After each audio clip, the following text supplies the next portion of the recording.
Hey, everybody. Welcome to Noir Bar, live from the shadiest district of Noir City in the year of our Lord, 1942. Come on in, grab a seat, put your drink orders in, and get comfortable for a late night, laid back, festive time. For banter, booze, broads, and bullets, and joining me for this Advent season, tonight at the bar, are none other than Far and Sam. Far, how you doing? I'm doing all right, thank you. Yeah? You're not going to yell at me for speaking for other people, are you? What's that? Like you've done before? What do you, You're not going to... what's that? No, okay. What are you talking Okay, about? fine. What's going on? How are you doing, Sam? Oh, hold on, just let me unmute myself here real quick. Sam? Oh my gosh. You're a son of a bitch. How could you say that at this time of year, Polly, though?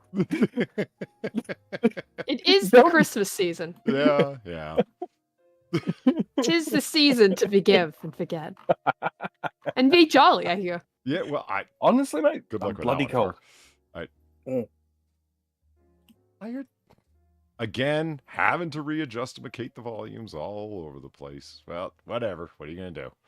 I made a whole bunch of changes in OBIS here, so things are a little bit messy. Pay no attention to that chat. That's from a lo-fi channel that I was testing the chat with last night. So don't. It's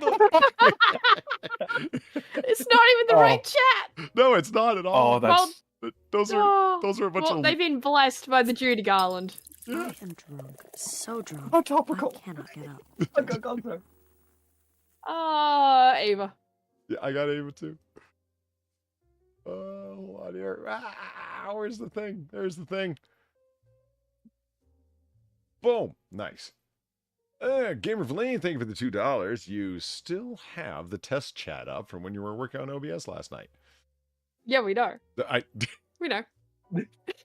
I plan to leave it there. Let's read what those crazy bastards are typing. I'm kidding. Oh, Sam. We're on a chat capture 7. Chat capture 7? Yeah. When I was working on it last night, chat capture 6 fucked up, didn't work anymore. So chat capture 7, we're on to it. There we go. So, are you capturing this from the pop out, or are you doing the thingamawat's it with OBS's new feature of including YouTube chat even when you don't want it there? No, I'm doing it through the pop out. I'm capturing it through the pop out URL. Gotcha. Well, we got ahead of her on the chat thing. Yeah, I know. Yeah, Valine. So how are you doing tonight there, Sam? I mean, I got no nicotine, and my heating turned itself off for some strange reason. God Emperor Dingle, you magnificent bastard. Thank you for the $20. Polly, how's it going? Here's to the best late night bar. Well, thank you very much. Greatly appreciated. I hope everybody appreciates all the Christmas decorations that I've been putting up. It is the Advent season, and I wanted everything to look just so. There's going to be a few more going up, but in the meantime, I don't even want to talk about how long it took to get that string of light bulbs up. Sam knows what I'm talking about. Valine knows what I'm talking about. Yeah. It was a long struggle, man. But they're there, and yeah, it was worth it. It was worth it for you guys, because I wanted it to be festive in here. You know what else is back, Polly, that I just noticed, that I just thought about, that I was involved in last time? What's that? It's the Christmas fireplace. Oh, yeah, it's the toasty. Christmas fireplace. Yeah. We have to talk about that after the bar's closed tonight. There's some issues that have precipitated themselves, but we'll figure it out.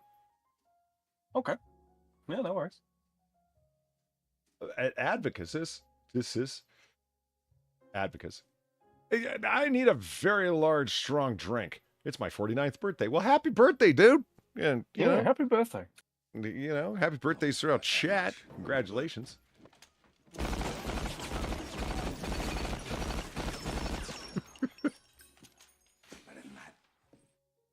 You know, I could never get the volume quite right on his voice because Chris. Hey yo, invest in stocks, game. Oh. Alright, Whoa. just wait for my fucking tag. E to the dubs. It's Polydub. Bitch, let me have it. I'm that do you keep screaming, bro?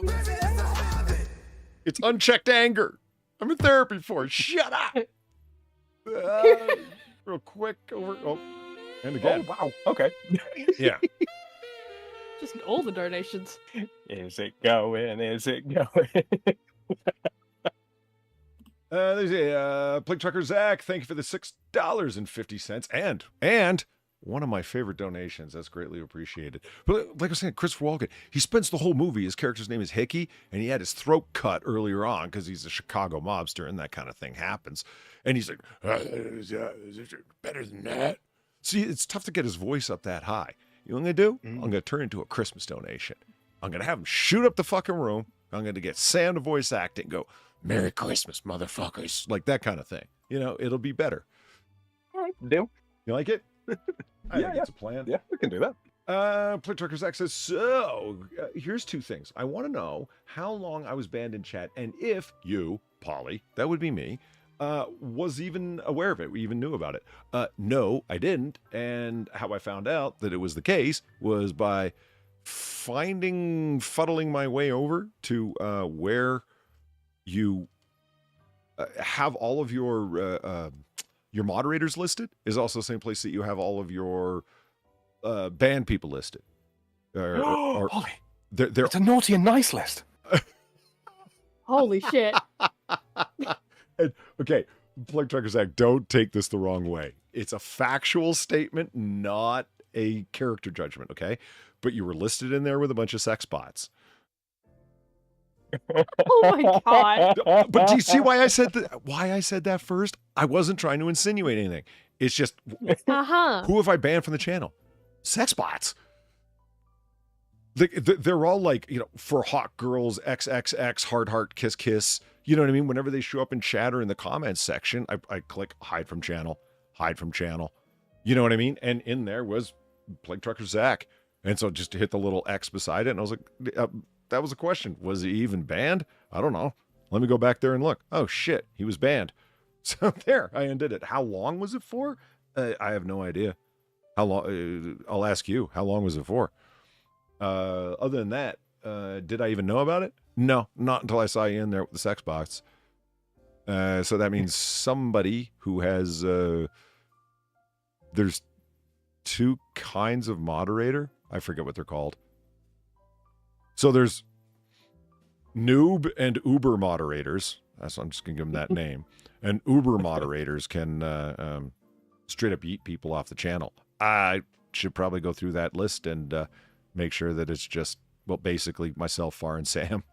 Then are the only ones who are uber moderators. That would probably be a good idea. Yeah. I don't even use it that often, to be honest, like, because people in chat get onto it like way quicker than I ever do. Like I'll see something and I'm like, yeah, maybe I should bop them, and then it's like, oh no, Valine bopped them. No, that's fine. So I don't even use like any kind of moderator powers on here. You except took to the post words links. out of my mouth. As long as Valine's there, no one else really needs Yeah, uber right? moderator power. I could reduce myself as long as Valine's Fucking around. right. Yeah, It's like I barely do shit because other people get to it before me. Mostly Valine. But when she's not around, even other people get to it before me because I'm usually humming and hawing. Like, do I really want to do that? Is this the right choice? And then other people make the choice. Like, okay, I guess that was the right choice. And Nimby. I'm a terrible moderator. And Nimby, Assert your NBY, feelings, Far. thank you for the $25. Greatly appreciate you, magnificent bastard. For your information, you're freaking awesome. Oh, man. I The appreciate only that. thing I knew That's for awesome. sure was this. Every son of a bitch that worked for him. They were all gonna be better off dead. I've really got to go make more donations on The Last Man Standing. Fuck, I love that movie. Thank you very much, Nimby. For real though, I appreciate that. It's you're fucking awesome. I don't know what to say. See, I'm all tongue tied. That's great. I appreciate that people come by and enjoy the content, man. We do it for fun, and that other people enjoy it. Fuck, that makes it the bee's knees. Mentrix, thank you for the $5. Did you know sharks don't know that camels exist? Now, I can't say that I knew it as a matter of factual awareness, but I would have bet they didn't. Would you bet against that far? Considering that there's been sharks found like horses in their stomachs, you know, and you'd think sharks would have no idea about fucking horses. Didn't mean they knew what they were I don't know. eating. Yeah, but it's still like they've seen it. How many sharks are there around places? Well, no, I can't say that.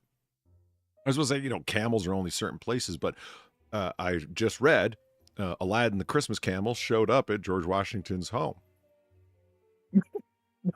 Wait, Right, Christmas- Aladdin the Christmas Camel. Right? Yeah, is far you Christmas know. Carol?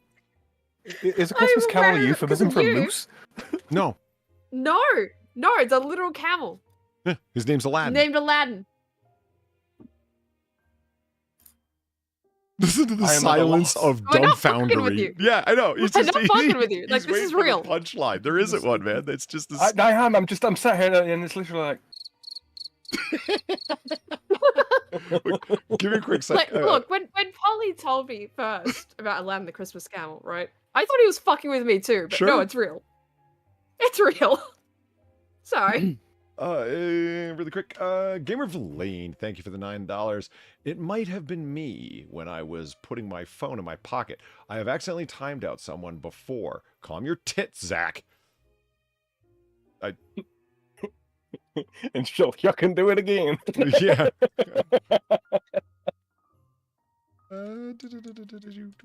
Boom. There it is. Horatio Octavius in chat says, "My heritage isn't a joke, Sam." So George Washington's Mount Vernon, right?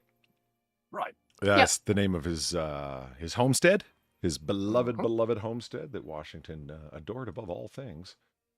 Well, other than liberty and the Republic, of course. Of course. Right. Boom. There you go. Over there. And then boom. So chat can see it too. It's Aladdin the Christmas Camel at George Washington's Mount Vernon. So, in 1878, George Washington paid 18 shillings to bring a camel to Mount Vernon to entertain his guests. Now you can come to Mount Vernon and meet Aladdin, our very own Christmas camel. And there he is. You know, of all the things that sound like they're made up, this is the thing that sounds like it's made up the most. I know. I know, right? I know. If you Why want, do you think I thought he was fucking with me at first? no, I understand. Like you want to Yeah, sound like a but it's lunatic on real. public transportation just for the fun of it. Sit down and look at somebody, a perfect stranger, and go, "I can't wait to go to George Washington's house and meet Aladdin the Christmas camel."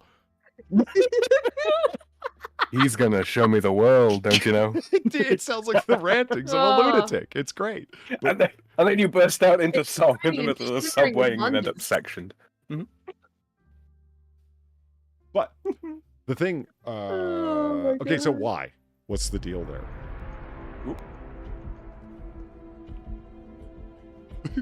30 of the time. Oh, wait, you shot me. Cult of Krill, thank you for the 750.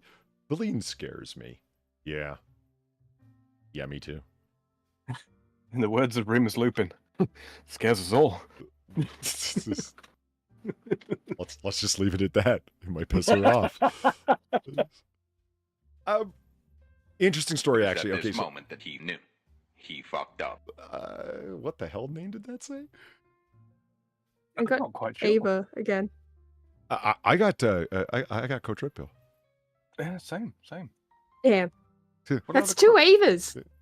Cockford Ollie Machining. Thank you for the $2.43. Cockford Ollie hand finishing fit for a king. I got a feeling I just looked like a jackass, but I'm not quite sure how. I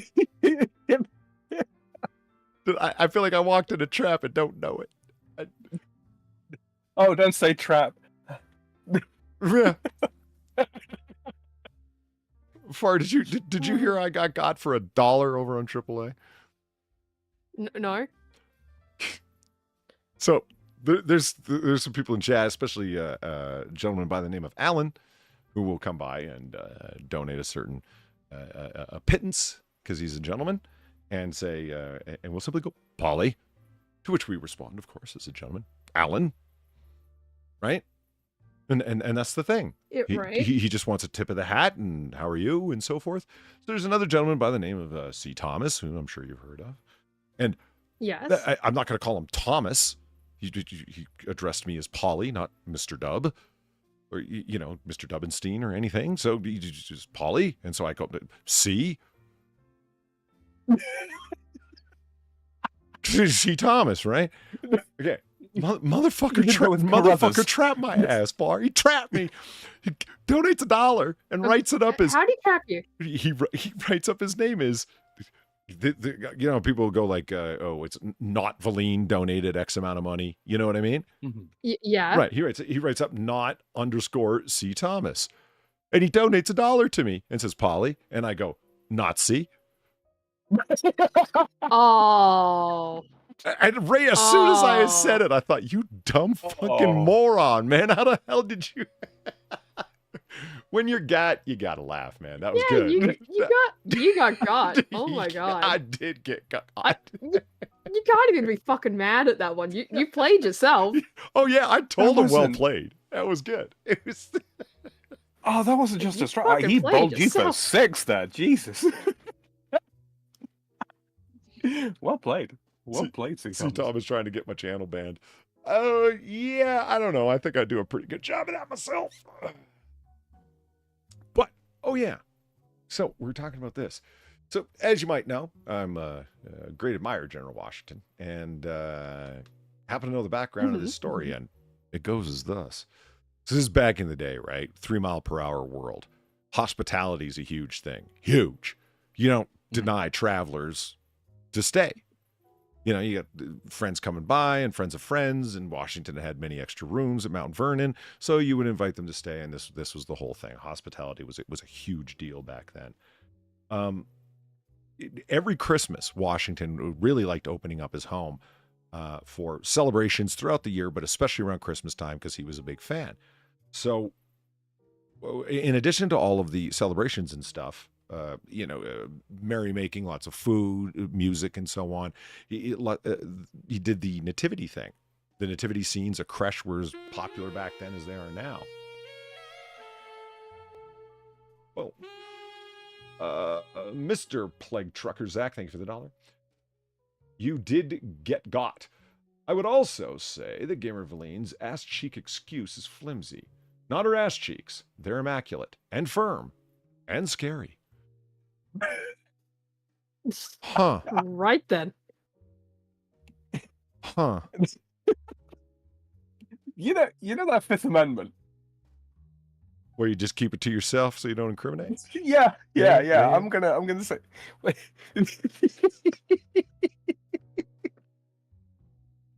Moving along. So the Just keep to yourself. just moving along. Washington liked opening his home during the whole Christmas celebration. He did the nativity scene thing. He found out that there was a camel around, and that was a big deal, traveling animal shows, because there were no zoos. So, traveling exotic. Oh, yeah, those were the zoos. Right. Exotic animal shows, traveling exotic animal shows. Want to see a giraffe? Never seen a giraffe? Pay me and you can see one, that kind of thing. And I got some other animals too, lions and camels and whatnot. And a guy. And bears all night. Uh-huh. And, right? Uh-huh. And so this guy up in Alexandria had a camel. And so General Washington paid him 18 shillings, as is recorded in his itinerary for the time, to rent the camel, to have it there for the overall nativity scene, because, desert animals and, the animals that were in and around the farmhouse where the manger was and whatnot. That's why he even bothered, just for scenery. You know what I mean? And to maintain the thing to the day, they bring a camel there, just like Washington did, and his name happens to be Aladdin. So every year, Aladdin the Christmas Camel really does go visit Mount Vernon. It's a Christmas miracle. Uh-huh. Oh. Yeah, if you think 18 shillings is an awful lot to pay for a Christmas camel there. Yeah, it's really not that bad. One time I had a bit of a misunderstanding when purchasing a hamster. I paid a guinea. Boo. That much. Good.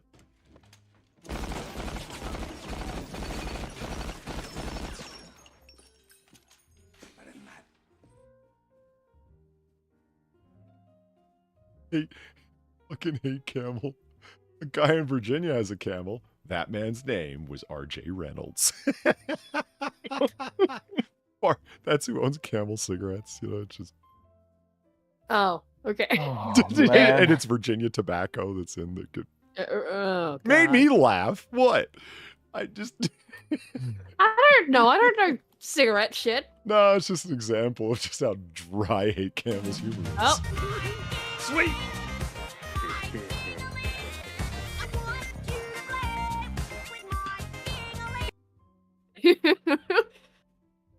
Ah, it's been a while. Thank you, Culture Krill, for the $10. An old name for the giraffe was... Sorry, an old name for the giraffe was called a camel leopard. Why did we keep that name? Camel leopard. Yeah, I'm okay with camel leopard. Yeah, camel leopard. Oh, I have something of an aversion to double-barreled first names. Camel leopard. Double-barreled first names. Yes. Double-barreled first names. Yeah. You never had a young woman, never been talking to a young woman and she introduces herself as like, oh, hi, I'm Ella May. Oh. Yeah. Well, there's lots of Southerners who have names like that. Exactly my point. You got a problem with Southerners? Sam hates Southerners, apparently. Daisy Ones with May, double-barrel Lindsay first Lou. names. Yeah. Mary Jane. Yeah. You got an odd preference there, man. There's not a lot of people I've heard take issue with that before, but you know, hey. Game of Is your Lean. issue pick a name? Is that what it is? Yeah, very much so.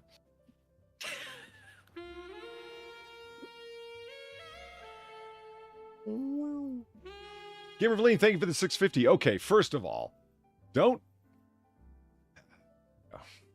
Nobody's worth that much.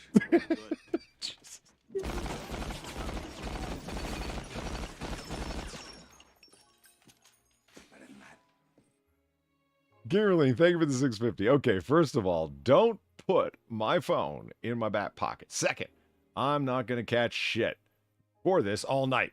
10 seconds in the corner. Steve At any Dave. rate, that is what we're going to try to do. Steve Dave, thank you for the $1.69. As nice as V, as caring as, regardless of lean, you know, what I'd like to get out of my head, that's god-awful. It's that god-awful ratio. Get smashing that like button. You don't want me to call the god otter. You dipshits! What is happening? Steve Dave I is... don't know. I feel like I'm having a stroke. Steve Dave I is do. drinking, or I am. Oh, wait, I am. I already got... Someone's having a stroke. I got my bourbon on the rocks already tipping, so I don't know. Maybe it's... But that's what it says. Shit. Like I don't Trucker doubt Zach. that's what it says. I'm just saying someone is having a stroke, and I don't know who.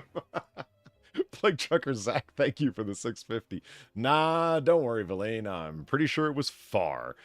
There was that one night where I was fixated on Polly and Far's super secret Discord that I still never got an invite to. Far has yet to finish decorating. I don't know what her fucking problem fuck is. off! I I don't know what your problem is. No one's judging you. We're just I'm impatient. judging you. We're just impatient. That's all. Oh my god. And thank you for the $3.57, Someday. Dixon Yamada. That's good. That's good. I've not heard that one before. Wow. Okay, yeah, that's a good one. It is. That's nice. I gotta say, hold on. I just want to copy and paste that. That's good. I just want to copy. Okay, there we go. Saved. It's like a New York knock knock joke, right? Knock knock. Who's there? Dixon. Dixon who? Dixon Yamada. Yeah, I'm gonna hold on to that. You ever notice Bart on The Simpsons when he was fucking with Moe never got super saucy? He just Well, yeah, he wasn't able to. yeah, I The know. TV censors. A real Those damn pesky TV censors. a real Bart Simpson would have been all up on it. You know what I mean? And I mean, well Oh, past yeah. some Mike Yeah. Hunt jokes. He would have been about it. Although he was allowed to say bitchin'. which I never understood. No, Could say that, for but he some couldn't get reason. his Celsius. Yeah. I'll tell you one thing. It is fascinating to me. Well, still on said camel here. Look, there he is, out in the winter. So, in any case, the George Washington's home was okay. First of all, it's still owned privately. It's never been owned by the Department of the Interior like so many other monuments or historical things in the United States. Mount Vernon is still in private hands. The Mount Vernon Ladies Association still owns it to the day. God bless them. And Godspeed for the good work they do. After General Washington passes away, all of the people that were supposedly so loyal to him didn't do jack. Except for... Was that? They just, let it fall into disrepair? That's exactly what happened, yes. And it was a number of their wives and a number of other widows, and especially the widows of General Washington's lieutenants during the Revolutionary War that had served him. And they all got together and formed the Mount Vernon Ladies Association, gathered up money through nagging and annoyance and guilt tripping and just general fundraising aplomb. They were clever. Extremely clever in the way that they did it. Went all the way to New York to get investment money and so on, and put the money together and bought the home themselves that's owned commonly amongst the Mount Vernon Ladies Association, and went around and, because the liquidators came in, right, and sold off all of his stuff. And God, it was awful to hear the story about what happened. And they bought back all of the stuff that had been sold, like the china and the furniture and his famous writing desk that he loved to work at, etc., and brought it all back to Mount Vernon. And still to the fucking day, the Mount Vernon Ladies Association owns it. And they keep it open as Washington wanted, 365 days a year. It literally never closes. It's open Christmas Day, New Year's Day, just the way Washington wanted it. So, Christmas at Mount Vernon is a big thing that they do every year for like 3 weeks straight, where they have dinners and parties and go there and do rides. And fantastic.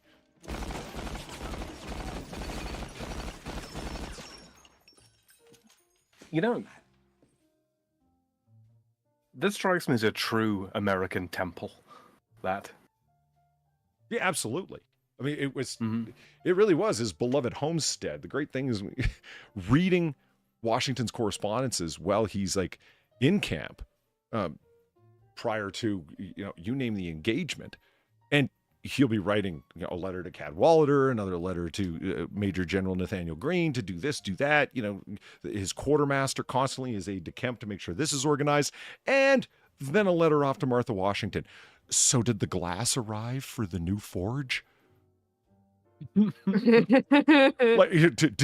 how did the painting of the upper room go? His mind was always still there. It was his beloved homestead, right? And he couldn't wait to get back to it because he was the gentleman farmer. Is what he wanted to do. The spirit of Cincinnatus, that man. And so, yeah, if there is such a thing as an American temple, I don't really think there is, but if there was, that's as close as it gets, man. It's really worth going and seeing. It's a pretty cool place, and they keep it era specific, man. Everything is period. I know I carry on, but I'm a big fan of General Washington, so leave me alone. There's Plick Tucker Zach, thank you for the 650. I've been there, all over there.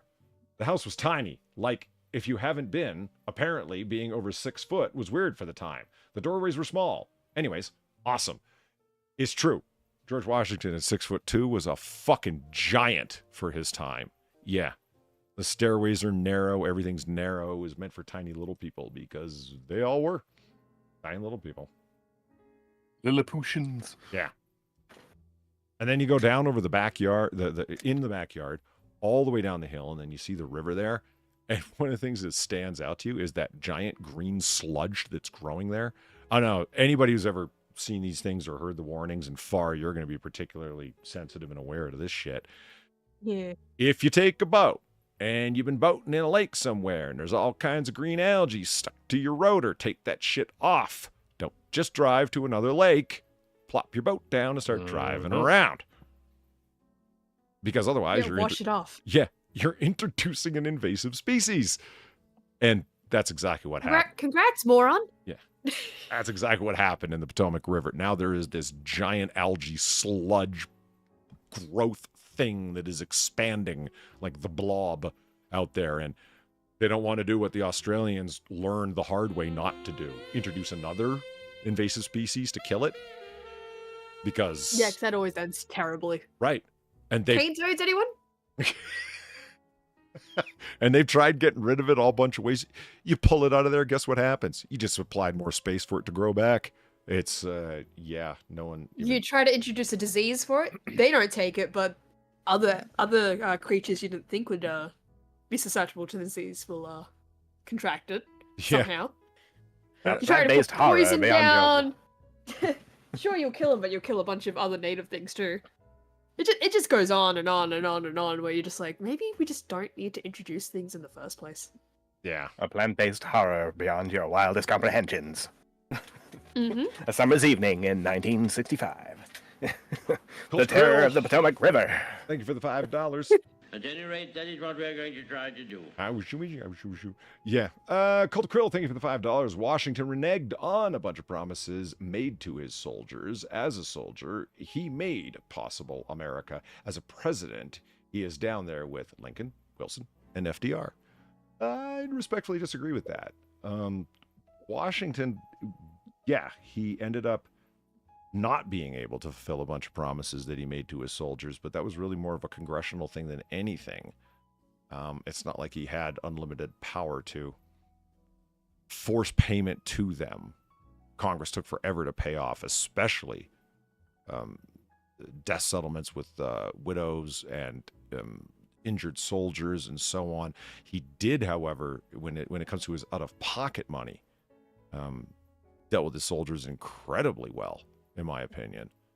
But then again, I'd like to think we could at least agree that Washington's situation, when it came to the way he dealt with his soldiers afterwards, was complex at a minimum. I'm not going to say he was perfect. No, he wasn't. But a lot of it was forced on him by Congress. He just absolutely assumed Congress was going to cover soldiers' costs following the war, and so therefore made promises that he shouldn't have made.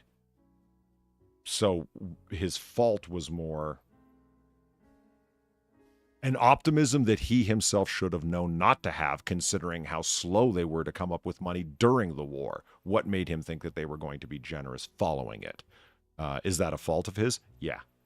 But the way he dealt with them out of pocket, forming the Cincinnati Society, helping them form the organization where they went and founded or rechartered the city that we now know as Cincinnati, where they based out of. I think it's impressive personally. But if you know a lot about that, I'd love a chance to talk to you about it, because it's complex. I'd like to think we could at least agree on that. Gamer Valine, thank you for the... I don't need friends. They disappoint me. Stop reminding me of things I know, Far. You continue. Oh. Gamer Valine, thank you for the 350. I would absolutely weaponize the tiny doored slave passages of Mount Vernon to fuck with Zach and the others. Nice. Specifically to fuck with them. Got it. So much vitriol for such a small person. Was there anything else, Polly? No. And I have a feeling this is I know exactly what he's trying to do here. See, Harry Beaver donated $4.69, and that's all. He said nothing. Just wanted that name read.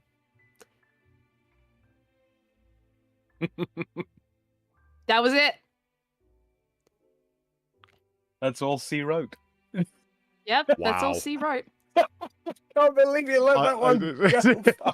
Holy crap, dude. Oh, man.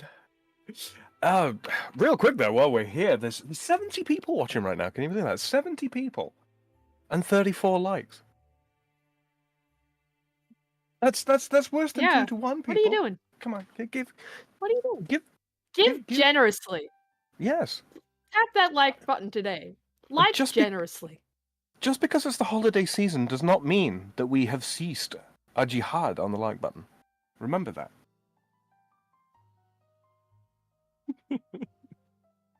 Nothing, Polly? Nothing? No, I just something came up to me. BG was busting my balls up here. Surprise! Why not both? Polly's reading bad skills and him having bad grammars. The irony, the irony, you motherfucker! You got balls, man. I just. I saw that. I was going to make mention at the time, but then there was a stream of donations. Like, I'll come back to it. the rare opportunity to bust BG's balls, right? Right? And I started thinking, there's got to be something that's extremely difficult to read to put Sam and I to the test here, because something tells me Far wouldn't want a piece of that action. Oh God, why are you looking this up? Because I thought it might be funny. Cold Krill, thank you for the $5. You made a fair argument. I will need to go back and review a few things I've read about Washington. There were promises of land that he took back from what I can remember. Been a minute, need to review. Yeah, fair enough. And you made me think about it. I'm looking at Chernow's book over there, Ron Chernow, who he has written the most seminal biography of Washington, most recently that I know of. That was the guy that they brought in, the historian that they brought in.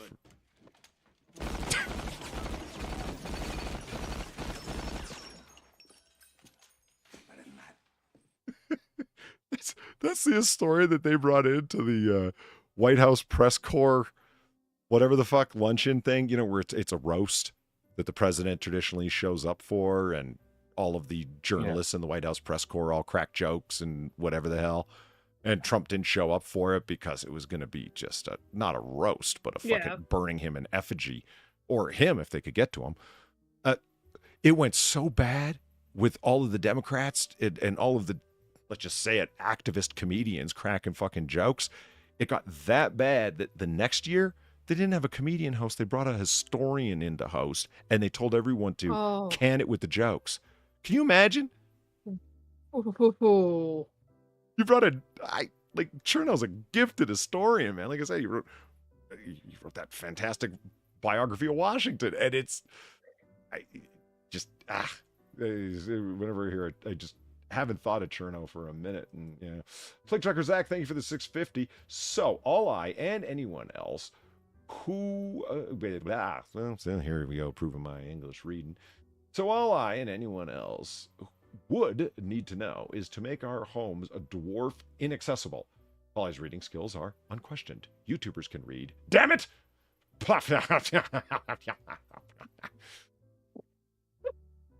was that? I don't know. He just it was PFFFTHATH ha ha ha ha ha ha. I don't know how to say that. Like that, I think. Well, I guess that's a close approximation. Yeah. I thought it was just another stroke. My diction is fine, sir. Uh-huh. I am the very model of a modern major general. I have information on animal, mineral, and vegetable. I can do it. I can do the HMS Pinafore. Well, good for you. Roberts and Hammerstein ain't easy. They don't even have Sheminison in there. I got pretty good at a handful of tongue twisters once, especially the Peter Piper one. Peter Piper's pretty straightforward, though. It is. But the trick with them really is you got to find a rhythm, and also Polly is my second language, man. Come on. What do tongue twisters in French sound like? What do they sound like? Why the hell did I just ask? What the... We don't have too many of them. Like, none immediately come to mind, but they do exist. More so they're syllabic rather than alliterative.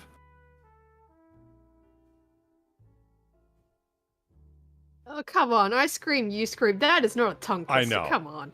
These are That's not a fucking tongue twister. There, Chad. This is what we're looking at. These are the big gay.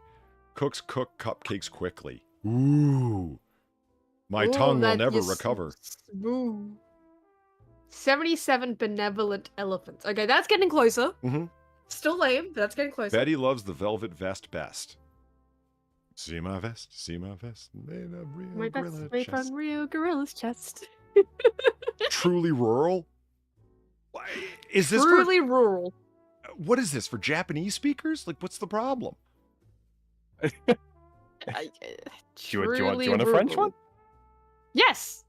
I would like to hear it. Yeah.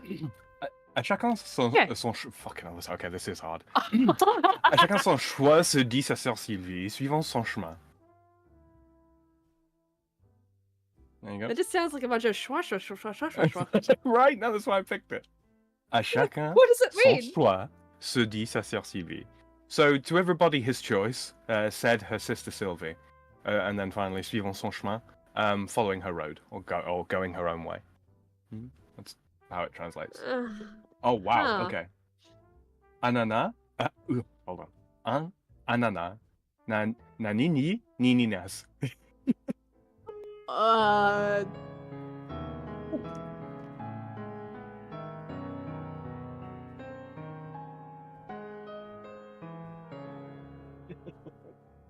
Thank you, Cotto Krill, for the $10. French lounge twister.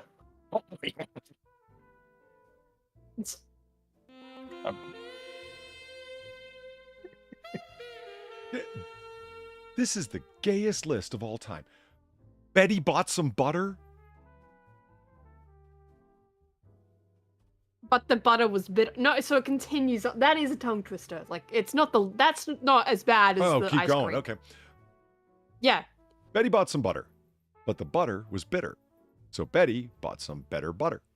To make the bitter better butter. See, all right. Yeah. how That I one know. is a. Yeah.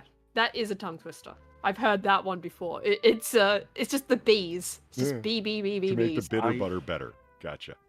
Yeah. I was going to say, I always heard it was Betty Butter bought some butter, but she said this butter's bitter. If I put it in my batter, it will make my batter better. That was the one I I've heard that one.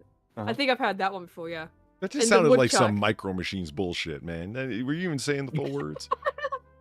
Yeah. And of course woodchuck is on here, as it belongs. Well, yeah. How much wood would a woodchuck chuck if a woodchuck could chuck wood?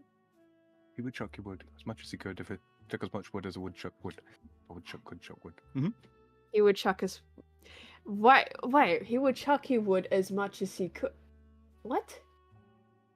He would chuck Okay, I've never wood seen- as much as he could, and chuck as much wood as a woodchuck would if a woodchuck could chuck wood. I've never heard it like that before. Shadowcat, thank He you would for chuck as much that... He would chuck as much wood as a woodchuck could chuck, a woodchuck could chuck wood. That's what I've heard! Not that! What the fuck is that? Shadowcat, thank you I'm for sorry. the $3. For the Service Doggo Fund, since I forgot earlier today. That's not until the 8th, but I am actually going to remember that. I'm going to take this, do a screen copy of the... Because you can't cut and paste text out of Streamlabs. Go figure. I still don't know why. So anyway, I'm using the snippet tool, and I'm going to grab that Shadowcat. Thank you very much. And I will throw your additional $3 in with that later. So yeah, it's in there. And actually, that's a fortuitous time to mention the thing that's going on. On December 8th, I am doing the big donation stream that we talked about for the service dogs, for the vets, especially for those suffering from PTSD. Got some great options from both Valine and Reaper as for places to look into. And yeah, I've got it nailed down to one or two, and I think I'm going to go with the, either I'm going to split the money or just with one of them. I'm not really sure yet, but I'll figure it out, and I will have the answer by the 8th, so you know exactly where the money's going. Yeah, it's going to be everything. Every donation I get that day is going directly to them. And I would... Jesus. You want to hear bad? This is bad. It's like, I want to be able to be that dude, right? It's like, and whatever's donated, I am going to throw the same amount on top. But if some big dick motherfucker comes in and throws down $1,000, what the fuck am I going to do? I don't have $1,000. This was the thing. I was sat there thinking, you know what? My birthday's coming up real soon on the 5th. I might offer to match it, and I was like, wait a minute. There's a Golden Otter Club. I ain't got that kind of disposable income right now. Right. I thought about it as how am I going to manage it? And it's like, how much money do I have right now? And I'll figure it out. I have $180 My God, that should give you a sign of of just how well I'm making off in the world, for Christ's sake. It's like, right now I have $180. By next week, it'll be better. But yeah, that's what I'm going to throw on top because that's what I got. So, yeah. Hey, we'll all get it together and we'll do something that's going to be awesome. And it's for a fantastic cause because the stats of just how much better veterans do with support animals that are suffering from PTSD or support animals for blindness or injury or whatever for vets, fantastic. Makes a huge difference in their life. The sheer amount of lack of resorting to opiates, the no need for opiates, how quickly they wean off of opiates, destroys lives, that shit. Everyone knows that. But something as simple as a doggo can make that difference? Hell yes, it can. And it's fantastic. So yeah, that's that's going to be the charity of choice for them. Sam? Cool. Oh, yeah. Rotten Corpse, thank you very much for the $5. I thought a French tongue twister was oral sex. Man, that was, well, nah, you're not that far off. What did you think all the kissing was in preparation for? Never thought of it like that before, I guess. Well, you Anglos, you wouldn't. Excuse me. Who the fuck are you calling an Anglo? You are an Anglo. Isn't Sam also, technically speaking? No. He's a Franco. No. Yeah. With Irish descent. Okay, whatever. I am the shame Franco. I just like comparing you to James Franco because fuck that guy. Yeah. Who wants to do some strange? What? I'm sorry, I'm just laughing. So, like, yeah, you actually got it. You actually got the articles. Yes, I did. You got them. I did. Yeah. What? You sent them. He did. I did. I know. I know, but usually it's like you either don't get to them or it's like, did he ever even look at them?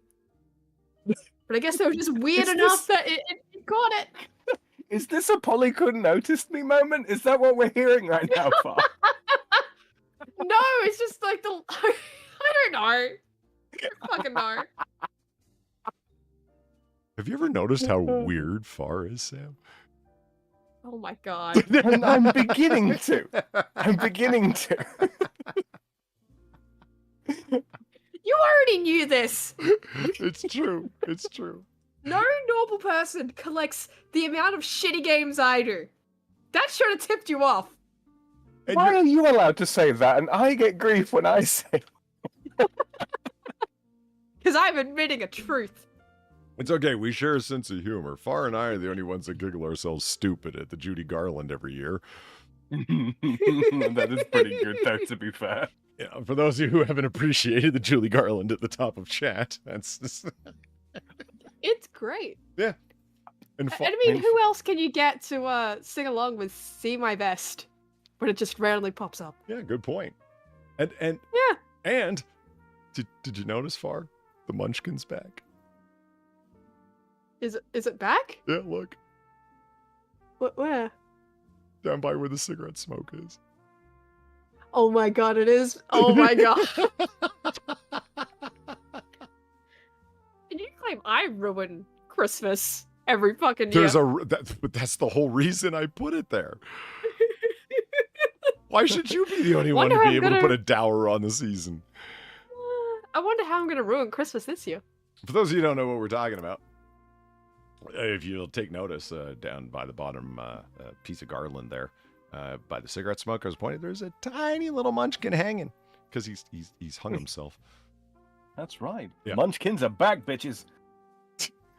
Munchkins are back, bitches. So why would anybody care about a munchkin who hung himself? Well, because if you don't already know this lore, Ollie, can I just say I really think that is very, very poor wording for a fucking image search.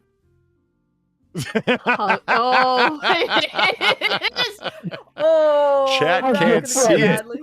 It's because the frame has cut it out, Sam. So just let it go. Let it go. No, No, that could have gone so fucking badly. In the background I agree with Sam. of this scene from The Wizard of Oz, of course, when they're people swear that they can see a munchkin having hung himself in the background. Now, why one of these mutated, creepy, weird little bastards would have hung themselves, I have no idea, but this... Yeah, it's been like an urban legend basically with this movie for a long ass time of like, yeah, if you look at the original version of the movie that hasn't been restored or something like that, you can see a hanging munchkin in the background. He committed suicide on set and they didn't find his body until after or something like that. Yep. Yeah, but it's like as an urban it's legend, apparently it builds not off the that. old ones. No, it's not at all. When you see it's not. You see what they did with the Blu-ray transfer, and they did a transfer from the original film stock, and it looked great. And they made sure to go through and digitally cut out the hung munchkin. Oh yeah, they put like a bird there or something like that, if I remember correctly. Yeah, because who wants to they know that completely there's covered a dead munchkin back there? But people do wonderful things like this, so we'll never forget. Yeah, like it's just like at this point, like it's not real, but it's kind of just a funny thing to say of like, you know, yeah, did you know there was a dead munchkin on the set of The Wizard of Oz? But the thing is, right, if you know about how they made that movie and all the disasters and shit that actually happened, a dead munchkin on set is like the least of their worries. Honestly, it truly is. Like, holy shit. So in line with Holy Far's fuck. desire to ruin most festive occasions for me, by accident, I admit, but that's just I don't even mean to. That's It just how just dark she apparently is. happened. So it's just, she just brings up stuff she knows, and it's like, did you know Judy Garland killed herself? And I'm like, wait, what the fuck? And so yeah, Oh god. So I decided to, for Far's sake, put a little hanging munchkin there down by the bottom. Which I appreciate. Yeah. I oddly appreciate, but yeah. See, I'm telling you, we could have a Noir Bar wiki. There's that much lore. It just... There is. really There do. fucking is. I'm going to go through, I'm going to corrupt like a bunch of the articles like after the fact, a couple of months after the fact when no one expects anything. I'm going to rewrite the munchkin thing. So it's like, the munchkin didn't actually kill himself. It was, he had unpaid gambling debts to the mob and, they suspended him from the set to teach all the other munchkins a lesson. Pay back your debts, otherwise you're going to oompa your last... You're going to oompa your last lumpa. That's the wrong race, Sam. Italians don't care. They're racist as fuck. Jesus. So when I myself was watching, I decided a while back that I was going to watch every movie that I could. I got a job when I was an undergrad at the library. They told us, bring movies. You're going to be sitting here for a long time until a giant stack of books comes back for you to reshelve, reorganize, or reindex. And the reindexing was the best part because that was Far, you've worked at a library. That's the actual involved part where the tags have been pulled, so you need to go look up its Congressional Library of Congress number and then be able to put it back so you're actually doing something. Other than that, you're just there until needed. In other words, it's like an 8-hour shift. It's an hour of work and 7 hours of trying to find something to do with yourself. At least it was for me. In any case, they're like, yeah, bring movies. And I'm like, are you serious? Did you just fucking tell me to bring movies? Okay, I will. Oh, this explains why you've seen so many movies. In part, I'm yes. not uncultured. I'm just productive. I was working, Sam. That is productive. What? He's literally getting paid to watch movies. So this is, hey, Patio Furniture, how's it going? So in doing this, I came up with something. Okay, look, I can't just approach this randomly, right? I need to see it. So I'm going to see every film Robert De Niro ever made, because this is back when he was still an actor, you see. And I was a big fan of Robert De Niro. So I'm going to start early and I'm going to move up to today. So I saw all these films, and then same thing with other people. I wanted to see all the 70s films that were such a big deal, all the Robert Altmans and whatnots. So I started there, and that's when I got into neo-noir. I always was a fan of noir, but now I see what neo-noir is like, etc. Nobody's worth that much. He's good. Hit the ground, fuckers!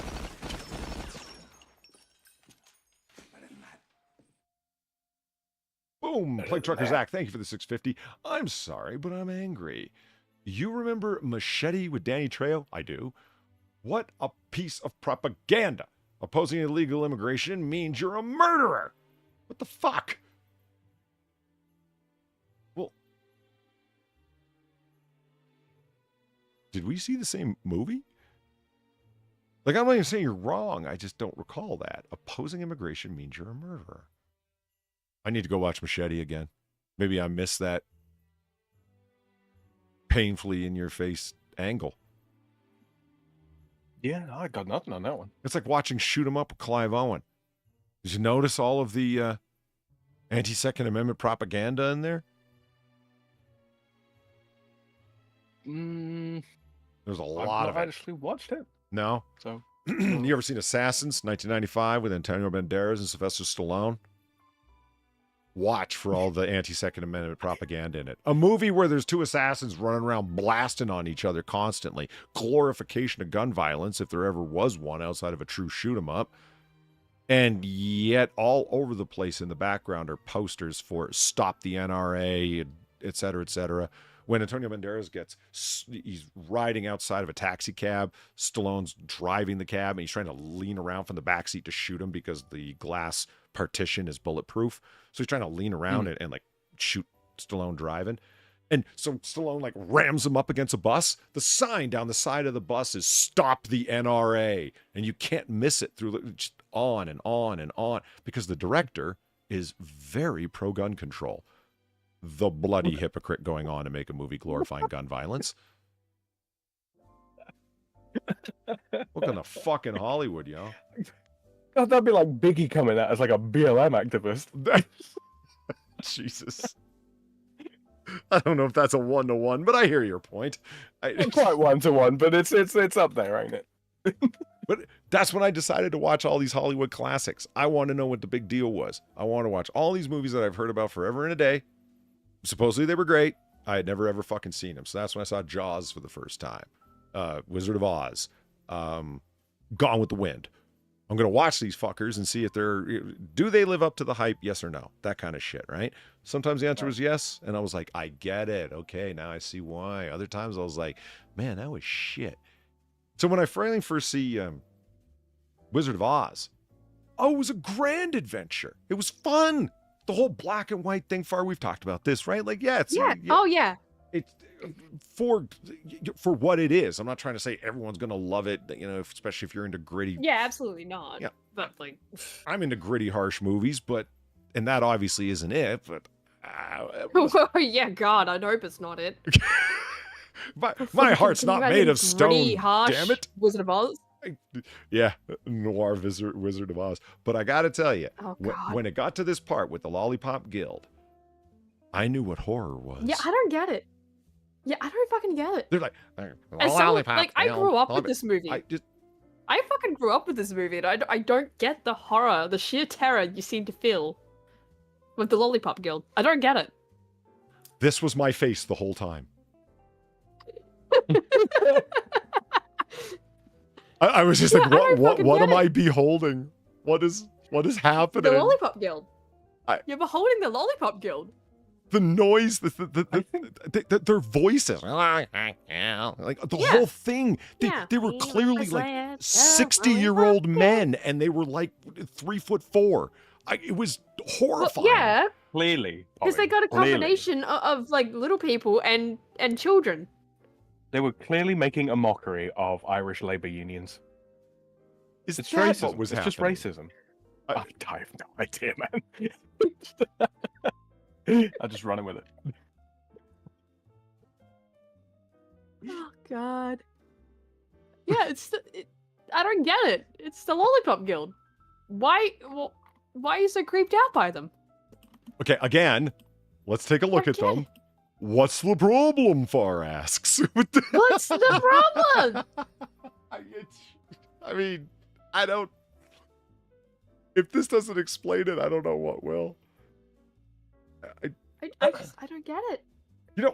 And then a friend of mine, like something like, I don't know, 2-3 years later, whatever the fuck it was, I was complaining about, everybody knows this. You throw a bunch of clothes into the dryer and you're missing some socks. And that's when my friend says, yeah, the sock gnomes that come in and steal your socks? I'm like, yeah. He's like, they look just like the members of the Lollipop Guild. What the fuck? Now Wait, I had a hold on. whole new horror to consider. Them motherfuckers were in my house. So would those be like washing machine elves? Oh no. They're real, Far. They're real. Yeah. I've been telling you it's the machine elves. They're real and they're coming for your socks. Great. That's fucking great. Apparently, Eve nearly joined us in here, Polly, for a second. I read that. Hey, Eve, how's it going? Maybe. So pop and go, hey. Oh, hey. Okay, look, Far. How about this? Is that creepy? Okay, that's Oh, weird. good But God, that's just a poorly designed wig. That looks like a presenting cap. That is the shittiest That skull cap I've ever is- seen in my life, man. That's just some No yellow ladies' kidding. pantyhose. I mean, Like, is But this one of that's them just old bastards awful. still on tour? Motherfucker, it is. yeah. No, he died. Look, he died at 94. Look at the text. Yeah, okay, I'm not going to say But that's good. him still touring. Ironically enough, he didn't hang People- himself. Ironically, he played the At Munchkin any Corner. rate, that is what we're going to try to do. Gavin Valine, thank you for the 350. My boyfriend took me to the 80th anniversary theater run of The Wizard of Oz. He still judges me for that because, in his words, midgets aren't real people. Oh my god. There's a joke here about a certain fraction, but I am not gonna make it.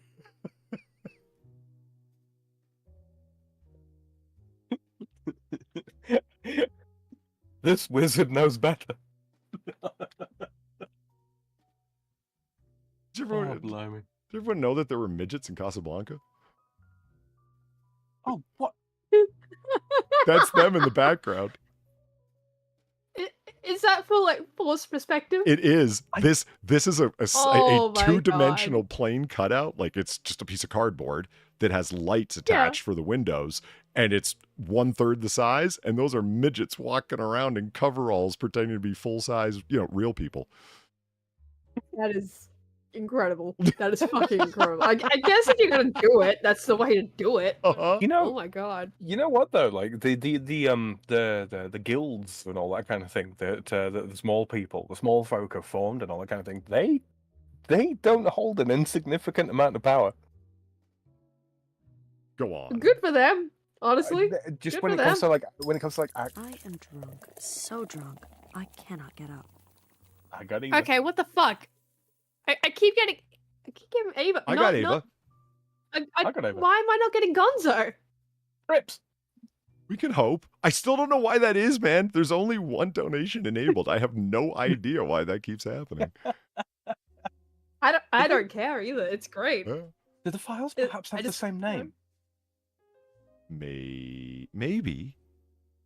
Because if they did, and they're stored on Streamlabs End, right? Yeah, they are. So it's just picking whichever one loads first and sending it on out. Like Big Trucker if true. Zach, thank you for the $2.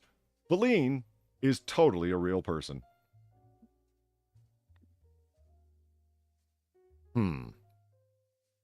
Refrain from comment. Yes. Yes, that. All right, let's do some snooze that doesn't have anything to do with Polly's fear of the little people. Well, I mean, to be fair, Polly, they're little people to us. To you, they're still quite large. They Right. loom large. They're not large, though. Yeah, let's start off with something seasonal that Sam grabbed onto for us. 11 weird and wonderful Christmas trees in the U.S. Let me reformulate where this is. No. There we go. Trying to get it inside the frame. Forget Rockefeller Center's towering tree because it's surrounded by Palestinian supporters totally pretending they're not trying to get into genocide. These weird and wonderful Christmas trees have just as much holiday spirit that those protesters totally lack because they hate America. Mm-hmm. Sorry, I was just reading chat. I think Sunnyco says, if you know, you know. You know? Mm-hmm. Uh-huh. Much to Charlie Brown's chagrin, the most weird and wonderful Christmas trees in the U.S. aren't puny little evergreens or rickety strands. They're large, statuesque, and nothing like those freakish, horrific abominations that the Australians call Christmas trees. That are also upside They're down. fine. Chat, have you seen They're them? fine. Have you seen them trees, Chat? They're fine. All right, we're gonna have to look now. You forced it. I remember Far telling me about Australian Christmas trees being upside down, just all matter of fact, and I really thought she was just pulling my pisser. And then she sent me photo evidence. I'm like, no, that is upside down. No, show me a real one. These are, I mean, that's a pretty Charlie Brown tree right there, but it's not bad. It's just, where are them? What do you call your pine trees? For sure was this. Every son of a bitch. Pine trees? They were all gonna be better off dead. Kimberly, thank you for the $9. Yeah, they would be better off dead. But let's leave the Lollipop Guild out of this. Sam doesn't have to make that joke. I made it 6 out of 10. I make it 6 out of 10 of the time. Very good. 3 out of 5? Okay. Also, I'm a hobbit, not a midget. Even I took down that tiny, tiny marine.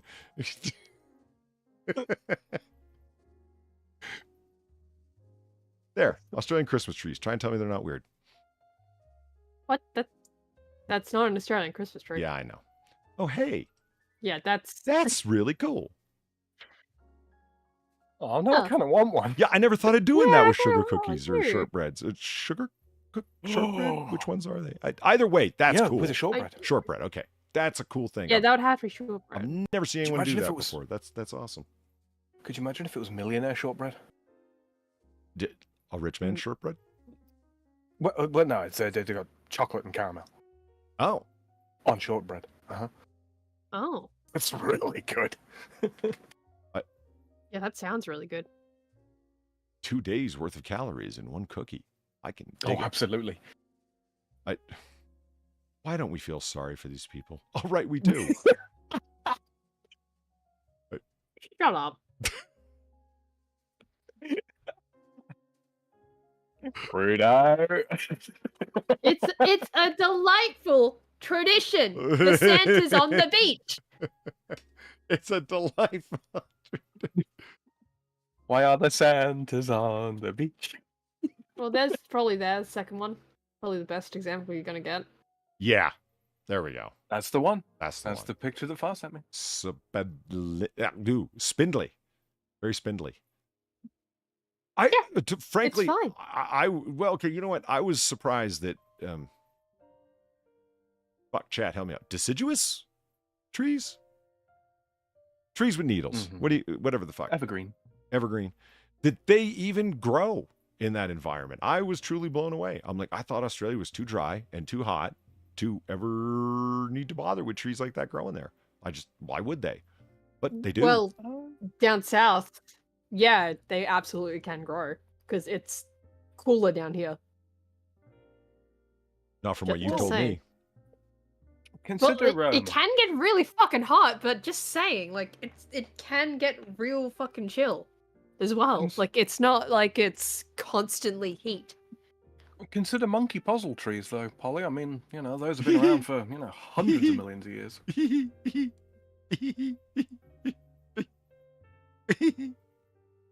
I should stop. It's like laughing at a retarded kid. Oh, What's up?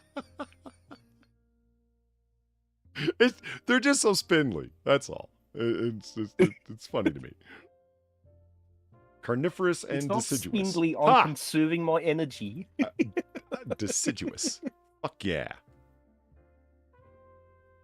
I don't know. I had to reach deep in the word bag for that one, man, and come up since middle school. What do you want from me?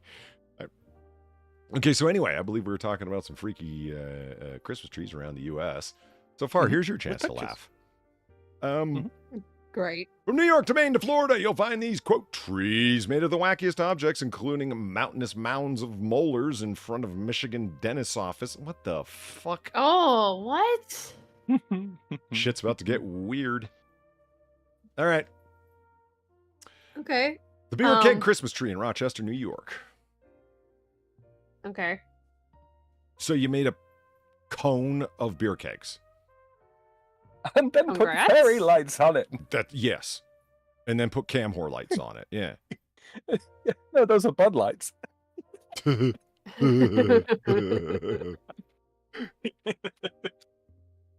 been lighting up in Okay. Rochester, New York's High Falls district with its keg tree since 2014.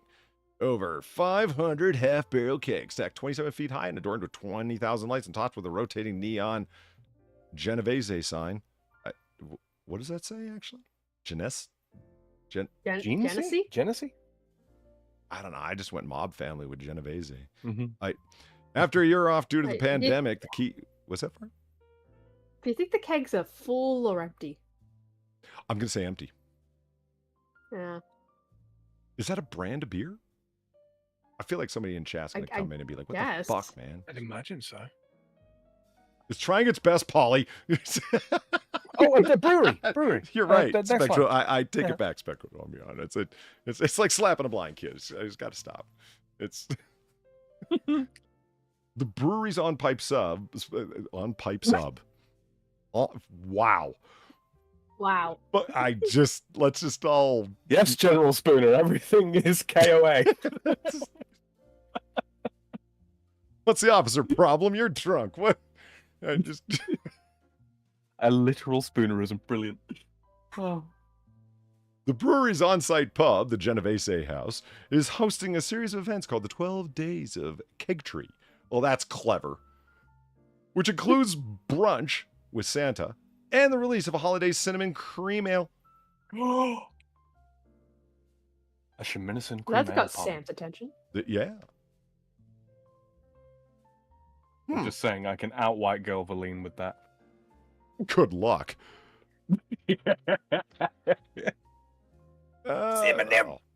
Lobster Trap Christmas Tree. Okay, all right.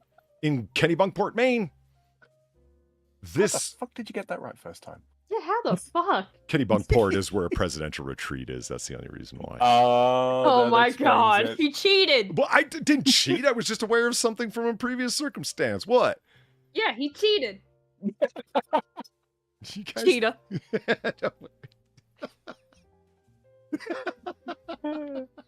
Fucking far. Okay. File this under Cheater. I was like, okay, fine. Cheater. She doesn't let it go easily.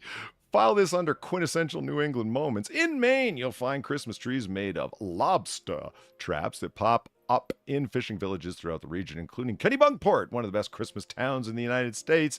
It's been a tradition since the 80s in the village of Cape Porpoise, where 45 traps are piled high with buoys, lights, and wreaths to welcome the Christmas season and celebrate the community of all at the same time in the coming of our Lord and Savior Jesus Christ, because there are really religious folk there.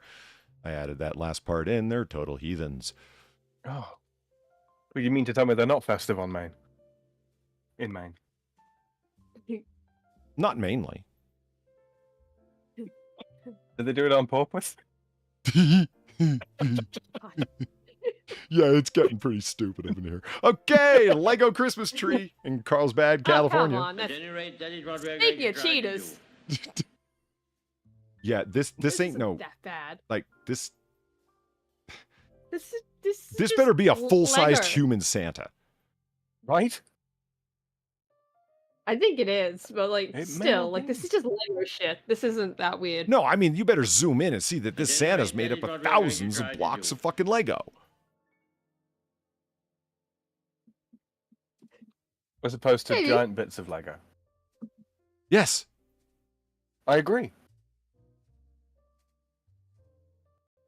Gamer Valine, thank you for the 350. I thought I told you about the 70s pine tree that fills my pool with needles every time there's a monsoon. It hit the 70s here in Phoenix, in the Phoenix metro, and it's still growing. Okay, now that you Yeah, mention pine it, trees kind of do that. now that you mentioned it, yes, I do recall you told me that. I'm just, I don't remember things until I'm reminded of them. Then I can pretend I knew them the whole time. It's what I did through school, and it worked out pretty well. Probably just revealing all his secrets here. It's called slipping through the cracks. Works fine. How do you think people get to the vice presidency after all? Look at Kamala Harris. You think that was skill? Ba-da-ba-da-ba-ba-da. She's a bad We example. don't do politics here. She slipped through a different kind of crack to get her job. No! The woodwork. Anyway, Lego Christmas tree. Well, one more thing. Hold on. The woodwork donated Tree Fitty.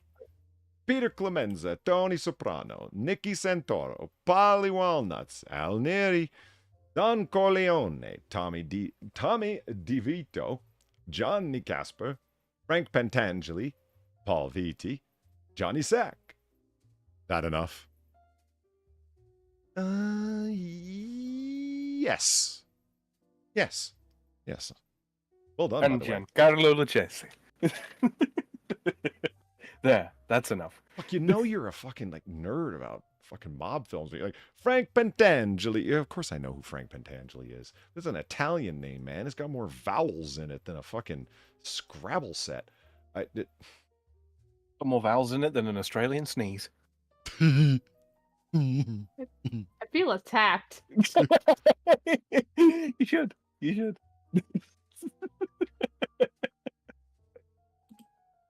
Crap Slaphammer is that I rather enjoy lobster. So do I. Literally my very favorite food. Lego Christmas tree in Carlsbad, California. Pretty much every kid's dream is to get paid to build Legos, right? Well, that's exactly what they did at Legoland. The theme parks are known for jaw-dropping displays made entirely of little plastic bricks. Unfortunately, in this case, they just put some large ones together and called it a day. And the holidays are no exception. Legoland California Resort features a massive Christmas tree built out of over 245,000 green Duplo blocks. Duplo! Oh, so they're using the big boy ones. Yeah, those things are fucking huge. Yeah. Because there's three in there. You got Lego, you got Duplo, and like the baby the blocks for little babies, and then there's like is it Quaplo? The ones that are sort of midway between the two. No idea. I didn't know that was a thing. Is that true? Fine. Somewhere in between. Oh. No, hey man, no beef with Duplo. That's totally cool. Yeah. You know, that's fine. It's just I think you guys are kind of cheating. No, they are. They absolutely are. Yeah, I mean, Duplo is great and all, but you got to admit, right? Between Lego and Duplo is a little less sticky. Sticky. Well, you know when you put the pieces. I am drunk, so drunk. I got cannot get Gonzo. up. Got Gonzo. But Did you know when you put the I got pieces Eva. together, though, right? Yeah. Right? Like Duplo is way easier to take apart than Lego. Just something I have noticed. Is that for the kids because it's easier for them to pull apart? Maybe. I guess probably that would probably be it. So yeah, this is probably not as stable as it would be if it was Lego. Just putting that out there. We've got to put a knockoff of Lego up on Wish.com. Well, I mean, it's the ultimate thing for 3D printers. They're just Lego blocks, but they're like our own thing. And we'll just sell them out of like they're a Chinese ripoff. Or like Bagger? Chinko, something like that. Bagger.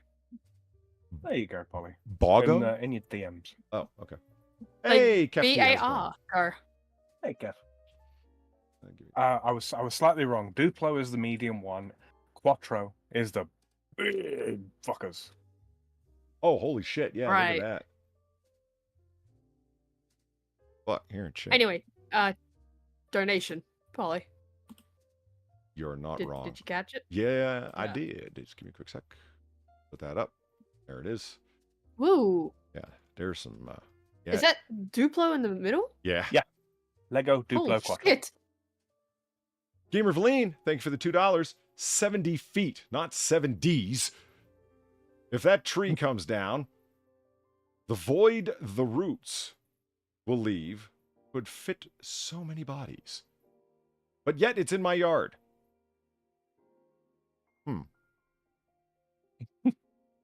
Why'd you have to mention the thing about the bodies? Well, I was interested. Wait. Regular bodies, or do they have to be dismembered first? Or are Nature's we flat talking packing. Lollipop Guild? Yeah. Remember those guys that were going to dispose of that body? And they had the suitcase. They had no intention of dismembering the body, but they couldn't fit him in. So then they chopped the legs off. God. I remember that. I think, yeah, you might need to give me a few more details to fully remember, but vaguely, I remember that one. it sounds like something. That's the one where the boaters. What would you call it? Someone who owns a boat was fucking around in the river, and they came across one suitcase, and then another, and then another, and they all had bodies in them. Oh, boater. God. Boater works. I mean, it's called a boater hat, is it not? I guess. Mhm. I don't know, it didn't sound right when I said it. It's like, the boaters, like, you don't call a pilot a planer. Barges? I don't know. It's not really a barge that they're on, is it?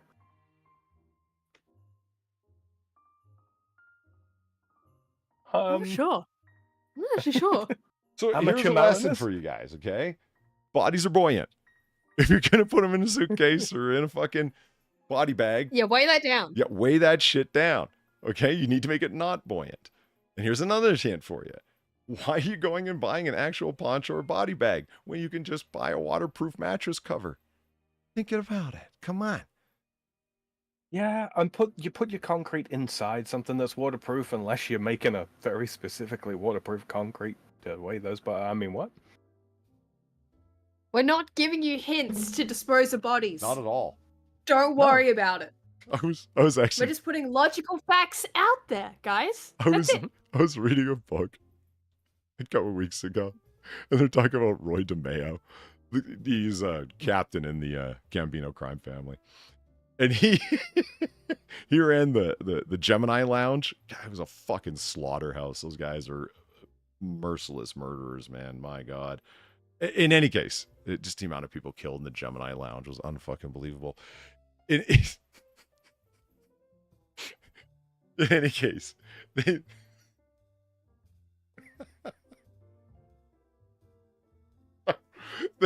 go to. Never mind, I won't tell that story. Oh God. God damn it! Well, okay, fine. You're like, it's okay. Here's so he goes in. Roy DeMeo, he bought a lot of plastic mattress covers, right? And mostly plastic mattress covers are for kids who wet the bed. But he was buying them king size because he wanted them as large as possible, just for the obviousness, right? There was enough material real estate as possible, and he was buying the ones that there are waterproof or water resistant zippers, which is what you want if you're putting bodies in them. So this is like the fourth time he's gone by.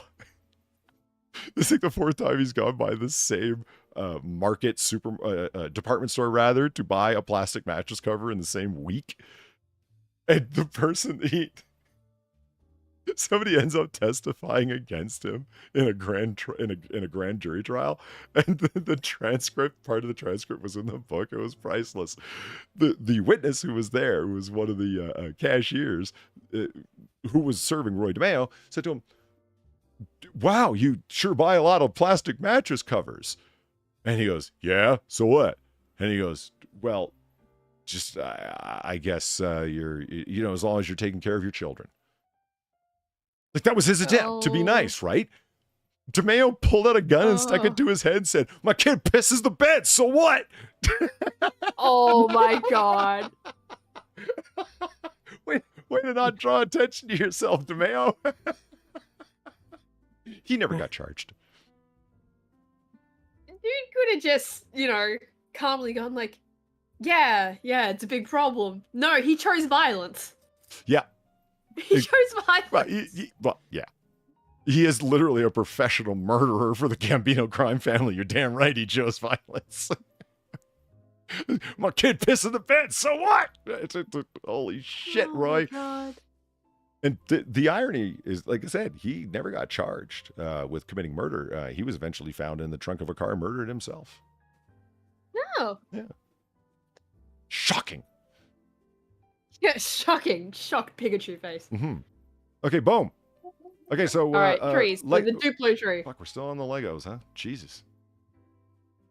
The final product, which stands about 30 feet tall, is adorned with 11,000 LED lights and over 400 Lego ornaments. The park is also one of the few places in Southern California where you can play in real snow, though it's made on site and doesn't fall from the sky.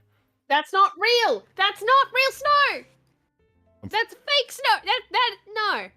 Don't call that real snow. I'm forced to agree with Far here. What do you mean forced?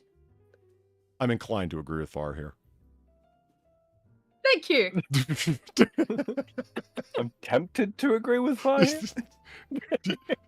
Do you have a whole new sense of sympathy for Platy after that little exchange there, Sam? What do you mean forced? Holy shit. I'm just having marriage flashbacks. It's fine. What's going on here? Sand Christmas tree. Is that? What is this? Is that sand? Like for real though, sand? Like, no, it's man-made on site. Well, it could be. That is. I mean, come on. The last place they made fake snow on site and called it real snow. You don't know anymore. Exactly. Christmas at the beach calls for something anymore. special, and certainly not the usual evergreen boughs. The sandcastle feels much more appropriate, doesn't it? I guess. For the last 10 years, West Palm Beach, Florida has commissioned a giant downtown sand sculpture on its great lawn. Is the lawn even actually a lawn? I don't know. I feel like we've been astroturfed here, Polly. You're right there, yeah. The tree, nicknamed Sandy, with an I. Boo. Damn right. Is made of over 700 tons of sand piled 35 feet high. When the sun goes down, Sandy's illuminated with nightly light shows synchronized with music no one wants to hear. Namely... I kinda...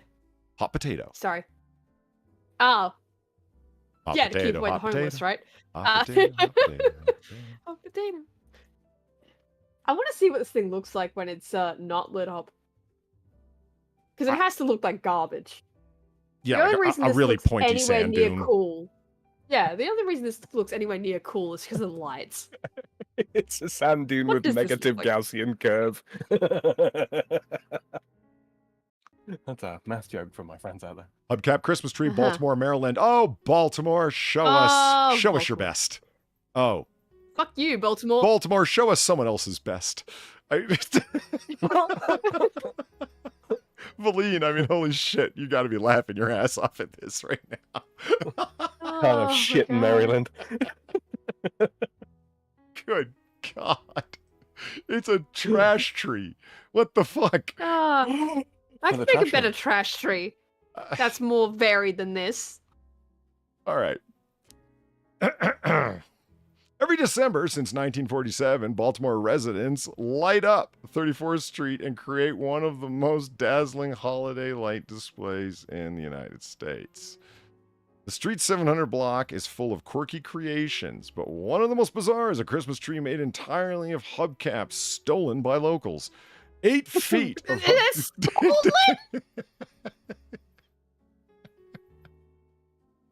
Oh, it just gets better and fucking better. No, I made that was last an ad part. lib file. My God, have you Sorry, been that was what? an ad? Are you trying to tell me you think I've been reading these things verbatim all these years? Oh, He just trusted you. I did. Did you? You know what doesn't grow back, Polly? Trust. Here I am drawing a trash tree, and I hear, oh, it's stolen. I trusted you. I'm now envisioning Far's little avatar thing as one of those lizards with a drop tail. Exactly. That was the meme that came to mind right then. Yeah, it kind of works in a weird way. 8 feet of hubcaps are wired together in a Christmas tree shape? Sort of.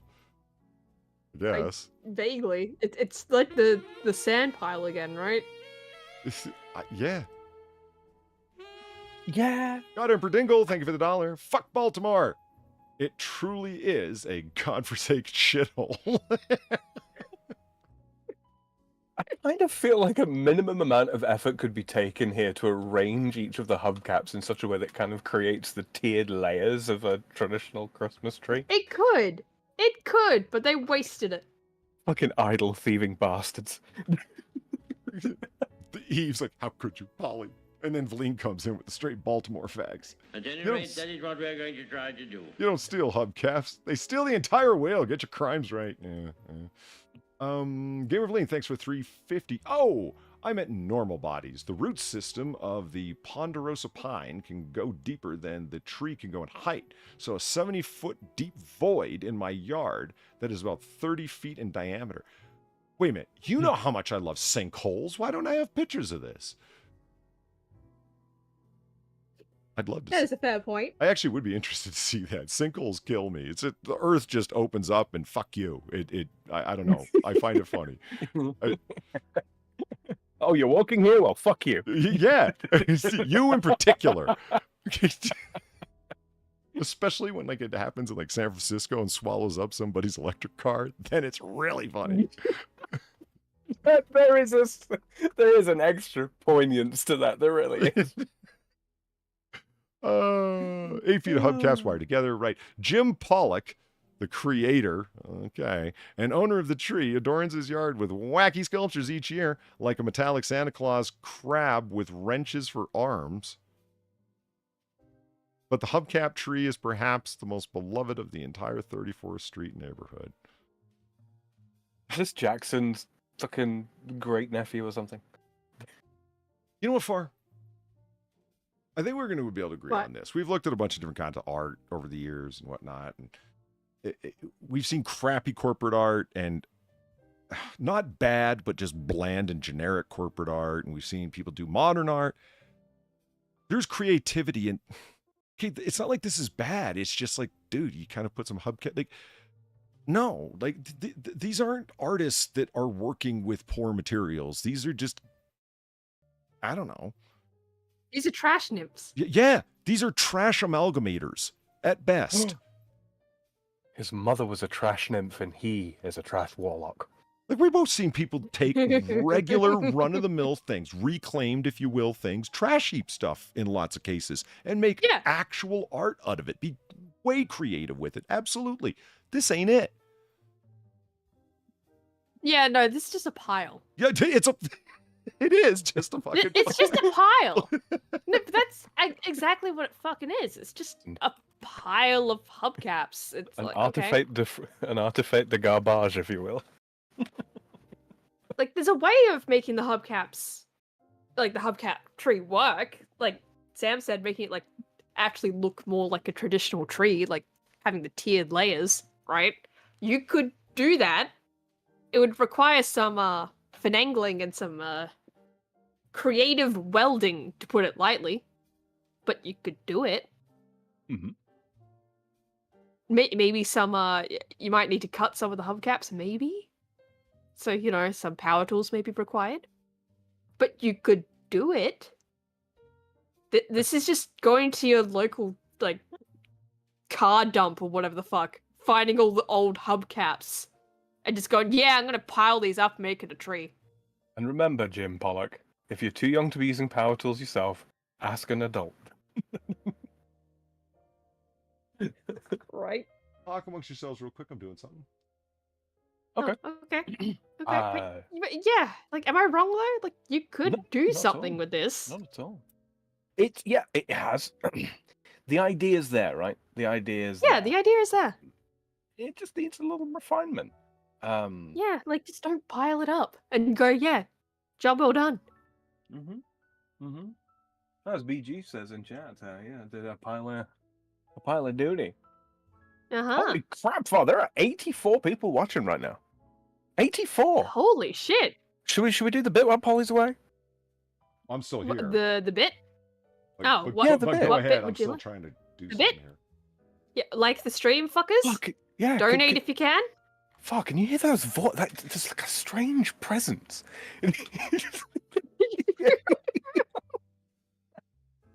It's like Polly is still here with us. Right?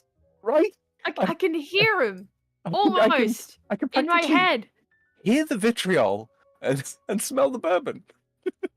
Yeah, isn't that wild?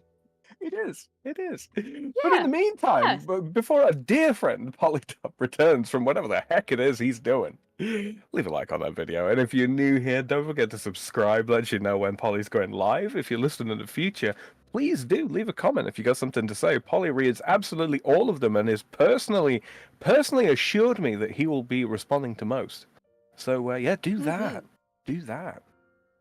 If you really like what we're doing here, Far posted not long back, and she may well do so again in the not too distant future, all of the links to our Streamlabs stuff, so you can pelt us with pennies. And if you also really like our stuff, there I might have listed on the Forgotten Store, if you will, Christmas stuff. Oh yes, The 2 Christmas things, but there's also a Noir Bar collection for your perusal. Yeah, no, definitely Have go check fun. that out. Fun, enjoy. I'm not going to There's say the- what's on there, but there's 4 items on there that are Noir Bar themed. Have fun. I am That are not Christmas related. Have fun. So OBS updated. Now, Okay. Far, you're going to feel my pain. Like, what the fuck? Like, when something updates. And, Yes. Okay. That happened. And it offered these options on things you can do for captures. And I'm on to chat capture 7, Sam. You know the difficulty. Okay. It offers this whole scrolling thing. And I didn't know what any of them meant, but I couldn't get chat to show up unless I selected one of the, there's either none or pick one of these 6 options. So there's a total of 7, none versus these other 6. And then Q Continuo, a long-time viewer of the show. How's it going? Whenever you have a picture up, there's a chat overlay on the scrolling chat. And I'm like, okay, I'm not exactly sure what you mean by that, but I'm positive it's because of one of the settings that I put on there. So then I changed it, and he says fixed, but chat was blank for us. So then I picked a different one. I am going to have to do some research after the show and figure out what the fuck those things do and why the fuck I'm having new problems with chat. I hope the problem doesn't persist with the new one I selected. We'll see. I don't know. Yeah, we'll have a good old look through there. I mean, Sam finally figured out how to get that goddamn emoji fucking thing gone. Yeah, which was nice. If you notice, it's not there anymore, which I'm very it's happy so about. nice. Yeah. But now a new problem has presented itself because, you wanted open source, didn't you? Yes, I did. Well, then shut up. All right. Moving along. Tumbleweed Christmas tree. Tumbleweed. Oh my god. It's all good now? Okay, good. Good. I have no idea what the hell the setting I selected does, man. None. Sorry about the confusion. I'd like to know what was happening. Perhaps I can go back and watch the stream afterwards and see what the hell was going on. Was everyone seeing my porn? At least they weren't hearing one of my associates coming through the fireplace again. The desert isn't exactly crawling with conifers. That's a tree. Conifer. Yes, no, isn't it? So Chandler, Arizona features a holiday tree that's a little more, well, native. It's drunk. I don't think that's what they were going for, Polly. Oh. According to local legend, the city's tumbleweed Christmas tree debuted in 1957 after the city's holiday decorations were destroyed in a fire. Now in its 65th year, it attracts visitors from around the world. The tree is composed of over 1,000 tumbleweeds that are strung with lights and caked with 65 pounds of glitter. Oh my God. Oh God. That's just gayer than California. No, it's worse than that. It's a herpes tree. It is. It is a craft herpes tree. This town. It's a herpetierite. They're never getting rid of the glitter. Every year, they're just adding to the problem. I can't believe that they did this to themselves. 65 pounds. They did this. For those you don't know, like, okay, glitter. You know what I mean? It far glitter. quite accurately and cleverly called it the herpes of the art world, because once it's there, you ain't never getting rid of it. And it's true. Yeah, I don't think I ever came up with that on my own, but like I'll claim it. Fuck Really? it. Oh, I thought that was I don't think I did, but like it's just something I've always said. You know? I quite possibly picked it up from somewhere and I just don't remember. Yeah, we just Possibly. confused Kefki. 65 pounds of craft herpes, question mark, exclamation mark. Yeah, no, that's what glitter is though. Yeah. Because once you have it in the house, it never fucking leaves. Yeah, you can vacuum It's forever. there It's forever. never going away. So this, Oh, it's never going away. So this town, shit, where was it? Chandler, Arizona. Chandler, Arizona. Yeah, Chandler. Don't ever go there, man. You're gonna look like you were hanging out with fucking, single Belle mom Delphine? drunk hookers. It just don't know. Yeah, no, It's like, you can't believe that they would do it to themselves. They live in Arizona. They're already doing so much. yeah. Why would you add to that? Oh lord. I mean, don't get me wrong. I like the look of the tumbleweed tree. I just don't know why you needed to Well, cover it in glitter. Well, the problem though, Polly, is this might be the same issue that the sandcastle tree has. Does this just look like all cool because it's lit up? Yeah. Or does it look that way all the time? Well, it says like, it sparkles even while the sun is still up. So it. Yeah, but still, like, sparkle doesn't mean glow like that. Chandler, Is that Arizona. glowing? My God. I fucking hate it here. Yeah, terrible. He's getting real good use out of that. Go-kart tire Christmas tree in Branson, Missouri. It's the Springfield tire fire. Mm-hmm. Just let it burn. It's not bad. Branson, Missouri calls itself America's Christmas tree city, and it earns that nickname with over 700 public trees on display during the holiday season. Most are the standard evergreen variety, while businesses like the Track Family Fun Park wheel out a bit more of a creative approach. The Branson Go-Kart Track and Amusement Park has over 25-foot Christmas, 25-foot, hold on, the moonshine's kicking in. Give me a A second. 25-foot of Christmas tree. Has a 25-foot Christmas tree made of over 500 go-kart tires. The track also features a Ferris wheel, ice skating, and real Christmas trees too. So bring your family, friends, and clergy. It's a good time. All right. Oh, You know, that Polly, was so good. you've only got to add a little bit more gutturality to that, and that's that's goofy. Yup. Gosh. Yup. That's my best attempt at the Missouri. And Margaret's Baked Beans, thank you very much for the 350. Chandler is the former home of the Heart Attack Grill. Really? Is that where that's at? The Heart Attack Grill, a burger restaurant that cooked all its food from pig fat. They now exist in Vegas. Check out the website. I know the one. At any rate, that is what we're going to try to do. Until your donation and Margaret's Baked Beans, I'd completely forgot that place existed. But yeah, man, they really aim at the heart attack thing. It's all medical in its theme, if that makes sense. Like, it's really it's really fucked up there. Yeah. Kimberly, thank you for the 350. Yeah. The rest of Chandler is terrible. It's not the neighboring city of Gilbert that is flooded with Mormons. The rest of Chandler isn't terrible. It's not the neighboring city of Gilbert that is flooded with Mormons. Glittery Mormons. Mm-hmm. Nothing's worse than glittery Mormons. What an interesting juxtaposition. Glitter, Mormons. Mormons, Yeah. glitter. Arizona's a weird Tumbleweed? place, man.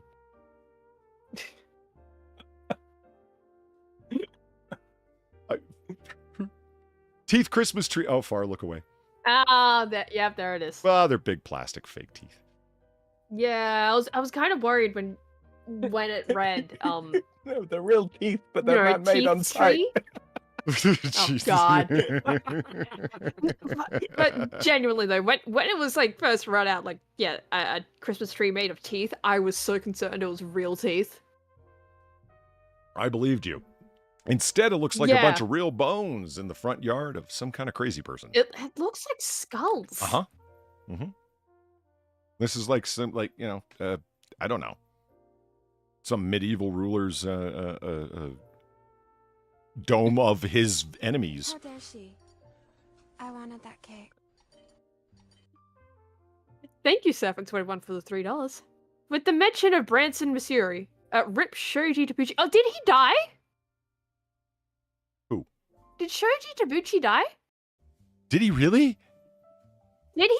Oh man, he was like not good, but he was dedicated. Yeah, he had spirit. Yeah. He had spirit. Yeah, he played that. He was the American dream. That guy. He truly was, honestly. Like, as much as you can just fucking beam on him, like he did have the American dream. Oh, Sam, like, this really? guy, Shoji Tabuchi, right? Okay, Oh, Japanese man, Christ. right? Who went to Branson, Missouri, and he saw some entertainers. Correct me if I got the story right. He saw some entertainers when he was a kid, and he wanted to do that. And I'm going to go to America and put together big variety show, and did it. Which he did. So he's got he plays the violin and he sings terribly, but that's not the point. The point is that people would come from all around, and we saw him on Red Letter Media, and he puts on a huge show. He married an American wife, and his wife's in the show, his daughter's in the show, and it's this huge family free-for-all. Like, it's really tame, G-rated entertainment. Like, it's all old people in the audience. Yeah. You can tell. Yeah. Like, you can look out in the audience, and it's just all elderly people. Which is fine, but but the guy, that's the audience. If any one of us had half that guy's work ethic, is what I'm talking about. You know what I mean? Like, he wanted it and made it happen. Damn it! Like, he was an impressive dude. Yeah, he made that laser light show happen. Oh yeah, his laser light show violin that came up at the beginning. And now for the incredible Shoji Tabuchi. Like, they were introducing him like he was Elvis walking out on stage in his prime. It was incredible. Yeah, and it's just this Japanese man with this, like, kind of thick accent, like, just go like, oh, yes, I don't even want to replicate it, but it's like, you have to see it to just understand. Just everything about this man should not work. None of this should fucking work. But somehow, he has this massive crowd of people just there for him, essentially. Yep. I mean, I guess people love an entertainer, right? They like people with energy. It's not even so much about the talent. He's not lacking the energy. That's a good way to say it, man. They're there for him. Like a Pentecostal preacher. Like, just fucking, if that's true, that's sad. That is fucking sad. That is the death of a legend right there. Sorry, I've just got this vivid mental image now of a Japanese Pentecostal. Can I get in? Crochet Christmas tree. All right. It's not that weird. Come on. No, it's not weird, and that looks like a fuck ton of work, honestly. In that is a lot of work. Kentucky. Let's see. Volunteers in Berea, Kentucky, if I got that right, have been crocheting their city's new Christmas tree for months. A group of locals came together on Facebook and offered up their time to crochet more than 900 granny squares, which were strung together and fastened to a 12-foot metal frame. Organizers estimate that more than 1,200 hours were spent crafting the crotchet tree, with efforts cornering a diverse group of volunteers, everyone from first-timers to experts. Now oh my God, they used the actual definition of diverse. Good for you guys. Now the whole city and anyone passing through Brea can enjoy the beautiful tree bound together by the spirit of community and yarn, of course. All right. I was going to make a joke about it.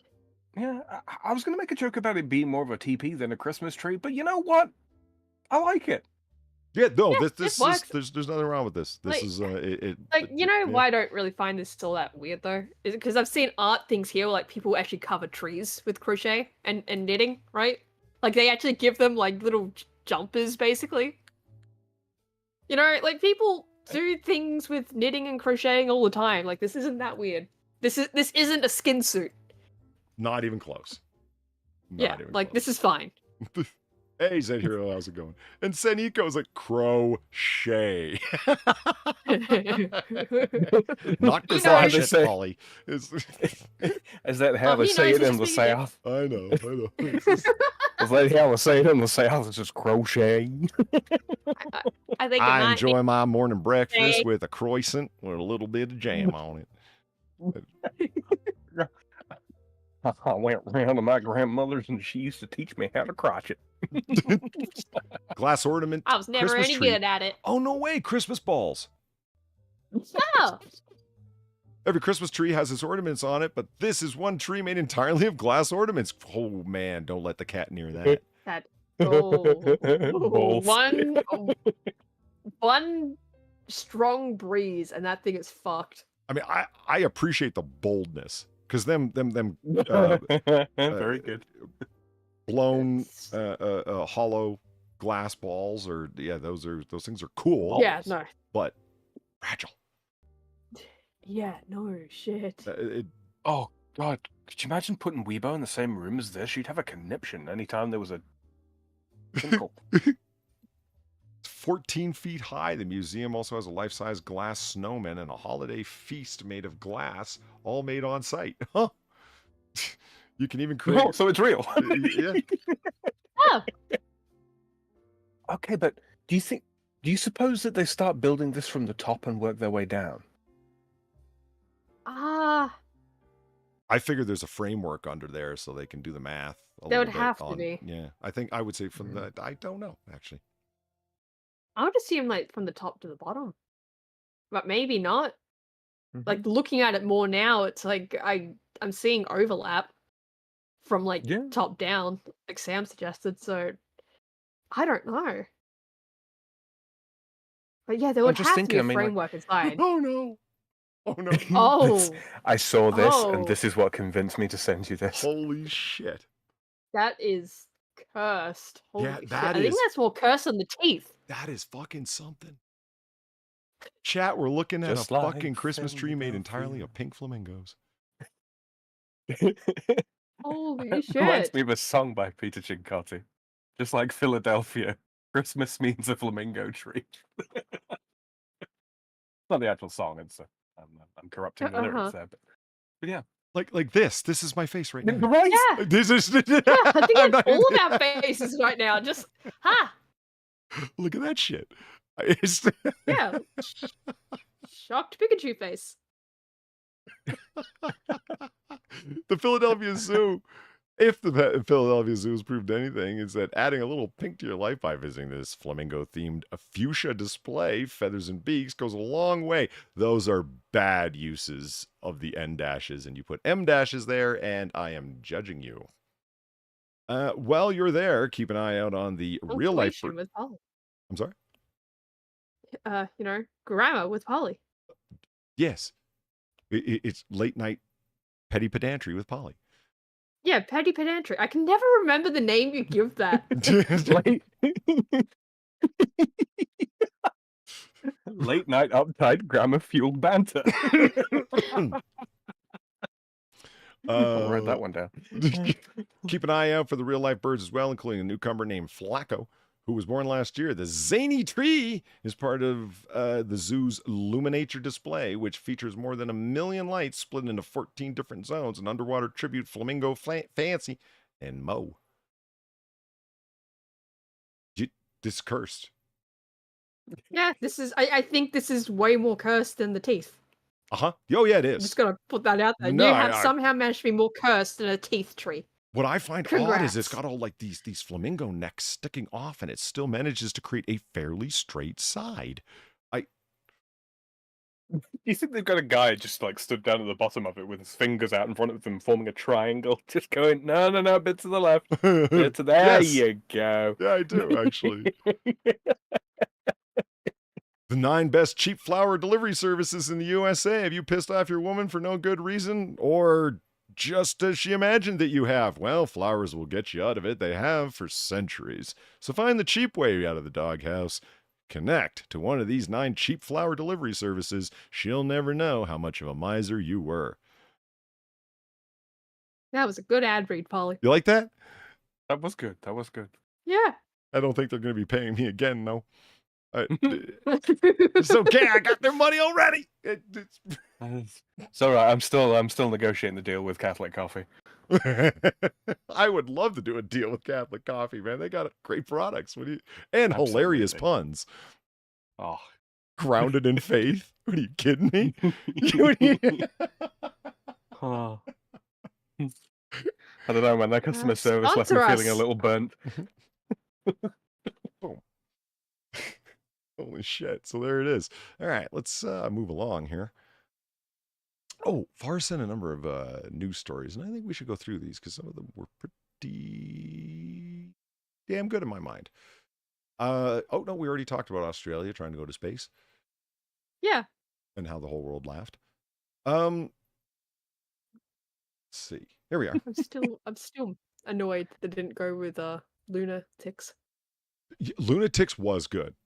But That yeah, was a good one. it damn well was. Yeah. Hey, Frankie Dollar, how's it going?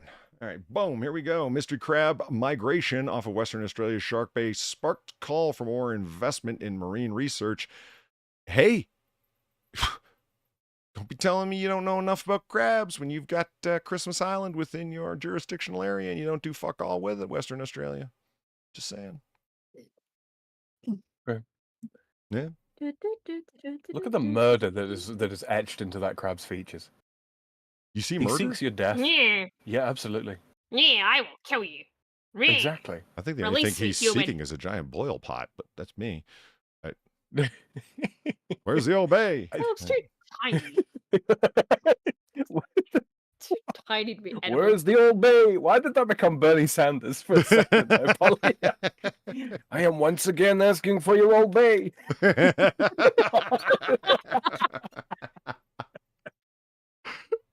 Conservationists who describe the moment when they encountered a mass gathering of crabs off to the Western Australia coast, which they believe could represent a new species that they would have already known about had they ever bothered to go to Christmas Island, but they don't because for some reason they ignore one of the most interesting islands in the world that they actually have legal jurisdiction over. Go figure. Researchers came across a spectacular carpet of crabs during a boat trip from Denham to Dirk Hartog Island. Dirk Hartog Island. Around 800... What? What? What? A Yeah, trip Dirk from Hartog. Denham to Yeah. Dirk Hartog Island. Yeah, I'm just like trying to follow the names, like Dirk Hartog. Yeah, no, okay. Yeah. Around 800 kilometers from Perth. It wasn't hundreds. It wasn't thousands. It was hundreds and thousands. Of They're what? crunchy. I hate it. I hate myself for that. I fucking hate it here. It wasn't hundreds. It wasn't Oh. thousands. It was literally tens of thousands of them at the surface, Leon Deschamps said. We actually slowed the boat down because we felt like we were making crab sushi. Oh, wow. Damn, dude. Deschamps is the founder of the Shark Bay Shark Attack Project. Really? Wait a minute. Shock arc. Shark Bay Shark Arc Project, or SHART. Wow, that's a tongue twister. Yeah. Which provides free research, which provides a free research vessel for marine science expeditions around Shark Bay. The vessel, on its way to retrieve underwater dolphin carcasses last week, when the researchers came across these crabs who were feeding on said carcasses. I've been a professional fisherman for a keen recreation. I've been a professional fisherman with a keen Oh my recreational God. edge. Leave it alone. I've been a professional fisherman.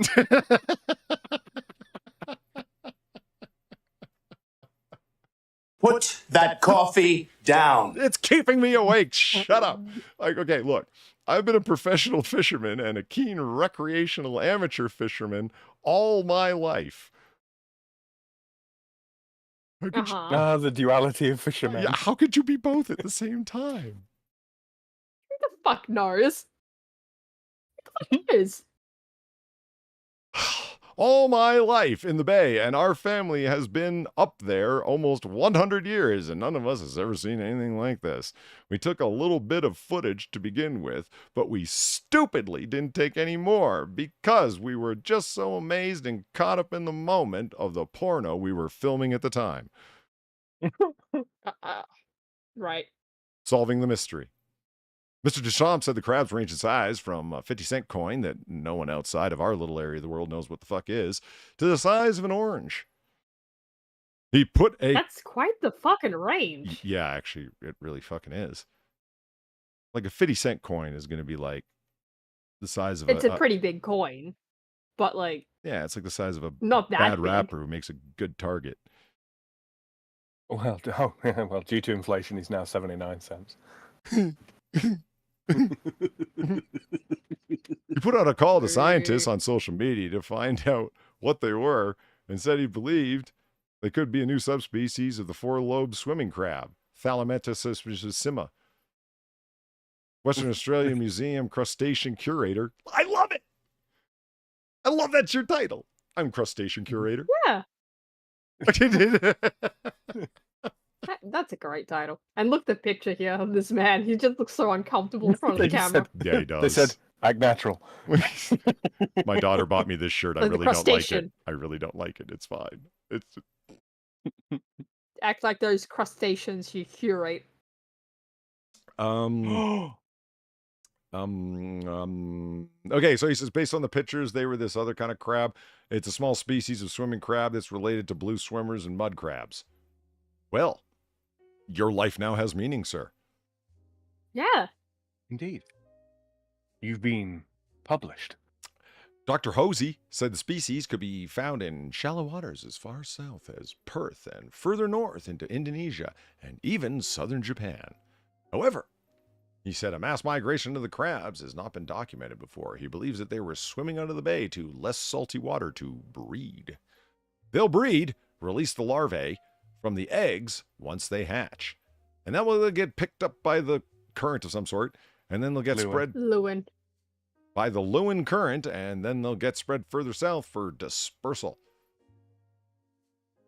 to Japanese markets everywhere. Okay. With Western Australia in particular being so large and unpopulated, oh yeah. What motherfucker from Queensland wrote this shit? I did. But we are, though. Most of Australia fits the fact. definition of large and unpopulated. What's your point? Yeah, but West Australia particularly, though. We are, in general, very unpopulated. I think Central Australia is probably much Yeah. less populated than the whole of the other You know, Yeah, the but place Central similar to Australia Dante's takes up, ninth like, level of hell. 3 you or know? 4 different states. All right. That's not one state. That's a multitude of states. Arbitrary lines in the sand, Far. Just fucking saying.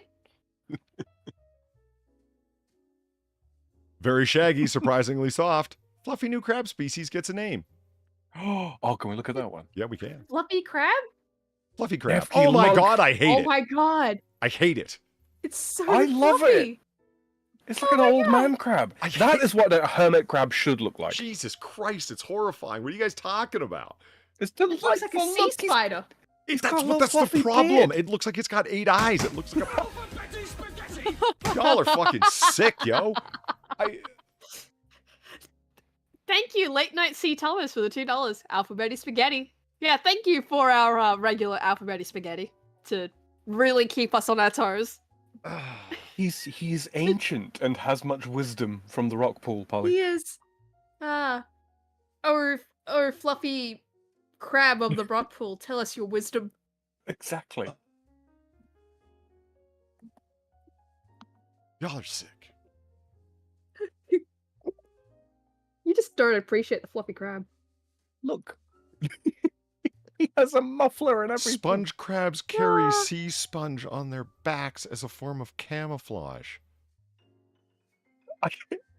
Bro, he's not just fashionable. He accessorizes. Oh! Amazing. I don't get how you hate this. I don't hate it. I am creeped But out you by hate it. I'm creeped out by it. That's the thing. It's like looking at a tarantula with all its hair. It's disgusting. Are you imagining how it would feel in like the underside of your nose? Is that it? Thanks, Sam. That helped. So drunk, I cannot get up. Gonzo? Ava. It's a turnaround. Rob Reiner's Politics, thank you for the $2. What did Far say when she went to Movie Bob's basement apartment? I fucking hate it here. And the alternative answer is, fuck off, cunt. She could do both. Yeah. and likely would. Mhm. All right, moving on to the next one. Yeah, it's one followed by the other. After more than 50 years, Kwanda contains its invasive Hudson pear cactus weed infestation. Yet this is purely just because of the picture. Like, look at that. Yeah. Like, I guess just Looks driving like through this area, you're going to pick up these spiny bastards? Is that the... It looks Pretty like it's been attacked much. by those crabs. Hudson pear cactus? Okay, I'm interested. You got my attention. Let's read. After many decades, the western New South Wales community of Kwanda, near Conabrahan, has finally contained its large infestation of invasive cactuses. Hudson's pear, originating in Mexico, is believed... Oh my God, they're spreading everywhere. Is believed to have been illegally dumped in the region in the 1960s. I know if I was in Mexico looking to dump something, I'd head to New South Wales. Of all the fucking places. Right? Something extreme wetback. Senior field researcher and Central West Local Land Service Craig Bennett said the weed could penetrate the toughest of footwear and even car tires. It can injure smaller animals and marsupials. It can really take over and damage the environment through them, and it can also help spread it into other areas, but they're delicious once despined. I believe you. Animals, especially natives like kangaroos, can get it. Yeah, they can get it. They can get both barrels. Oh, on their skin. They can get it on their skin. Okay. In their bodies, and sometimes it will actually kill them. The cactus can grow up to 1.5 meters tall and 3 meters wide, and its spines are encased in a detachable sheath. Fuck me. Okay. Mexico's not sending its best. Gee. Uncircumcised cactus spines. What the fuck? It's a detachable sheath which may remain embedded in a wound even after the body of the spine is removed. It is estimated the weeds Jesus. cover between 60 and 100,000 hectares in northwestern New South Wales, but the plants have also been found in Central West, Hunter, and Greater Sydney regions. That is a fuck-off cactus, man. This is a You plant guys that claim chooses that violence. Australia is trying to kill you. This came from Mexico. Yeah. This no, is not native. I hear you. Polly, no wonder they're all flooding over the border. They're trying to get away from these fucking triffids. It'll stab you and keep stabbing, and it leaves you with a fucking shiv in you. Right, this is a heavy assault cactus. But the site has been contained to 28 hectares. Oh, that's good. It's about the size of, 58 elephants long. I don't know. Well, it's Are we 100 really going areas, back to Polly. this? It's a hectare. I have no idea how big a hectare is. I actually don't know. It's 100 by 100.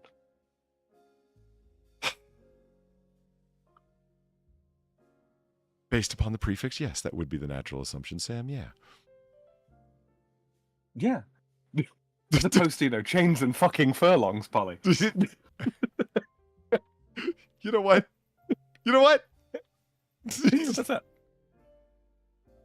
Is there a word in French for fortnight? I was curious about that.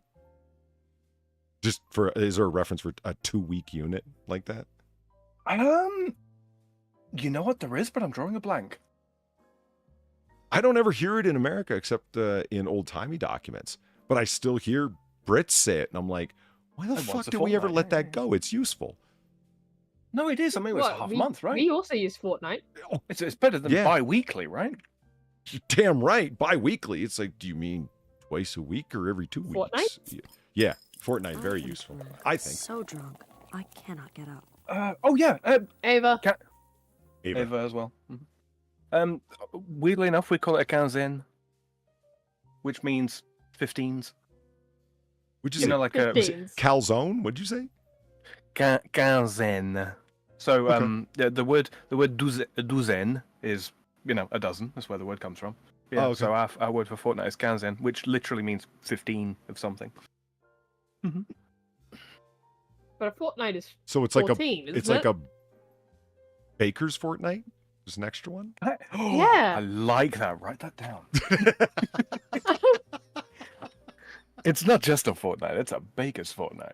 Gamer Valine, thank you for the $2. Oh, who lives on a crab shell under the sea? SpongeBob Spiderface. Jesus Christ. I mean, he do be SpongeBobbing though, if you think about it. Son of a bitch. Bart, what was the fucking thing that we said we gotta ask Sam if that's a thing in France? Do you remember? Oh god. I know Right? what you mean, but I know what you mean, but I've forgotten what it is as well. Fuck. The other night we were watching something, talking about something, Sam, and yeah, I know, chat, this is totally what you want to hear, a bunch of bar idiots sit around talking about. But it's like, hey, these are the conversations you hear around a bar. Yeah. And it was something that came up. And I said, we got to ask Sam about that. And Far said, yeah, oh shit, we really do. And it was something we were legitimately curious about. And now neither of us can remember. Oh, I think I know what it was. Is there like a French version of Onision?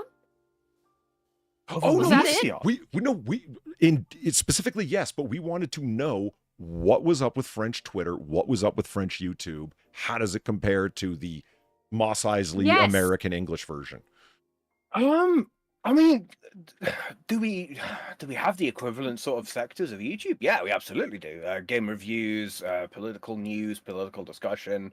There are French social justice warriors and anti-social justice warriors as well. Is it as cancerous? Yeah. Oh, fuck yeah. Is it? Okay.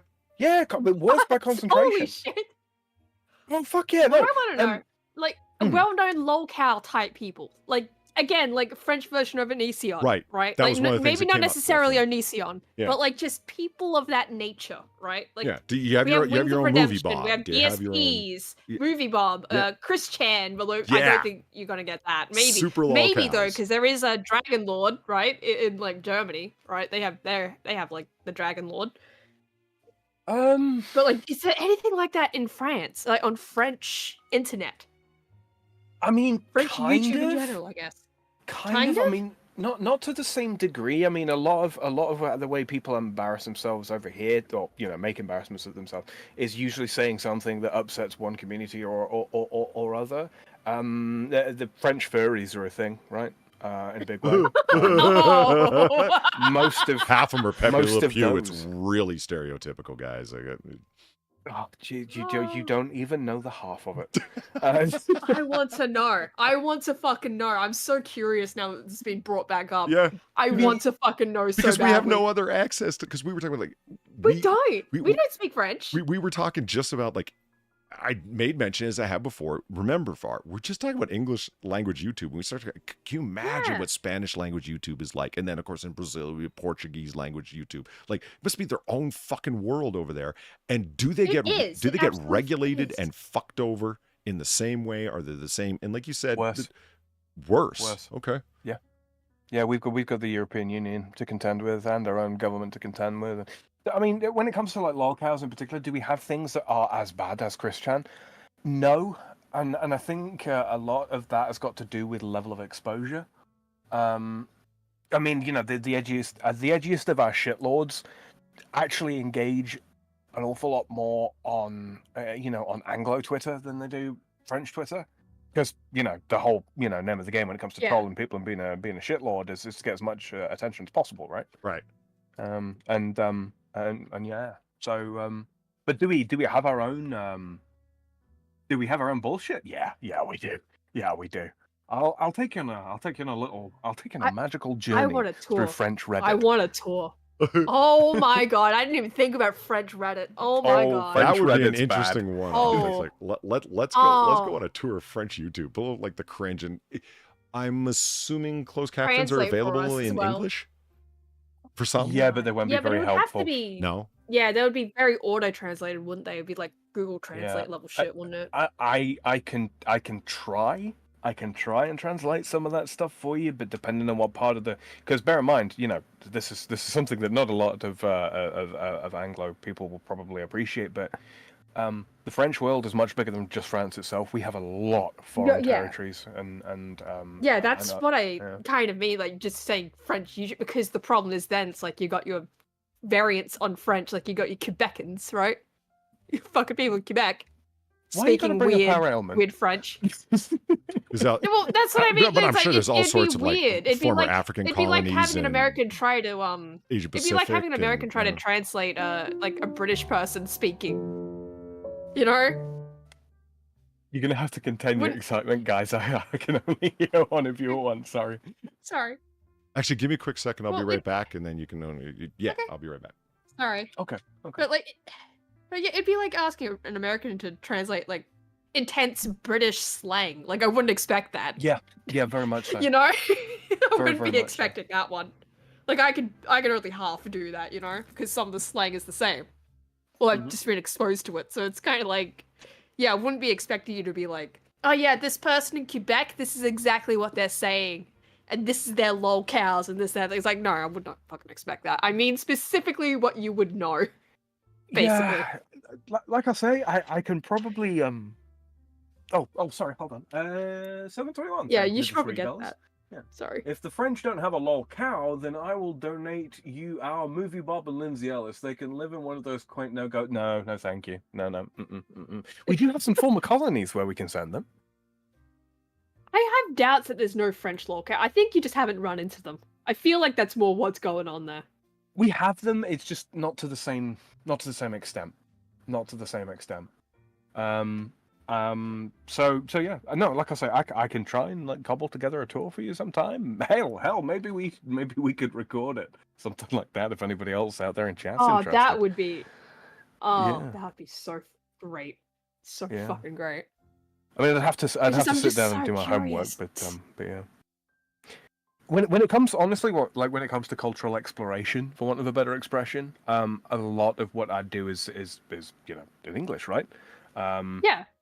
Just because I mean, I talk to you guys, and I do the Noir Bar, and I talk to lots of other people from around the world, and the main language of communication is English, right? So yeah, when it comes to culturally relevant topics and all that kind of thing, a lot of what I know is English. So yeah, there is a good chance that I've simply not been exposed to the French Christian. Yeah, that's just kind of the vibe I'm getting, right? Because like chances are you might just not have been exposed. Because sometimes lolcows, it's like you feel like everyone knows who this individual is, but then you start mentioning them just offhandedly, and then you have a bunch of people asking, "Who the fuck is that?" And you become like you reach that realization of, "Oh yeah, right, yeah, they're not that well known." Mm-hmm. You know, so maybe, yeah, like, I feel like that might be what's going on here. Because I have serious doubts that it's just that there's no French lolcows. No, there are some. As regards to Onision, I mean, if you want to talk about, self-obsessed, narcissistic, abusive, PDF files. Yeah, those exist. Those exist. Ironically enough, a lot of them are working for universities. Anyway, moving on, because politics. Real quick in chat there. Hello. Oh, Michael Hatfield. Hello. It's been a while since I've seen Michael in it. Hello.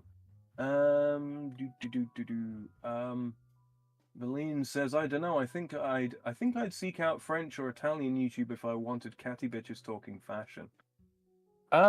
I'm gonna let you in on a little secret there, Valine. Our fashion design is not really catty. That is a very American thing. Yeah. Wow. But I wouldn't think that a lot of it would be fashion anyway. Like, I'm not really interested in that side of it. It's literally just like the similarities, right? The parallels of like the spaces we occupy on the English side of the internet, and how that is on the French side. Just what are the similarities? What are the differences? How are these things existing at the same time but so separate? We have a very, very parallel culture in a lot of ways. We're not that far removed in a lot of respects from broadly speaking, you know, again, I keep using Yeah. the word Anglo. I mean, you know, British, American, Australian, Canadian, etc. Yeah, we're not that Yeah. far removed. In fact, a lot of our cultural phenomena are sort of like downwind, especially from American phenomena as well. Let's see. Crab Slap Hammer in chat asks, in France, do you just call it onion soup / dip? Yeah, we do. Yeah. Mm-hmm. Yeah, like it's just curiosity, right? Because it's like, because you would think, you wouldn't think all the English spheres would be all in the same spot, right? But they kind of weirdly are. Like, there's no real like Australian side of the internet. Like there is, but there isn't. You know? It's more corners, isn't it? It's more corners. Yeah, and it's sort of, corners. feeds out, yeah. But like we all share the same sort of space. So like it's how you end up, you know, encountering me, right? Hey, I'm West Australian. This is fucking bizarre. You know, like, because it's still the same space because we speak the same language, but there's not really like, you know, an Australian section of the internet where we all speak our own little like Australianisms, right? God, could you imagine? Oh god, it's like, oh, I paid $5 dues for the boomerang down at the flea market the other day. You know, you say that far, but actually, no. There is a subsection like that. Black Twitter. You ever been on Black Twitter? Yeah, I've seen bits and pieces, but like that's a little different though, right? That's like that's a little separate, right? Like that's not like an entire like I don't know how to describe how that's not quite the same thing because it's I don't even know. But I feel like they choose that, whereas usually it's when I'm talking about like the separate countries that like French Twitter, English Twitter, right? You're not really choosing that. That's just the language you kind of, you know, were born speaking, right? This is the part where I make a joke. It's like, no, we completely choose it. You know, we could learn English, but you know, frankly, when you got French, why would you bother? Yeah, but you get what I mean, though, right? You're still choosing it. I do. Like you're still like you're not really choosing it, but you're choosing it by not learning. But you're not choosing by sticking with your, you know, first language, right? That's just what you kind of have by default. Mm-hmm. Valine says, no, they are catty. That isn't relegated to wine moms and gay men on TV. No. I feel I've not made myself plain here. No, that's how French fashion designers and Italian fashion designers talk when they're talking to Americans. Amongst themselves, they're completely different people. They look down on you, okay? They're not catty. They're dismissive. I see. Cannibalistic Wizard in chat says, I'm surprised you're allowed online, Upside Down Harlot. I'd have thought your penal colony people wouldn't be allowed online. Well, it's an almost thing considering how shit our internet is. Well, Canny Wiz, are you forgetting your own country's origins there? Britain was not sending its best. I'm just saying. You are aware that Australia kind of just exists because you guys went, no more prisoners, please. We want independence. So they started sending them here. Oh. Oh my Everything God. good over there, Polly? He's muted, so I don't know. Yeah. Well, we'll keep going then. Yeah, let's just keep going. So, so would you be able to name like specific people that are like, I don't know, like people of interest, I guess, on like French YouTube? Not off the top of my head, no. Not off the top of my Okay. head. The majority of my how should I say cultural interaction, in terms of French these days is work related. Just technology, you know. All right. And even then, there's so much bleed over between English and French that yeah. No, nobody Okay. immediately jumps to mind. No. All right. No, Yeah, I can see why you'd need to do like your own little research before taking us on a tour. I can see that. Yeah, It's like I say. I mean, when I was younger, when I had more time to sort of to kind of invest in it, I suppose is the thing. But no, I mean, I can turn my recommendations on YouTube on like now, and start going. Oh yeah, I remember I used to watch him. Or, oh, is he still on the go? Oh, that sort of thing. Yeah. But yeah. Again, like I say, we have a lot of online French communities, if you will, are exist in near perfect parallel to their English counterparts. They absolutely do. I just find that so fucking fascinating. Like they just exist in the same manner, but they don't interact, or they barely interact. Just completely unaware that the other side is doing anything. It's like parallel universes.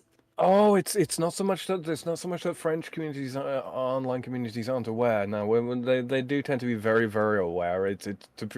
Frankly, it's inescapable. That's even more fascinating because the English side just doesn't know. A lot of the time. It's a well. Why would they? Why would they? Yeah. It's not like French. It's not like say British culture is all that downstream of French culture anymore. Downstream of American culture, sure. But then again, who isn't these days, right? Right. Like that's just kind of the way it is. Because America just has so much media stuff that they make that it kind of gets exported everywhere. Well, I mean, we all have to remain aware of America's politics and and doings in the world, right? Invariably, one or other of us will get dragged along with it before long. Oh God.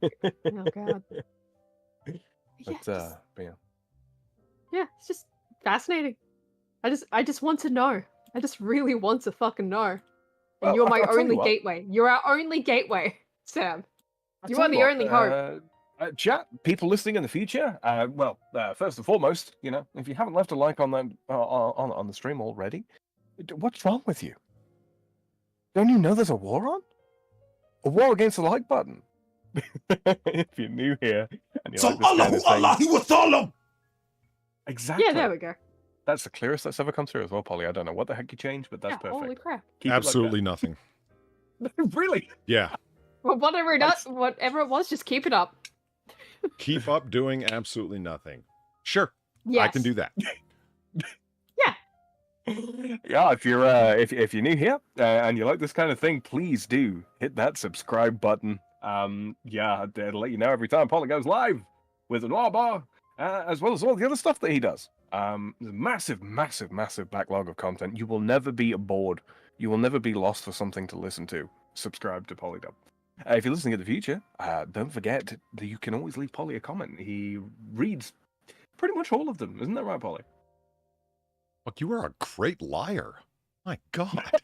I'm listening to that. And if it wasn't me you were talking about, I would have believed you. He even responds to most. But yeah, do that. Do that shit. And yeah. Oh, and if you would like me to take these two on a little tour of the French musty corners of the internet and record it for your listening pleasure, let us know in the comments, right? Harass me on Twitter or something. I just want to know. I just read this headline, Far. Holy shit. Let me shrink it so Jack can... Anyway, moving on from French internet, I guess. Damn it. Yeah. You got to fight to get that frame in the right spot. And it's always a beef. Damn website designers. Far. Damn it, ABC. Bless you. That's mute your you, mic. God. All right. Research finds exercise regimen for fish could help satisfy world's growing hunger for seafood. And it's the first line of the article that got me. You see it? They're gonna have little races for the fish. Only the tastiest. He's will make doing it to butterflies. the Look at him. He's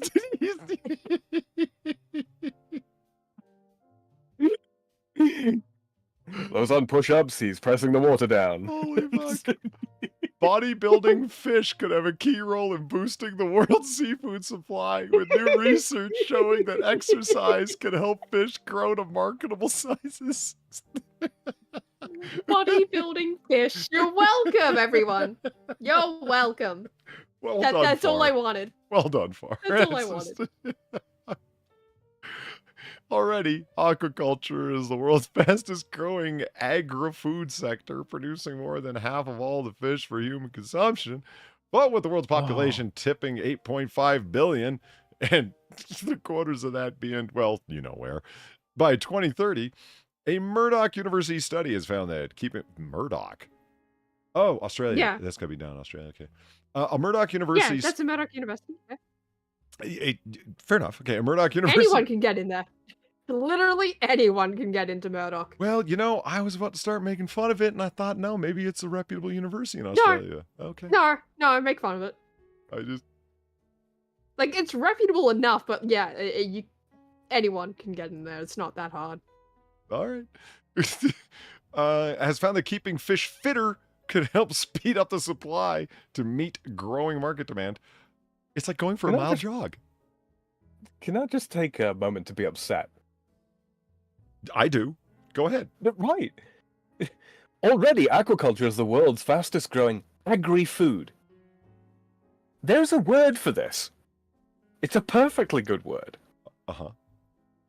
Alimentary. What does Used to that mean? Fucking word pertaining to food or nourishment. And the Oh, growth okay. thereof. Yeah, alimentary. I'm learning. I'm done. It was at this moment that he knew. He fucked up. Gonzo. Yeah, I got a got gonzo. Ooh, Great trips. timing. Richie Apriel's Ramps Are Us. Thank you for the $2. I'll drive a Lionel up in there. Thank you for the $2. If I don't get my money back from David Scatino, I'm going to have to go back to doing commercials for Sprint again. Seriously, check YouTube.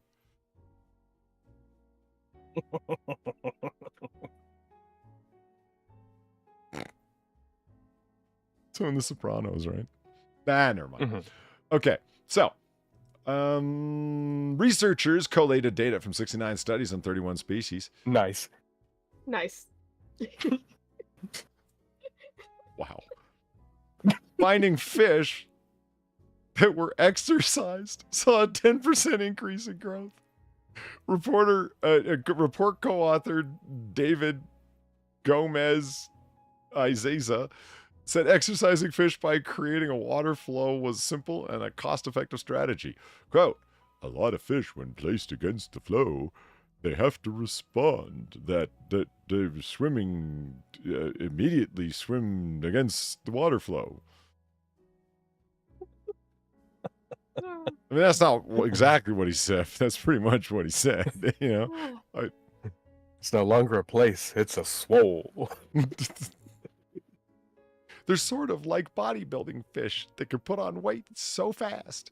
We give them tiny little teaspoons of creatine. Okay, now, Dr. Gomez said the fish, Dr. Gomez said fish experienced the most benefits when they were swum all day? When they were swum all day? If they were swum all day at a speed of 2 body lengths per second. That's not a sentence. Is swum in this context? It might be. I don't know. It doesn't seem right, though. Doesn't sound right. It's almost like someone being learned all day, right? Like, yeah. Technically it works, but that's not quite. Is this like Yeah, funnily no. the word that's right, but I refuse to say? Well, I mean, what else would you say? It's like walking a dog, right? If a dog has walked all day, at You a woke speed the of twice dog? its body What? length per second. Well, you walked the dog. Yeah. So there's no If ED you- on this. He didn't swammed. Right, with a past participle. I'm just saying it sounds odd, Sam. It makes It more does sense. sound Like if they swim all day at a speed of 2 bottlings per second, that would sound It's right. yeah, but it's not that they are swimming. It's that they are being made to swim. They are swum. The dog can walk, No. sure, but it is not that the dog is simply walking. It is being walked.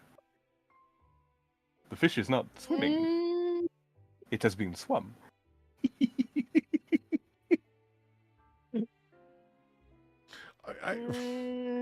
If you go for a run, you get tired and you need to eat more. This is somewhat the case with fish as well. They do eat more food, but they're equally efficient at converting this food into mass gain. So, I don't even really care about the rest of this article. Just bodybuilding fish. I just found that funny. yeah. I just found that really funny. Well, and this one Just too. the idea of like, yeah, if we exercise our fish, they'll grow bigger. Like, Scaling up holy for the shit, industry having them, farm? like- Come on, you missed a good one. Yeah, I get it. It's funny. Not as funny as bodybuilding fish. No, it's not. That's No, the way. You can't top that. Look at him. He's flexing. Whoa, he got tickets to the gun show. You know, he's He's got to avoid feeding them hydrogenated oils. Jesus. Odd. All right. Illegally dumped vapes causing 5 fires a day in Queensland recycling facilities due to lithium-ion batteries like the one I have in hand right now. Thank you for letting me know I have a weapon. I just found it incredible. It's like there's 5 fires a day? Really? Come on, let's see something explode. Yeah! Fuck yeah! Whoa! Yeah! Holy shit! That's a hot potato. Damn right. Whoa. Kaboom. I don't know what kind of joke I'm going to make about that guy's misfortune, but it's coming. Holy shit. So you're all sitting out on my porch, and I was taking a tug on the vape there, and all of a sudden, Come on, more exploding people. Yeah, whoa, Polly, yeah, Polly. whoa. Well, yeah, hey, Whoa. yeah, we got plenty of them. I mean, shit. Oh. Shit. He's just like, what do I do? What do I do? You leave the room! Unintentional jihadi. What? No!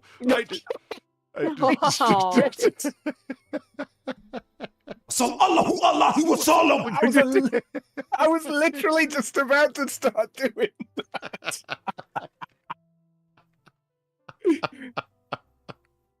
Yeah, I'm just going to keep this right where it is.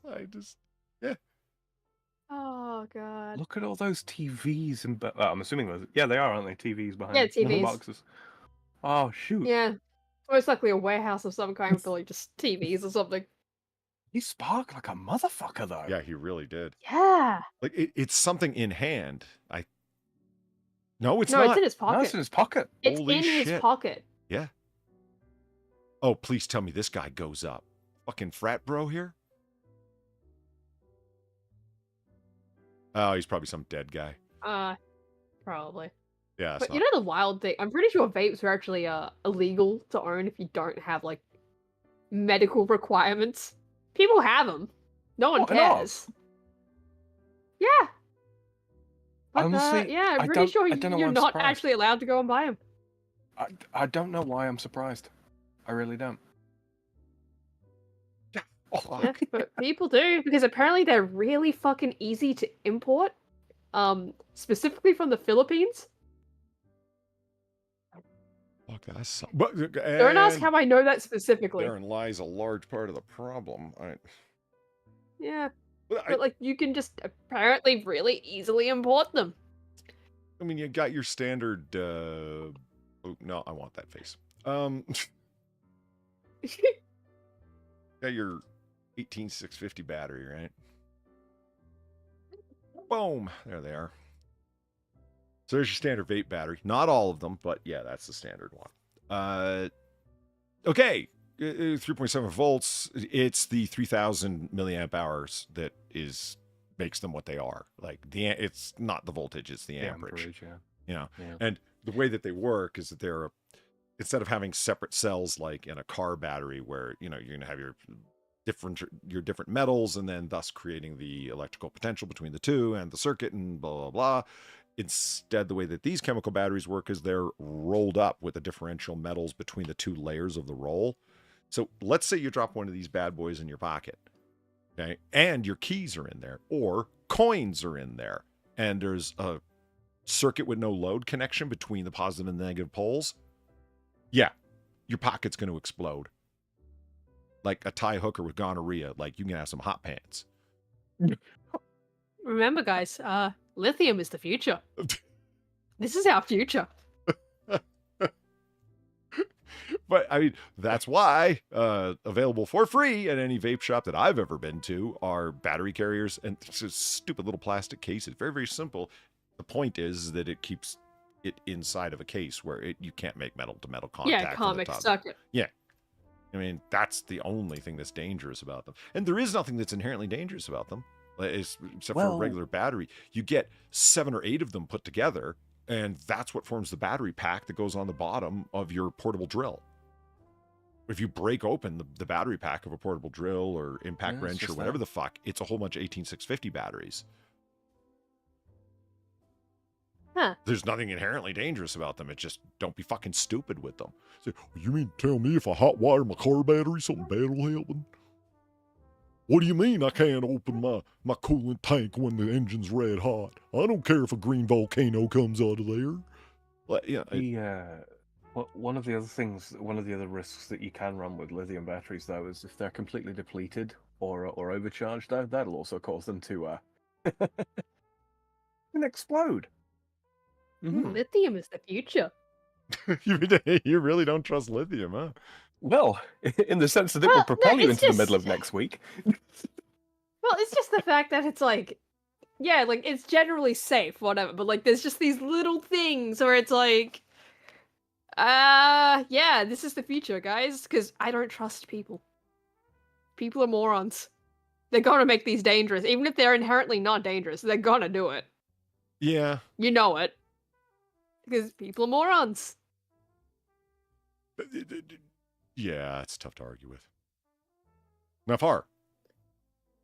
Yes. Last week, we did not do top 10 ugly paintings that are now worth millions. You don't want to touch those other ones right there? These ones? You don't want to touch those at all? Are you avoiding?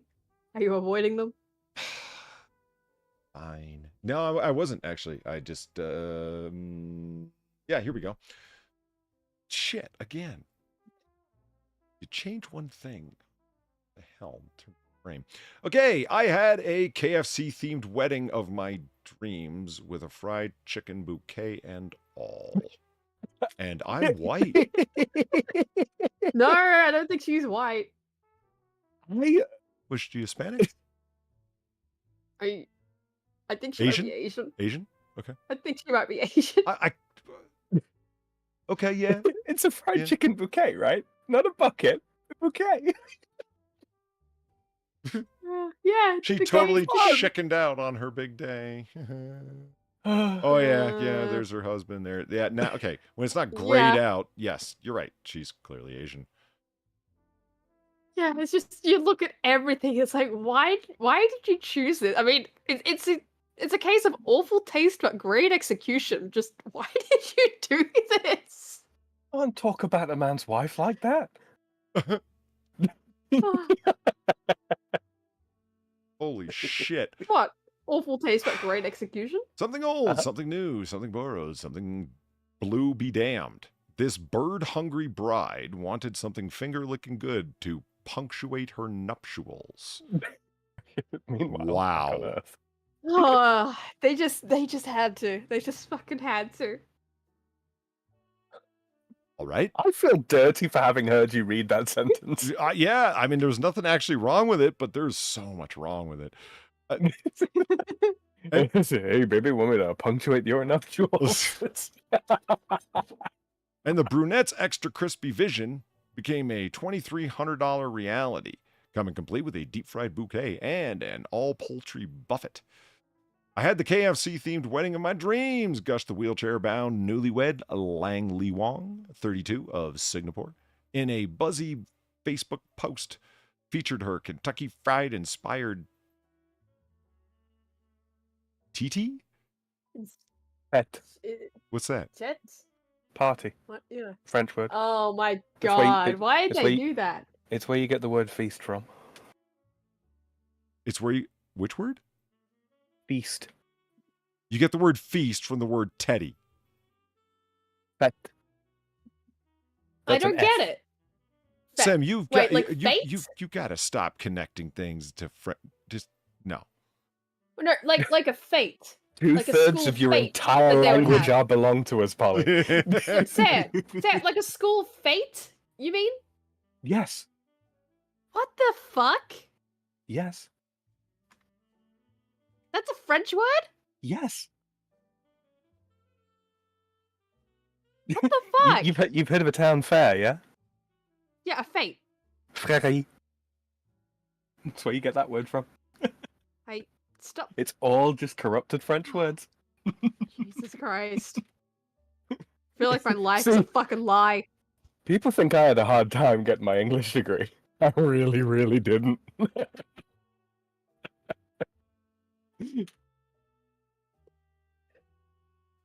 God damn. I learnt the origin of the word fate from a KFC wedding. So I just started Sound reading like the the shit article up. and it's like, what the fuck? Ahead of her Yeah, deliciously I decked out. only linked it. I only linked it because it's funny, because KFC wedding, haha. But like, I have no doubt that the text is absolute garbage. Mhm. Do you think she ate that? See, when they said deep fried bouquet, like I got it that it would be like a bunch of drumsticks and shit, but I was kind of hoping that they were all kind of dipped and fried together. I don't know why. Right, why aren't they sauced? The- This wing for Wong is wrong. just-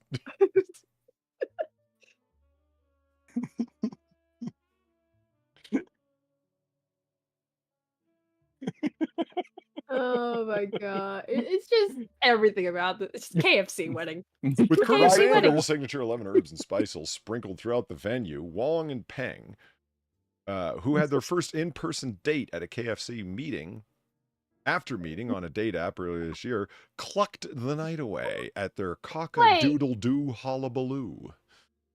Wait, Oh, they God. didn't. They haven't even known each other the full year. They're getting a KFC wedding. Okay. Oh, Okay. This wing for Wong is wrong. Somebody make it right for the Wong in white. Christ. It writes itself, Oh, Polly. It writes itself. I don't know. I'm sitting here just you know. A gog and a gas, KFC right? wedding. I'm like this. Yeah, I'm, where's the face? Yeah, I'm just There it I'm is. just doing this. All right, here Here's we the go. face. Far. Because this is going to make And it. then here's the other yeah, one. This is going to go well. Brazilian woman who married doll throws Start gender. the video again. All right, I will. Okay. You need to see the whole video. It's like, what the fuck? Oh, Jesus wept. Yep. Oh, the whole story is wild. It's one of those things where you keep reading it and you're just like, no, this isn't real. This isn't real. But yeah. God damn. Nothing? Hello? Brazilian woman who married doll throws gender reveal party for second ragdoll child. Yep. And just click play on that video. Like, there she is with her ragdoll husband. She's setting the thing, right? And pink. And look at the amount of people.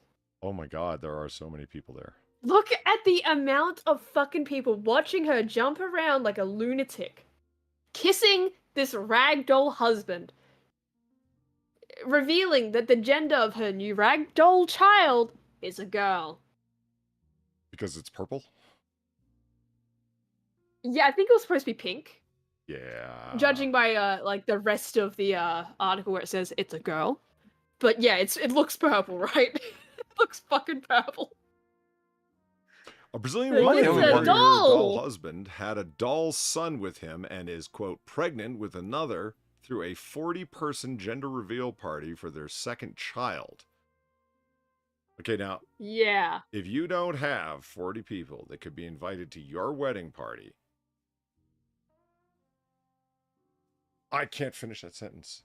I'm just used to feel very, very sad, very bad for guys out there who found themselves to be so unattractive, so unappealing that they had to pay for sex. I used to. Not anymore. Now you just feel sad for this woman? I now feel that level of bad and sad for this woman. My dear, what are you doing? Better. It just gets better and better, and by better I mean worse. The more you read it, because it just keeps going and going. You just like you're reading the story of this woman with her ragdoll husband and children, and you're just like, what the fuck? What is any of this? Is this real life? How did you get 40 people involved in this gender reveal for this thing? How do you know 40 people willing to do this? This is what happens when we have a society that is not, encouraged to say no on a regular basis, I think. Whatever it is, it's fascinating on that weird level of like, wow, you just can't look away. Because it just gets more and more just bizarre. So the woman and her husband, who, by the way, if you keep reading that, her mother made that ragdoll husband. Really? Yeah, like read it. Just yeah. Maravone Morales her and her husband Marcelo, a ragdoll made by Morales' mother, announced in a TikTok video Sunday that their second child would be a girl. Morales said their inanimate daughter is due in December and revealed that her name will be Marsala. The unconventional couple already has a son with also a Mar-type name. The reveal featured Morales, Marcelo, the whole gang, dressed in pink and blue with pink and blue decorations, and Morales holding a sparkler spouting pink smoke. She screams and jumps for joy. I love screaming in excitement. Ah, yes. I'm more of a multiplier myself. They show pictures. They show pictures of the family. They show pictures of her with her ragdoll family, and it's just like, holy shit, lady. We will get there. Oh my god. She screams and jumps for joy as the camera pans to roughly 40 family and friends clapping for her, showing the lengths that humans will go to support things. I wanted it to be a boy because I've heard having a girl is very expensive and much more work. Oh, for the love of God. But you can choose the gender of the fucking child. It's a ragdoll. But the baby will still be welcomed and very loved by me and her dad. Oh my god. It's so insane. Oh, Look at that. Lord. Why did you give why the unibrow? Polly, that is the question, isn't it? I think it's time we get some of the extra strong stuff out from under the bar. What say you? Yeah, this is an overproof kind of story. It really is. Oh my god. Again, the unibrow on that kid. So to speak. It reminds me of the Yarn Boy, but there's nothing inside. Sorry.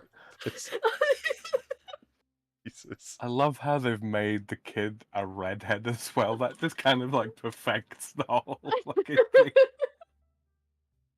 For fuck's sake.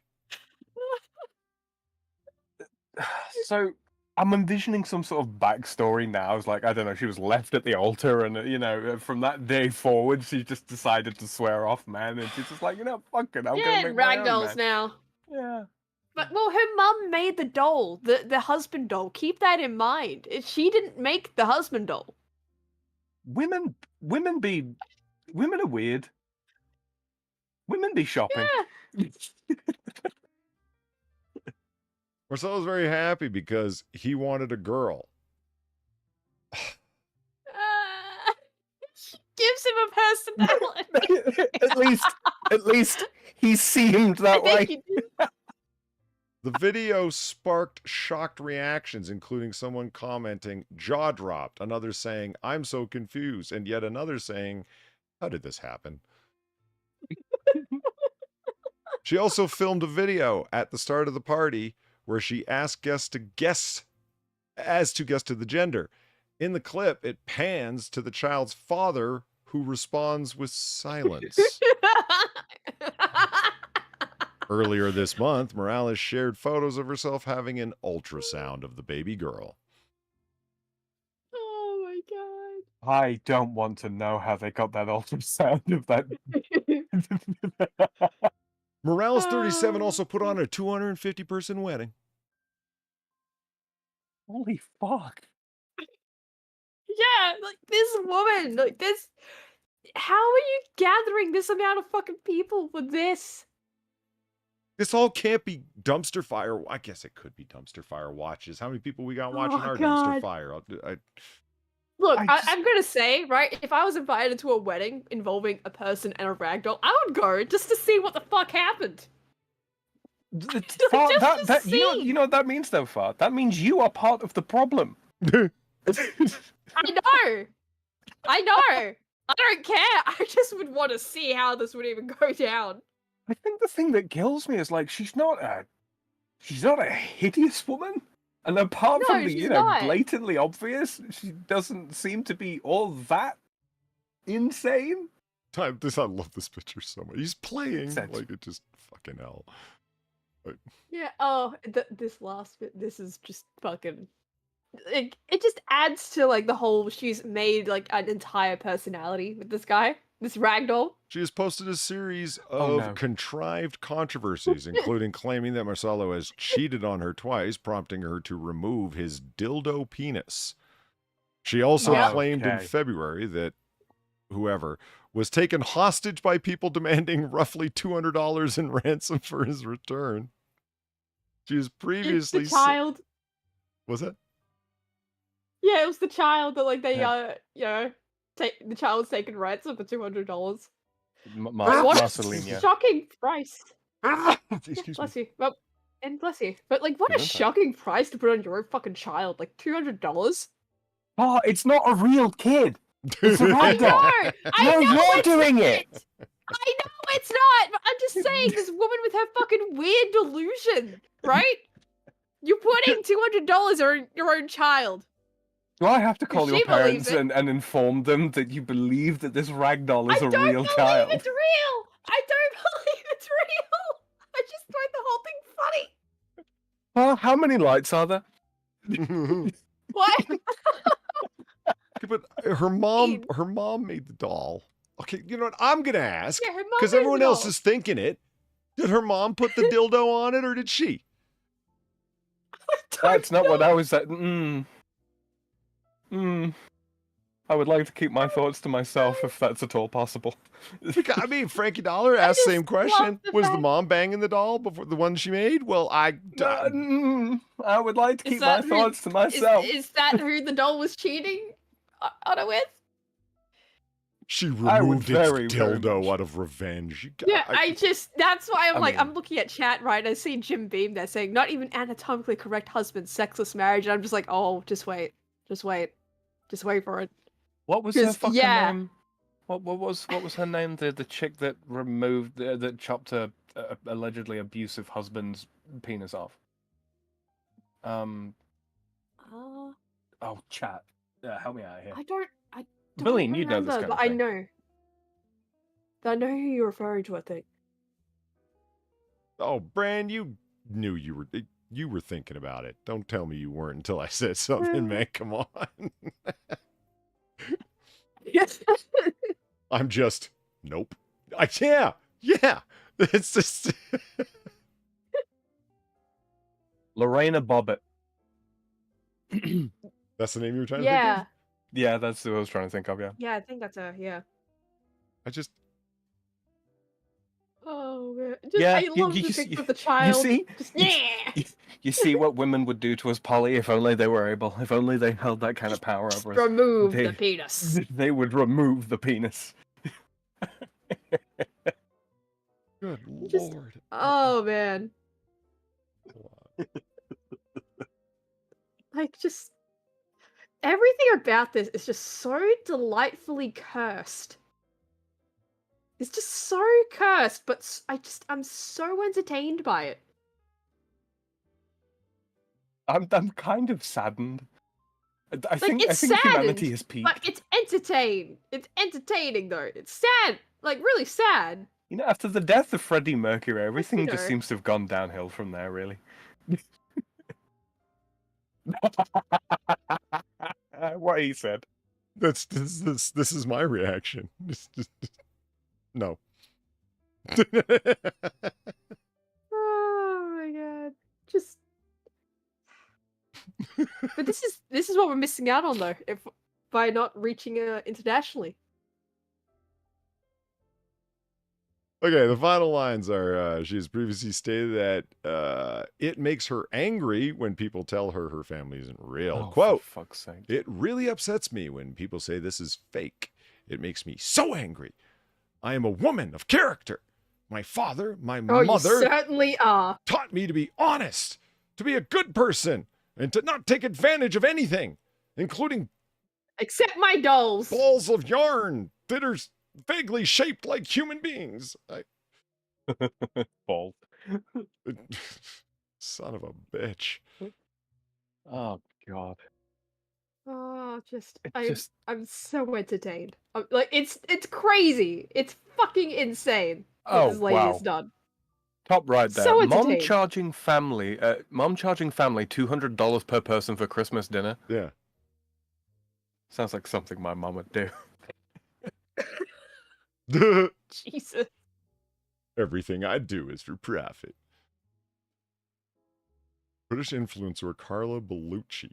She's charging $150 per head. Excuse me, 150 pounds per head for Christmas dinner this year. Yeah, I bet she's done a lot of things for profit. Uh-huh.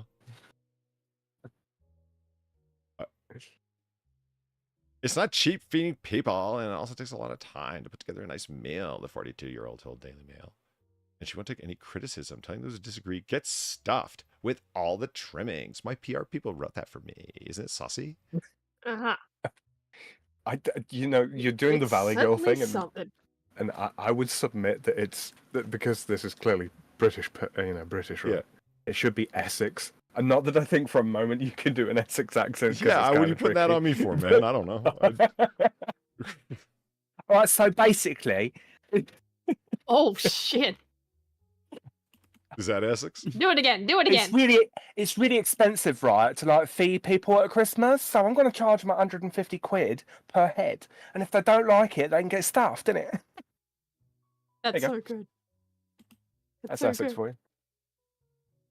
It's interesting how idiot bubbleheads the world round need to end all of their statements as if they're a question. Isn't it? Right? Or just an upward inflection of like, it's a question? Like, you know what I mean? Like, what is it with vapid bubbleheads the world round? It was the greatest pain for me to experience it for the first time when I heard an Essex girl, an airheaded Essex girl, use the word like repeatedly in the same vein as a Valley Girl. It's like, these are two things that should never have been combined, and yet here we are. And here I stand, and... Where's the Wow. meteor? Yeah, where is it? We try and keep track, Sam. Do we have an article? Well, No. No. We have an app. not... We have an app. We do. It's true. We do. Yeah. People think we're keeping track because we're morbid. No, we're just hopeful. Yeah. At this point, it frankly is optimism. Yeah. Just hopefully someday. All right, so we got a couple. Someday. We got a couple of choices here. All right. Oh my god, I don't know what that should lead to. Oh, I don't know. We got 24 ridiculously expensive everyday items, which kind of interests me how much people are willing to pay for a scrub brush or whatever. Mm-hmm. I've seen what people are willing to pay for fucking Air Jordans, and that's pretty retarded. That's why I'm an Adidas man. Look at what people are willing to pay for Christmas dinner. As if that bitch is cooking anything. No, she got it all from Marks and Spencer's, isn't it? Sam, Jesus, stop. Stop. It's painful, isn't it? So we got, 24 ridiculously expensive everyday items, or, hold on, 10 neighborhood disputes that ended in violence, and 10 annoying people who ruin Christmas. Man, is that going to just be a whole bunch of shit about Trump? I don't know. So how about we just don't do that then? All right. We don't need to. I mean, they'll absolutely take a jab at Trump on the 10 annoying people Christmas. What are you thinking? Any expensive items? Yeah, expensive items. Or right on to Zillow Home, perhaps. Totally up to you. Well, I feel set on expensive items now. Well, that didn't take long. Okay. We've also got the laziest animals on Earth, top 15. I'm there. We'll get to them, Polly. We'll get to them someday. Someday. I see what you're doing there. That was okay. Organic comedy.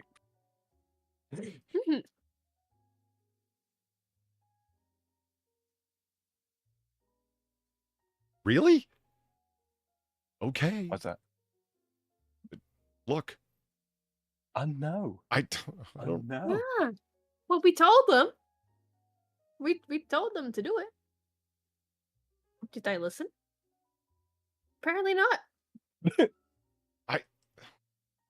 Still Like the stream. It doesn't make sense. I don't understand these things. Chat, you're not helping with my self-loathing. What the fuck? Okay, look, all right, here we go. It's 4 o'clock in the morning and it's starting to get light. 24 ridiculously that's expensive everyday items, including some things that look oddly like 18650 batteries. And colored toilet paper, or is that tape? I can't tell. It's toilet tape. Toilet tape. I see. I could have went my whole life and never thought of a concept of toilet tape. Thanks, Sam. Oh, have you never seen the challenge mode? Jesus.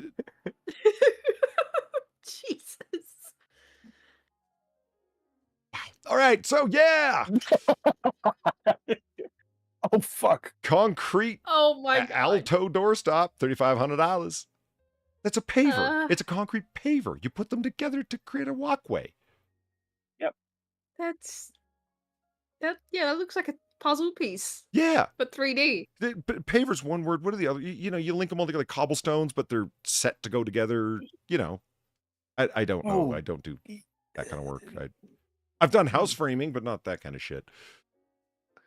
It's like crazy paving, but concrete precast jigsaw pieces, Yeah, right? someone in chat's gonna be, you fuckers. That's what it's called. That's what chat's great for. They know things. Oh, it's paveleur or something like that. Yeah. It's probably. I don't fucking know. Lots of people with lots of job experience. It's crowdsourcing information. You're like, hey, well, the rest of us are using cinder blocks. We found outside for shooting at ranges because they explode awesomely with rifle shots, and they do. They do.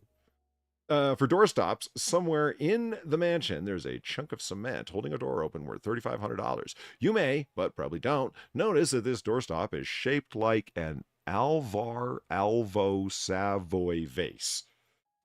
I just displayed I'm a Philistine. Not the, splody kind. You know, Alvar Savoy, if your vases look like that, my friend, you and I need to have a little talk. Yeah, it's a pretty shitty vase. Yeah, what the Or fuck? vase. And that's because it was cast in an original vase, which was then shattered to let out the mold. Well, the alto doorstop looks pretty cool. It may just be a waste of a perfectly good vase. And $3,500. It doesn't look cool. It just looks. This is neo-brutalism. Yes. Yes. Holy shit. It's not right angled enough, but it's got the concrete. It's getting there. See, there is just one right angle that runs all the way around the outside of it.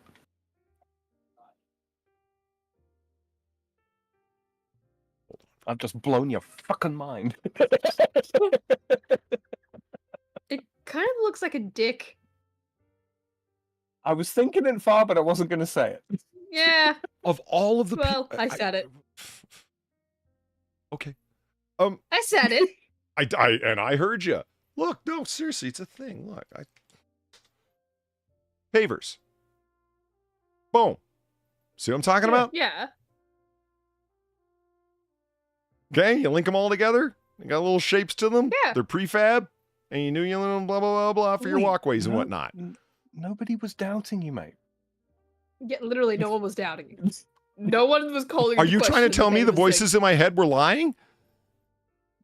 Yes. Oh. Apparently. I mean, they're not known for their upright truthfulness, but I didn't think it was going to be like that.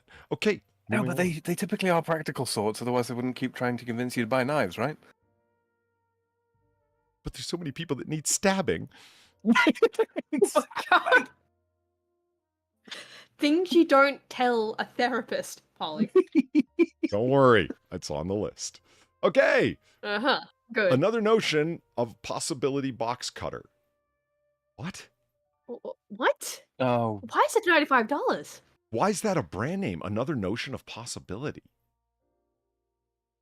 Oh, it's like United Colors of Benetton, isn't it? Like, what the fuck's that all about? Isn't it? What's better? What's better men's gift? What better men's gift than a $95 box cutter? Someone who's spending $95 on a box cutter probably doesn't do a lot of box cutting. Right, yes. Probably not, no.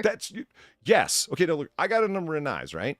At the gun store, I open a whole fuck ton of boxes. You know, you wouldn't think it. But cardboard, and more than anything, the packing tape that holds them shut will dull the fuck out of a knife. And people go, oh, fuck, your knife must suck. Yeah, you must not use a lot of knives for shit. Yeah. It's fucking amazing how quickly it will dull them down. So I bought a piece of shit knife for $7, and I sharpened that thing with a fucking file while I'm at work. Like, I don't bother with a sharpening stone, and that's for a good knife. You know, and people say, it's like, okay, look, you've got a good knife right there. Why don't you use that? And I'm like, because this is for opening. Blunt it? I'm sorry? Because it'll blunt it? Yeah, because exactly. And they're like, well, what's that one for? And I'm like, this is for opening arteries. That one's for opening boxes. I mean, if you want to understand why, cutting through lots of cardboard, which is just paper, blunts a fucking knife, take any knife and just run it through loose sand. That's what you're doing every time you cut paper. Run it through a loose end? Loose sand. Sorry. Oh, loose sand. Yeah. Yeah. Yeah, that's an interesting comparison, actually. Yeah. Yeah, I mean, there's a reason that the blades inside break off, as I'm sure everybody in chat already knows. But you got to keep producing a new sharp edge, and it's like, yeah, well, they're made out of really hard stainless steel. Yeah, they are. So why don't they stay sharp? Well, for the reasons we just explained. Why doesn't granite stay, completely unperturbed by the ocean that runs up against it over the course of 1,000 years? No, I'm not trying to come down on anybody at all, except for this line just struck me as really, really smart. It's like anybody who spends $95 on a box cutter doesn't spend a lot of time cutting open boxes. You're damn right. Engraved with another notion of possibility, this ordinary object intends to blur the lines between art and stuff. Perhaps the answer lies in how you use it. Okay. I guess I kind of see what they're going for here. Then help me. So there's a notion of sort of like the art of the everyday, yeah? Yeah. You know, like fruit bowl arranging, right? At the end of the day, it's fucking fruit, right? Eventually it's going to get eaten and the skins are going to get tossed and whatever. So why bother arranging it in the first place? Because it looks nice. I think that's probably what they were trying to go for here. You know, just something that looks nice. I mean, yes, is it also functional? Of course. Will it eventually, you know, end up in a fucking box being unused and untalked about? Yeah, it will. But for the time being... Problem is, it doesn't even really look that nice. It just kind of looks like a thing. Yeah. One quick question. Is it just... I can't actually tell. Is that a lanyard loop hole, or is that just an indentation? I can't tell if that's just the white background or not. Do you see what I mean? It's an indentation. Because, like, what's the thing underneath as well? I think it might be a lanyard hole, actually. Yeah, it might be. I don't know. I mean, in Britain, they would typically refer to that as a Stanley knife, right? Yeah, the brand. Yeah. Because the blades in those, they do. If you look where the slide, is it just called a slide? I think. On the top there, the little button that you push in and you push it forwards, and it pops the blade out.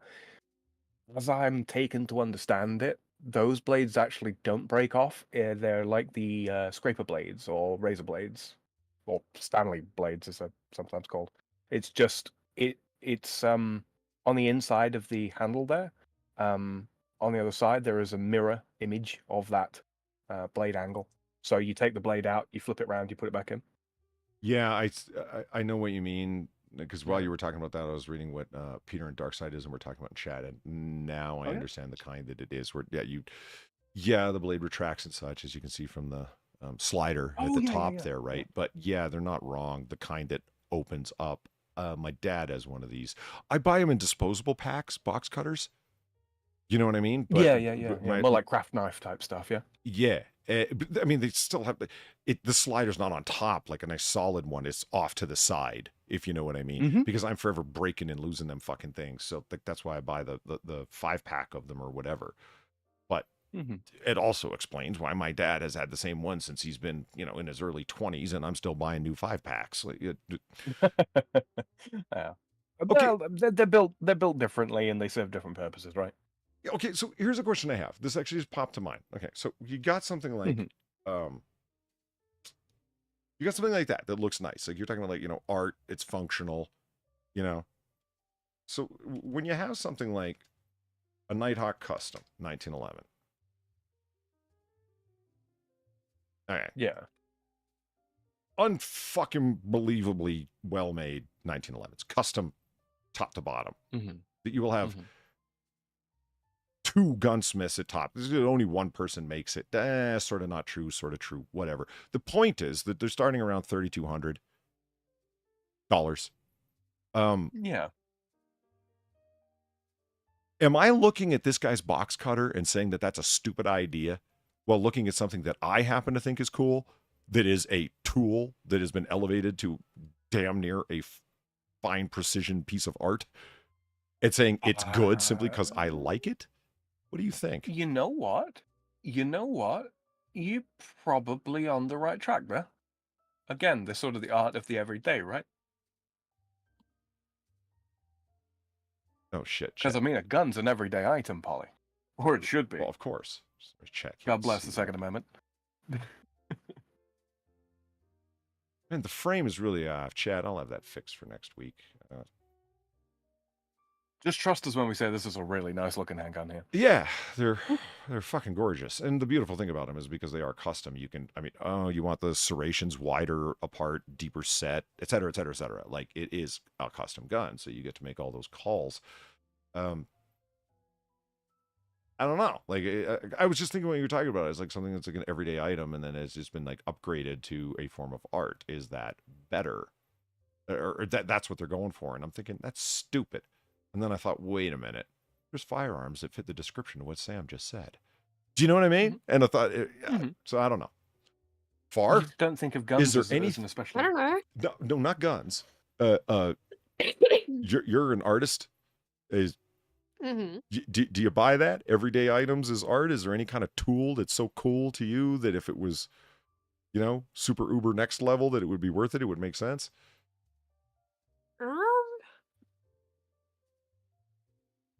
Yeah, probably like pens or something like that. Thinking, like, just trying to think about it, right? Like some kind of cool looking pen, Oh, like like like some, those. or like some kind of precision pen, maybe. Like that's the closest I could think of, right? Yeah.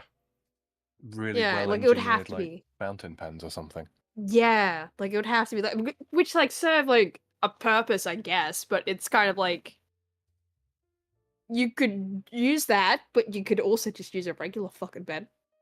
Does it have to be like the big fancy schmancy fountain pen? Probably not. Okay, so quick story. Related directly what you were just saying, Far. I like the idea of a nice pen too, okay? Especially a fountain pen. Yeah. Okay? To a point. And I didn't know, I'd never stopped to think about where that point lay of going too far. Okay, so I walk into a professor's office one day, right? And he's putting the cap on his pen, and he puts it inside of its little kimono. And I thought, what?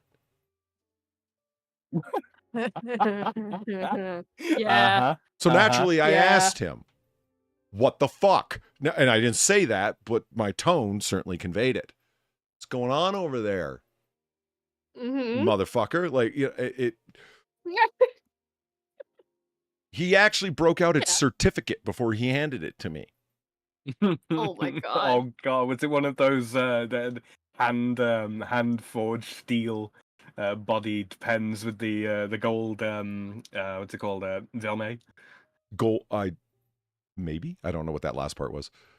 It's kind of like are you familiar with the concept of filigree in armor and such? I know. Vaguely. Kind of like a gold inlay, as it were, but it's Yeah. done in a very particular way. Like the steel that it's laid into has to be channeled and formed in a very particular way. So when the gold wire is placed in there and then heated up, the gold expands to fill the channel in a particular manner, so that it can't simply break or fall out. Well, the vermeil is what you do around a pen to form bands or to fill engravings. Literally worming. Okay. Yeah. He turned around, reached up on the shelf, hands me the sheet of paper on some of the thickest fucking card stock that I've ever put my fucking hands on. And he goes, oh, this was made, and he hands it to me, one hand underneath, as if he was handing me an infant. Now, and he hands me a sheet of paper, goes, oh, this is made one at a time, blah, blah, blah, blah. And I take a look at this, and it was all handwritten in calligraphy, as one might imagine. You'd hope the person just didn't scrawl it on a fucking napkin with a crayon if they're making pens worth God knows how much. And I remember thinking, by the way, when he handed me this, it's like, whatever you're getting paid, bro, it's too much, man. I think an investigation needs to happen into your research funding. But it, I looked at this and I was like, yeah, all right, whatever. And I saw the list at the bottom, and I got kimono because it really did say kimono is one of the things made out of Japanese silk, fucking hell. And yeah, I was like, okay, so do you use that pen daily? And he says, for most things, yes. And I said, can I see it?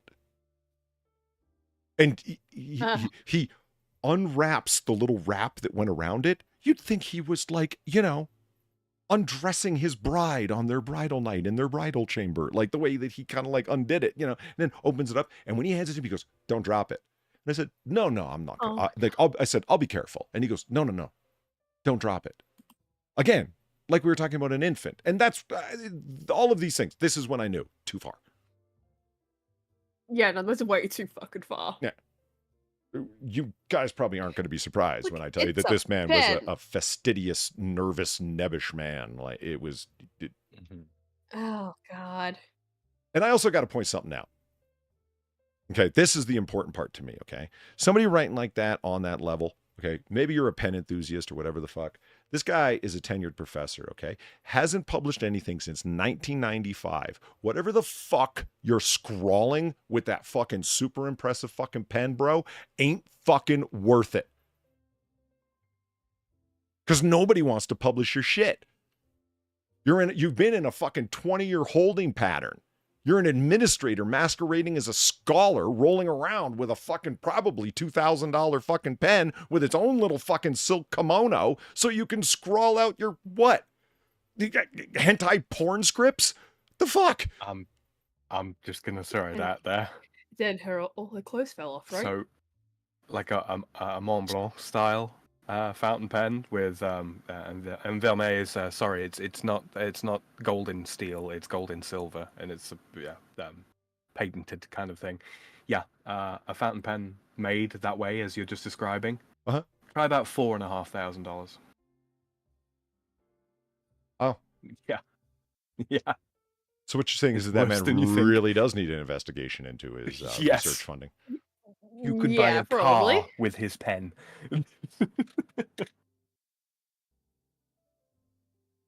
Wow. Valine just brought up something, and it's like, Polly, come on, think about this. Yeah, she brought up my Microtech Halo 5. And when I say mine, I mean the one that I pine after endlessly. That bad boy right there. It will be mine. Yeah, one day, that kind of thing. Again, we're getting the frame thing going wrong here. There it is. But I think there's a bit of a difference between the functionality of the metallurgy involved and the decorativeness of it. Because I mean, like you could inlay that handle with gold. You absolutely could, and it would be very, very decorative, and it would increase its I suppose the value that it would be that it would have ascribed to it. But when you when you're talking about knives like this, it's the quality of the steel that you're buying, right? Mm-hmm. As well as the workmanship to assemble it. There's a huge difference between $100 steel and $1,000 steel. Oh, Lord, yes, there is. Yeah, there is. Like the knife steel that went into, or the blade steel rather, that went into that is, yeah, it is top notch. And the assembly for it, because it's a patented OTTER, it's out the front knife. That button is the firing button, they actually call it. It retracts inside. It's an auto knife. Push the button, knife comes out the front. Right. It is an incredible They're piece illegal of here. tech. Oh yeah, they're illegal in most states too. It doesn't mean they're not an incredible precision piece of equipment. And Microtech, the company that makes them, comes out with a new one every year. And they're all instantly snapped up and then sold on the third-party market for like 3 or 4 times what they originally went for, because it's basically all collectors and enthusiasts who get them. But anyway, They're scalpeled. I love Peter. You get top points, man. You see this pen? It costs more than your car. That's from Glengarry Glen Doesn't Ross. that sound like something the fucking Merovingian would say? It sounds like something that fucking Alec Baldwin would have said right after. Put that coffee down. Mm-hmm. That's from the same scene. You see, Monsieur Anderson, this pen, it is more expensive than your car. So anyway, let's get back to overly expensive things. Oops, hold on. Oop. There we are. Yeah, there we go. So yeah, knife. Yep. Posh instant noodles. What? Oh my god. Oh, pot noodle. $43. Yep. Even instant noodles come in luxury form for $43 a cup. You can buy Goop brand instant noodles. Shove them up your snooch because Gwyneth Paltrow says it'll help your chi.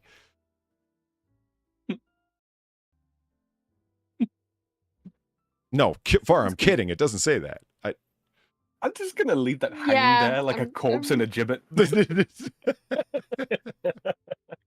I kind of guessed that, Polly. It disturbs me how many things she has to stuff up your snooch. It's just unfortunate. Oh, Alan, thank you very much. Haven't had that donation come up tonight. Very happy about that. Alan, thank you for the $10. As simple as Polly. Alan, a good middle of the morning to you, sir. And happy Advent season, because we're there now. Oh, that's true. Yeah. Each posh noodle comes with a hand-flocked gold leaf pot And because you like to be civilized while you eat your instant noodles, it also comes with a fork and table linen.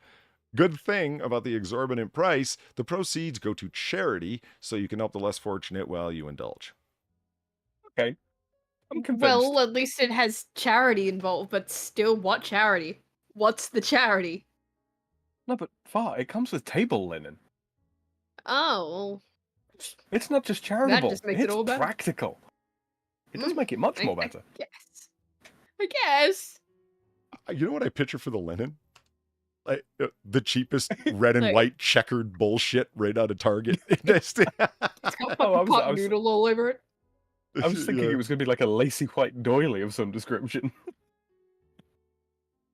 Better be for that fucking price. It is toilet paper. Holy shit, Sam. That is toilet paper. Holy shit. Sam from the land of bidets recognized the toilet paper. Well done, buddy. Well, Well, I you know, said originally it was colored toilet paper. Well, it's tape. just because I look down upon inferior cultures, Polly, doesn't mean I shouldn't learn to recognize them. Fair enough. If you're tired of wiping your ass with dollar bill... Holy shit. If you're tired of not read that. like wiping your ass with silk. Literally. Oh, yeah. Now, see, the Merovingian twice in this list. How could we have known? Now, if you're tired of wiping your ass with silk, or with dollar bills, you could... Jesus, fuck, it's getting on. It's getting on. If you're tired of wiping your ass with dollar bills, you can spend the cash on some colored toilet paper. Well, it's probably just as much of a waste of money. At least Renova colored toilet paper is much softer than cash, and it's a lot smarter than wiping your ass with legal summons that are coming for you because you're a TikTok psychic, blaming people for murders they didn't commit. It was at this moment that he knew. He fucked up. Gonzo. The same here. Sam? I got over. Oh, Sorry. Aww. so close.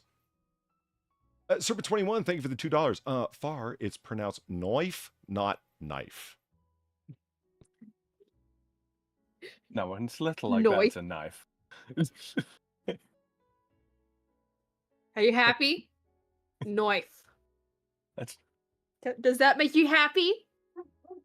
Now, I told you about these things before, Sam, right? My fascination with different accents, and because I don't have any ability to do them, so people who can do them fascinate me. That skill to just be able to hear it and repeat it, right?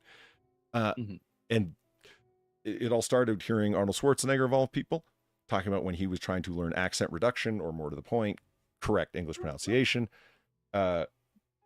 Went around with these little sayings that he was taught by his voice coach. The sink is made of zinc, because in Austrian, you just end up saying the zinc is made of zinc with the way that they use those letters, right? And it became fascinating to me. What are the other challenge, if you will, or study sentences that one would want to say for accent building or accent reduction? I want to build the Southern accent builder statements, because I think it would be fun. I mean, there's almost certainly a book out there of that kind of thing. But yeah, well, tragically, in my opinion, or just sadly, I did look into it for Southern accent stuff, and there's a lot of there's some YouTube tutorials, but to limited degree. Most of them are on helping Southerners get rid of their accents. And that makes me sad. I'm gonna say, I mean, I suppose if I sit down and think about it enough, and really listen to Southerners talking, I could probably put something together. And more, and I would love to do it with Far. It's like, Far, teach us how to speak Australian without that damn obnoxious West Coast nasalness. Yeah. West Coast.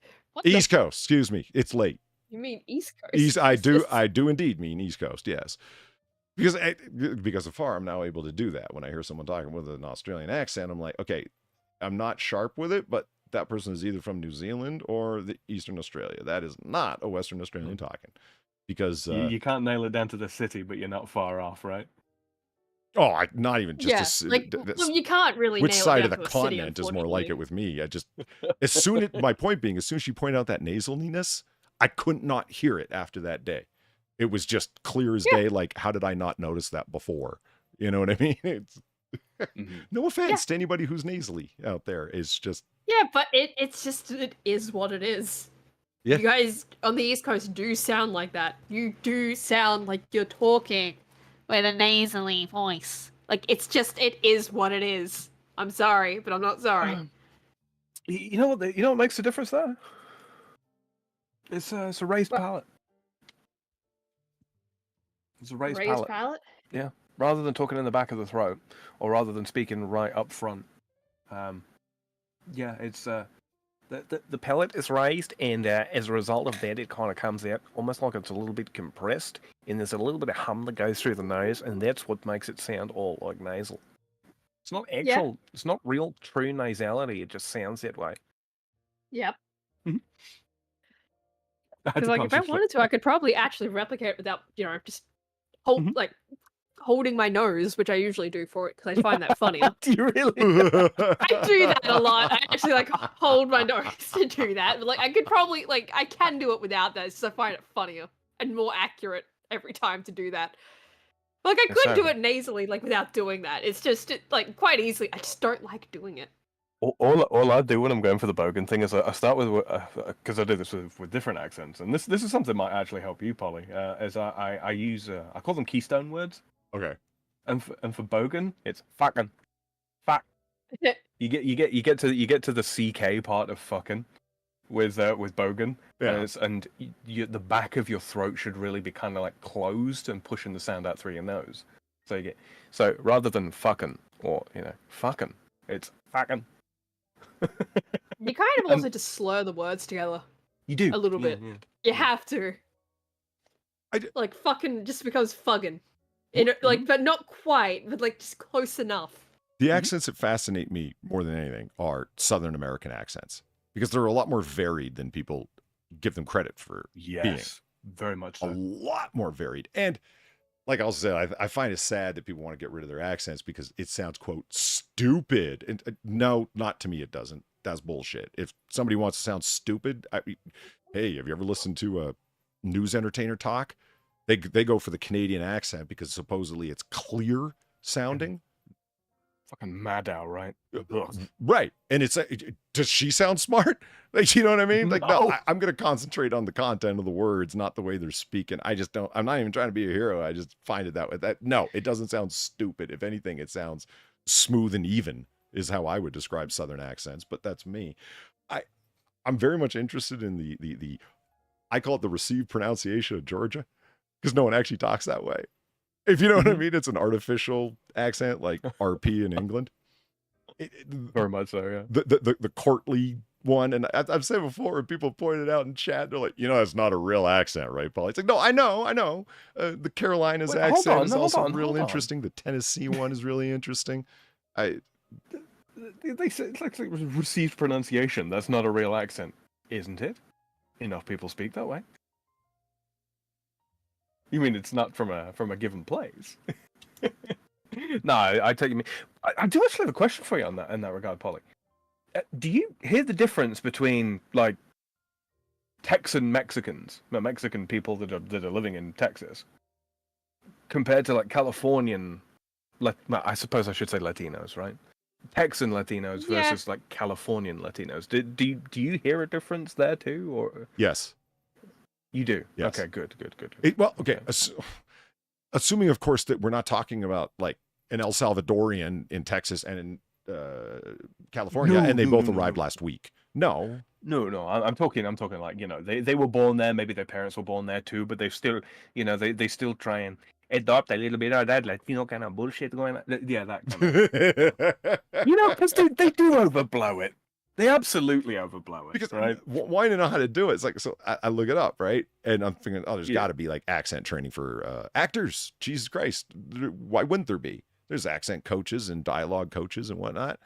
And as close as I could come, where people point now is work your vowels. It goes like that with every accent, no matter what you're doing. And if you're doing Southern, you need to work it. It's not A-E-I-O-U, it's A-E-I-O-U. And it's okay. But that's real drawl, yo. that's much more mild than that. When it's as close as I could get, and what I did end up doing is just watching Wyatt Earp, the movie from '95, and listening to Doc Holliday do his accent and repeat his words again and again and again, because he takes on that courtly Georgian. You know, have you ever been to Georgia, Wyatt Earp? It's a beautiful country, Georgia. It's very green. Like it's mild, it's soft and fantastic. That's the pussy magnet right there. turns of phrase are the other thing with the Scarlet accent, right? Yeah. So and on top of that, it just got me curious as to what those sayings would be. Supposedly for the Canadian accent is to say the moose is loose about the house, because that's very difficult to say and not say the same, not pronounce them all the same way. Moose is loose about the hoose. Right. It comes across like that. Moose is loose about the hoose. Yeah. If you got that real strong accent from Canada, that's how it's going to end up flowing. Like Schwarzenegger's The Sink is Made of Zinc, because you can't make that distinction unless he tries. And it's like, all right, I just got fascinated by what those sentences would be for different people. I'd love to hear Scottish people. Like, how would you try and get a Scottish accent on? What would it be? I remember watching The Family Guy, and this is what tripped it all off. Sorry, guys, but I'm on a tangential thought process here because it's getting on. The life of the wife is ended by the knife. No, it's not the life of the wife is ended by the knife. No. The life of the wife is ended by the knife. That was almost New England TV presenter circa 1950. It was? That was weirdly the specific. Life of the wife was ended by the knife. It was nearly there. It was nearly there. Cleaner than that, of course, but you know, that's kind of time period. Because they always tend to speak a little clearer when they're on the TV. Speak to a newfie and it's drunken Irish. Okay, what the fuck did that? What? A newfie, like a Scotsman? No, newfie, Newfoundland. Oh, like far East Coast Canada. Yeah, okay. And Eve says, your accent is real interesting. Didn't know I had one, but doesn't everyone say that? Well, I sure do love your accent. Where are you from? I am Liberian. Oh, I'm sorry. I sure do like your accent. Where are you from? God, Sam, make it creepier. Come on, try. Go ahead. What? Have you never seen that video? No, I don't even know what you're talking about. It's this black kid, and he does this like southern drawl kind of thing. It's like, boy, I sure do love your accent. Where are you from? And then he cuts to him, you know, different angle. Still him, and he goes, I am Liberian. And then it cuts back to him doing the southern one. Oh, I'm sorry. I sure do love your accent. Where are you from? God. Yeah, Saniko's not wrong. Depends on where you live in Canada. Yeah, I've met people, like, you could hear the so-called stereotypical Canadian accent real strong in some regions, and I'd like to see a got to have an accent map. That's got to be a thing, right? So I would have thought so. I would just love to see it. It's got to be fucking localized, because yeah, there's accents across Canada, like anywhere, and yeah. Anyway, well, picture the sort of the Albertan accent from Canada. It's kind of bookended by Alaskan and Minnesotan, right?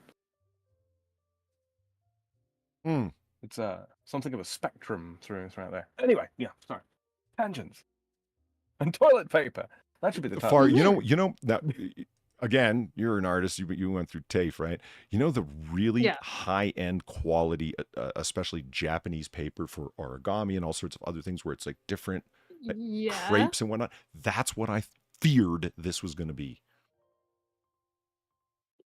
And it might as well be that. Just here, wipe your ass with this beautifully, carefully, exquisitely made craft paper. Like, no, don't do it. Like, No. Can I just say, I actually really quite like the really, really fucking black paper. That's not white paper that they just added some, cheap black dye to. That paper black as fuck, yo. Yeah, it is. That's like carbon reflecting zero light. Right. You wrap somebody's fucking house up in that kind of TP. Oh, ain't nobody gonna find it. Glace balls of ice, $40. Isn't glace just French for ice? Well, yeah, glass. Yeah. Glass balls of ice. A glaçon is an ice cube. Ice cubes are for squares. VIPs know that the really good ice comes in hand-carved spheres of ice made from Canadian purified water. Now, instead of paying too much for a bottle of water, you can drop 8 bones on just the ice instead. On the bright side, ice balls supposedly don't dilute your equally expensive drink and cool it evenly. Or you can buy them goddamn fucking whiskey stones, which you shouldn't anyway. Or you could just, make your own ice. Yeah. These are hand-carved spheres of ice. You can get ice molds, right? You can damn get right you- molds yeah. that are spheres, and you can just You know what really put does that upset shit in me? the freezer. One of the things that really upsets me is when you see these pretentious pricks going to a restaurant and they order I require only the finest, Perrier, fucking sparkling water. Would you like ice with that, sir? Oh, yes, well, of course, it must be chilled. And then their ice is made of tap water. Right.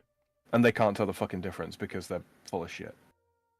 I mean, I'm not saying I can tell the difference. I probably can't, but I wouldn't order that bullshit anyway.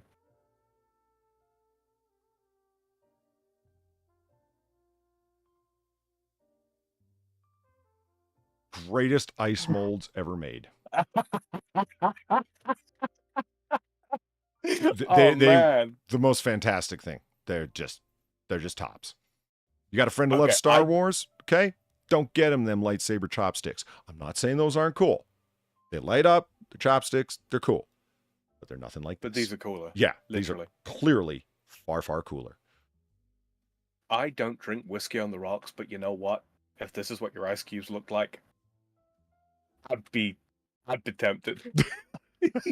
Look, I mean, they get the hand solo, little hand solo. Nice. Yes. And I mean, they got a whole bunch of other ones, right? Like little Death Stars and the little R2D2s and shit. But it's Han and fucking Carbonite. I mean, it's perfect. This is peak awesome. Okay. All right. Anyway, enough of the nerding out. Gold backpack. Oh God. $1,650. Where's the fun? This is some Billie Eilish bullshit. Really? Yeah. Like, she's gone there? Billie Eilish is about gold backpacks now? I would not be surprised. Too bad. Green Roots mixed seasonal depression is done. Now she's balling. Okay, where's the fun in being incredibly rich unless you're also incredibly flashy? The Gold Rucksack by Billionaire Boys Club features their trademark diamond dollar pattern. Holy shit, there is. I didn't even notice that pattern. For fuck's sake. Yeah, there is a pattern on it. It's kind of like impressed into it, Yeah. Be a boss with this embossing. I go making an excessively expensive item even more over the top with only 4 of these available. 1650 is anyone's guess how long before they sell out. Oh, I heard never. They're just rotting there. No one's buying. Yeah. It's from bbcicecream.com. Oh. Diamond encrusted then. Bluetooth headset. $50,000. Man, I hope that's a typo. I hope they just started hitting zeros and just kind of jittered or something, and there's a couple extras there. If your wife is concerned that her big ugly plastic Bluetooth is overpowering her gold and diamond earrings, why not compromise? Oh, this diamond what do you see? All right over there, Sam? Yeah, it's just her big ugly ass. I misread it. I was just Honey, does this headset make my ass look big? Honey, very little doesn't. Stop asking. You're literally the size of a house. Oh, this diamond-encrusted Bluetooth headset is for you. Wait a minute. Why is it a question? Oh, this diamond-encrusted headset, Bluetooth headset is for you? Well, it's good to know that if you have enough money, you can wear any crazy accessory and still be confident in your masculinity. No. No. No. And, I mean, those don't look like diamonds. They just... Yeah, it's just kind of there. It looks like your earpiece has an infection. Right, like these look like white plastic studs, like spherical. Do you understand what I mean? It doesn't. Styrofoam. Yeah, Easticles. Those little styrofoam balls. Yes. I did you guys just buy some like off the B market industrial diamonds and glue them to a thing you painted gold? You know, but oh, I think you know.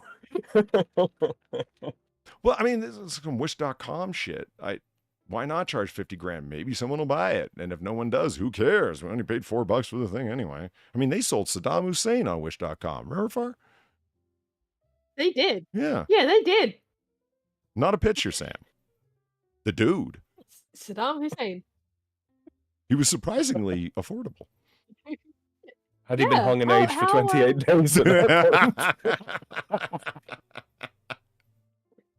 Oh, that was good. Gold-plated staples. Oh, really? Okay, look, hear me out on this. You better not justify shit, Sam. That's all I'm Don't saying. justify it, Sam. Sam, no. He's from the land of the court of Versailles, Far. Think about that for a second. If It's you just- have No. if you have an album of your wedding photos, okay, would you not want gold-plated staples? No. No? I'd buy brass. Here's the thought. I just But wouldn't fucking Polly- staple it. Brass is for knuckles. So, okay, what? You're super excited that it won't oxidize? Well, yes. That's the marriage, the memories of the marriage. If you've got the money to Like buy... the marriage itself will be eternal, Polly. Let me offer you a suggestion. Food for thought, if you will. If you could afford gold-plated staples, and it's for something as important as your wedding album, perhaps you should just have the fucking thing professionally bound. Yeah, honestly. Like, why staples? Have it- Just get it bound. Have it Smith stitched with gold thread. What a good idea. Ah. God damn it, Sam. If you're really rich, you know that Polly, I'm displaying- single and trying to sell myself here. Shut up.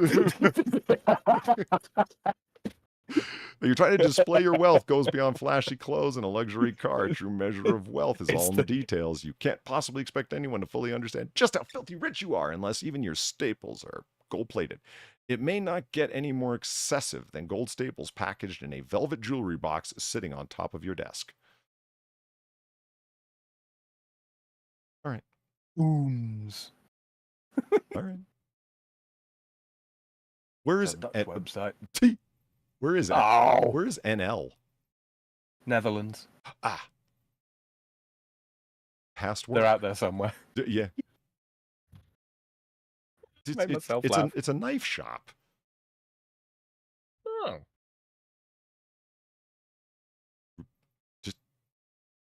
All right. Okay. I guess they changed up their business model. Let's see. Gold light switch. Now this is just silly. Oh yeah. Oh, this is silly. Yeah. I mean, This is silly. there's a point of reason. All right. Any respectable modern Gold homeowner would be staples. caught. Nah, that's a thing. This is silly. Go ahead, Bob. Marriage is temporary, debt is forever. Nice, right? It's just... Oh, okay. Any respectable modern homeowner wouldn't be caught dead with a clapper, but that doesn't mean rich people have to get out of bed to turn the light on themselves, to turn off a light themselves. How absurd. But hold on. But that doesn't mean rich people have to get out of bed to turn off a light themselves.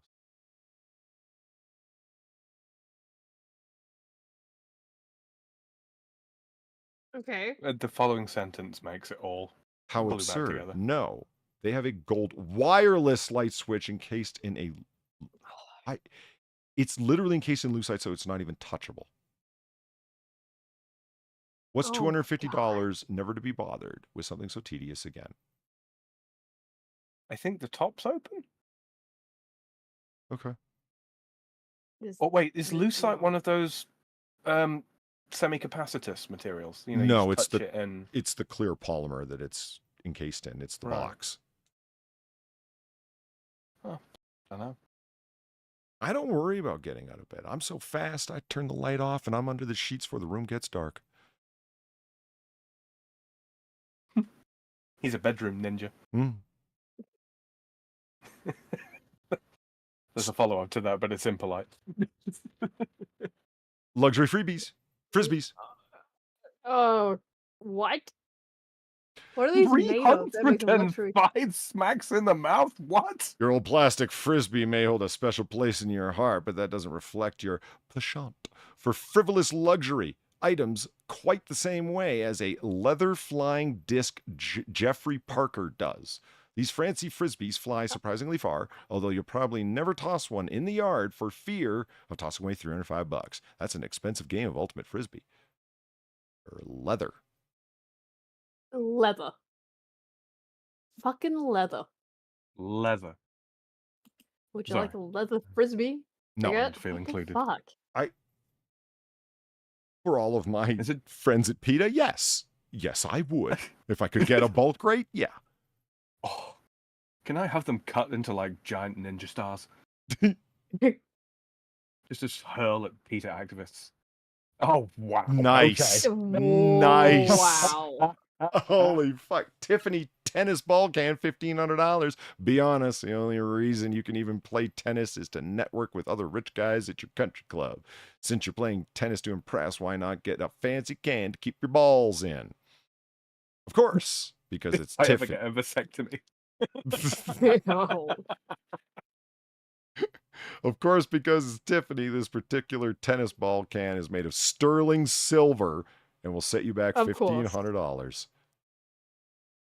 And I take it that there's a rhodium and platinum can opener to get in there?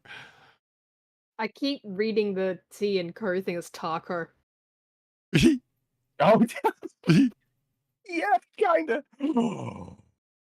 You know, you probably could fit a taco in there. I mean, tennis ball cans are usually what, Yeah. 3 balls tall, so that's like just shy of a foot. Yeah, you could put a healthy sized taco in there. Immediately, it's a taco can. Louis Vuitton skateboard, $8,200. Yeah. Oh. Great. I saw this getting sold on one of those Dragon's Den type programs. The people bring in an item and they've got to try and sell it to a bunch of people who will then, you know, rich people. Yeah. Yeah. I remember seeing this sold. Well, no, but I mean, aren't those usually selling a business model? Like to get them to invest? Dragon's Den is, but I mean, imagine that same format, but they come in with an item, be it a statue, a piece of art, Okay. a piece of engineering, you know, so something cool, something quirky. So it's something one interesting. item they're trying to get those dudes to buy. Yeah, and those people are usually like art dealers, or they have like Okay. a museum, or Right, or that they, makes you know, sense. they're big on the auctions, that sort of thing. Okay. Because I'm thinking like, my thought was, what would be your business model? You would have to have the Louis Vuitton licensure. So what is it that they're pitching? Give me the investment money so I can go to Louis Vuitton and say, let me use your name on some gaudy ass skateboards. Anyway. Yeah. If you're a skater, you probably have no interest to being on a Louis Vuitton skateboard because it will be cracked over your head by actual skaters. I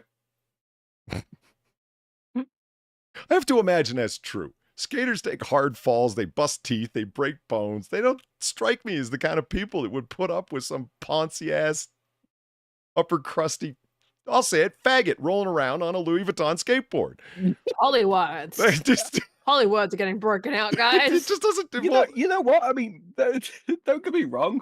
The skater culture has kind of become quieter and quieter in recent years. But no, I make you right there. I don't think they'd appreciate a Ponzi poofter on a Louis Vuitton skateboard. It's like, oh look, his hair is coiffed just so. All right, if you're a skater, you probably have no interest in a Louis Vuitton skateboard. But to be fair, anyone interested in a Louis Vuitton skateboard for over $8,000 probably isn't too interested in skateboarding either. This is a great example of how being rich is all about being one of 3 possible owners of a weird designer collectible that isn't intended for use. The board premiered at a launch of their new location in Soho, where you could also snag one of the 70 $250 t-shirts. Great. Am I the only one that just has no appreciation for Louis Vuitton anything? I I don't don't get it. really care. Yeah, it doesn't. Just nothing. Brand names of that variety, whether it be, Donna Karan, Louis Vuitton, they don't enter my mind until somebody else says them. If that makes sense. Like, I don't sit there and think about it, so sort of off my radar, I guess. Don't get me wrong. There are some like name, big name brands and all that kind of thing that yeah. Like, have you ever worn an Armani suit? Yeah, the Dick Pants were Armani. Really? Yeah, they were. Maybe chat needs some Yeah. context there, Polly. Would you like to give them some context? Out there in chat, and they're like, "What the fuck?"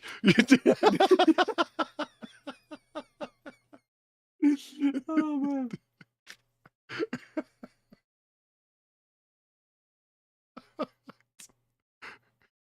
So, Dick Pants. What's the context? Come on, Polly. What, Far, you know the story. I know the story, but it's your story. But Sam, you've heard it. Yeah, but I don't want to tell another man's story. Well, okay, well, you know the story, and you know the story, so what the fuck? There you go. But chat doesn't know the story. There's people in chat who know the story. I hover over these people's names. I know how long they've been subscribed to me. I mean, speaking of which, actually, it's a nice little side segue. Like, I see people's names in chat that, like, Blazin', type more. Go ahead, feel free. I love it when people that are less active in chat are suddenly active when it's Noir Bar. It's one of the things I dig about Noir Bar. You don't ever see these. Absolutely. They're watching, and that's great. I mean, welcome. And they actually type in chat, whereas on bigger streams, they might not do that. And so I think that's cool. There you go. Yeah, I mean, we might not always get the chance to shout out an individual comment or what have you, but no, guys, we see you, every single one of us. I mean, I don't know how many screens Far's got in front of her right now, but I mean, I've got my screen off to my left where I've got chat and any donation messages that I've got come through. They're literally to my left, and I'm literally flicking backwards and forwards between what Polly's showing me right now on my main screen in front of me and what you guys are saying now. I'm doing that all show. Yeah. And I know Polly does the exact same thing. Or I have been considering. Oh, sorry. No, go ahead. I was going to say, I have been considering actually getting out my old tablet that I don't really use for much of anything anymore, and just having that as my dedicated cat screen. So it's always in front of me. I don't even have to look to the left. I am drunk, so drunk, I cannot get up. I got Eva. Yeah, I got Eva. Hey, triples. Eva Green's bra. Yeah. Man, right across the board. Thank you for the $2. Everyone wants to own me. Oh, hold on. Everyone wants to own me as only Tim Burton and Martin Sokas get to feel what I feel. Envy me. Wait a minute. An ode to the breast of Eva Green. Was Tim Burton involved with Eva Green? I mean, it must have been at some point. I mean, there's no reason for me to care, but fuck that dude.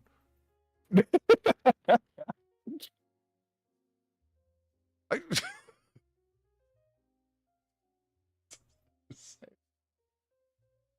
I work third shift, so this is usually the only time I get to watch live. I hear you. And I'm playing video games and I rarely get a chance to type. You know what? I watch all kinds of live streams. All kinds. Barely ever type. You know, there's that option where you can click around to all the comments that anybody's ever made. If they enable that. You know what I mean? There might be, in the time I've been on YouTube, 2, maybe 3 dozen comments that I've made underneath people's videos. Mhm. And I have one of them. Yeah, and all of them are you guys. Mhm. It's like NFTs. Well, no, it's like yeah, I'm a big fan of Omegon, but the guy gets thousands of comments. I don't know. Does he need to hear from me? Oh, fair enough.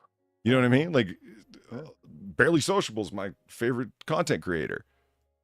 Barely Sociable, you're awesome. And be the, what, 400th guy saying that? He knows. Mm-hmm. I don't know. Oh, as an aside, Polly, Eva Green worked with Tim Burton, starring as Angelique Bouchard in the horror comedy film Dark Shadows back in 2012.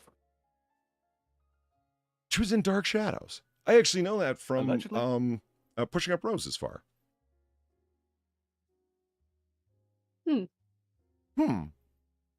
Bar's still with us, Sam. She's drawing. Yeah, I know. I know that. I'm just messing I know balls. that. The Dark Shadows was a soap opera of sorts that was all vampires and whatnot and so on. And Tim Burton, being a fan of everything creepy and weird, decided to make it into a movie. But I had no idea that Eva Green was in it. Mm-hmm. Huh. Apparently directed by Tim Burton, stars, of course, Johnny Depp, Michelle Pfeiffer, Helena Bonham Carter, to the surprise of fucking nobody. Right. Eva Green, Jackie Earle Haley, Johnny Lee Miller, Chloe Grace Moretz, and Bella Heathcote in a dual role. Christopher Lee also had a small role in the film. How have I not seen this? Yeah, that was one of his movies, Tim Burton's movies. It's like Frankenweenie. Yeah. It happened and then whoosh. Gone. Alice Cooper's in it too? Holy shit. Holy crap, yeah. Playing himself. Yeah, so Ray Shirley. A final comment on like people typing in chat. That's why. Okay, yeah. Right, now I get to make this hypocritical point. That's why I love when people who don't usually type in chat, like me, you know, that kind of thing. And that's why I love reading comments that are from people that normally don't comment, because you're never heard from. And that's unfortunate, because while I love hearing from all the people that are super active in chat, and I mean, you can see them: Cynic, Greg Rogers, Darksiders, Peter, Server 21, all the people, Valine, and just scrolling up and looking at the Spectral Umbreon, very active in chat, and I love that they are. And Eve, you know, there's something super cool when there's people that don't type a lot suddenly type. It's like, oh wait, hold on, a rarely heard from person, you know.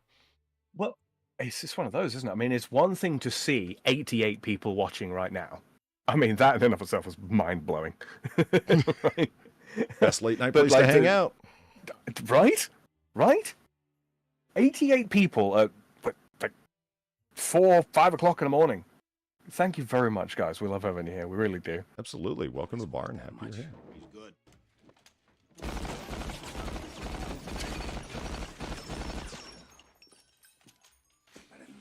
Because it's a nice, quiet bar. And it doesn't get much better than that. Thank you for the 650. Okay, I don't know about the dick pants, so go ahead and share with the class, or I'll pay Sam to narrate my last DM to you about the mumbling. Oh yeah. Oh That's no. a threat. Yeah, that was a threat. It wasn't just the form of one. I like how she thinks I'd go along with that. What did Tim Burton wrong you? Oh, what did Tim Burton wrong you? Eva Green. Moving on. Need more be said. No, Tim Burton didn't wrong me. Far, I got a question for you.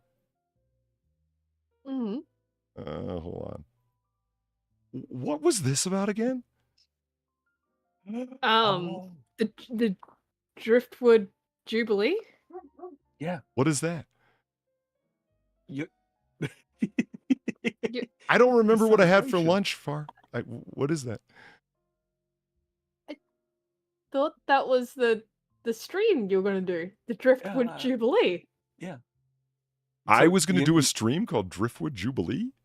So you know how there are, for different time spent married and all that kind of thing, there are different anniversaries, yeah. Right. And for regencies as well, monarchies, reigns. What is it? Reigns is the plural? Reigns or regency? I can't remember. Reigns, maybe, I don't know. Yeah, so there are jubilees to celebrate, each passage, each sort of division of time, and it's stuff like pearl and sapphire. Right. Yeah. And, Okay, I get that. diamond, Like, so on and so the on. diamond Yeah. anniversary and this. Yeah. Okay. Right. Right. Well, I think because it was you were talking about the people that had been subscribed to you for such a great length of time, and it was sort of like like 4 to 5 years or something like that. And because we couldn't nail it down, we didn't. When we were discussing it, you didn't want to go with like bronze jubilee or something like that. And I was like, well, some bronze, iron, and all that kind of thing. It would be wood, right? Right. And it's like, but of course you're an otter. Right. So it's driftwood. So it would be a driftwood jubilee. And then Far drew it, and it's just adorable. It is, and that's what when I came across, I'm like, he looks so happy. Like, why is he so happy to have this piece of wood? I didn't understand. All right. Well, all right, there's the explanation. It's the driftwood. What was it? 4 years was driftwood. Yeah. I think it was 4 years. And one of the reasons why you were so delighted about it is because the little bit down at the bottom as well looked like it got a little nail in it. Oh, right. Now, I recall that. Yeah, You remember now. I started talking about Clang and Kodos. They were the aliens from Simpsons. Yeah. Right. Yep. I recall that now. Okay. See, someone could jog my memory about what I had for lunch if I did indeed eat, which isn't, very possible, I grant you. Where the fuck is the thing? Oh, here we are. The Louis Vuitton skateboard. Right. Yep. The Oh my god, really? 39 grand. Nearly 40. It really does look like some nice Damascus from what I can see, but still. Nesmuck diamond studded knife. Fuck me, I didn't read that part. As it turns out, the world's sharpest knife is also the world's most expensive, and for reasons we can't understand, comes with a matching ring. Although for $39,600, you'd expect a little something extra. This pricey piece of cutlery consists of a carbon steel blade and a sterling silver handle, adorned with 8 diamonds. You just thought they'd have included how big the diamonds are, right? You'd think. Because don't get me wrong. I mean, like for a really fucking good knife, yeah, I would pay serious money. Is You every can't one beat of top these quality. products a fucking scam? Because all the websites are done. Looks that way. Yeah. CoffeeZilla needs to possibly. look into this shit. Ah, well, you know what they say about living on the cutting edge, Polly. Fucking hell, Sam. Cut it out. Eh. Think of a good joke. I just took a stab at it.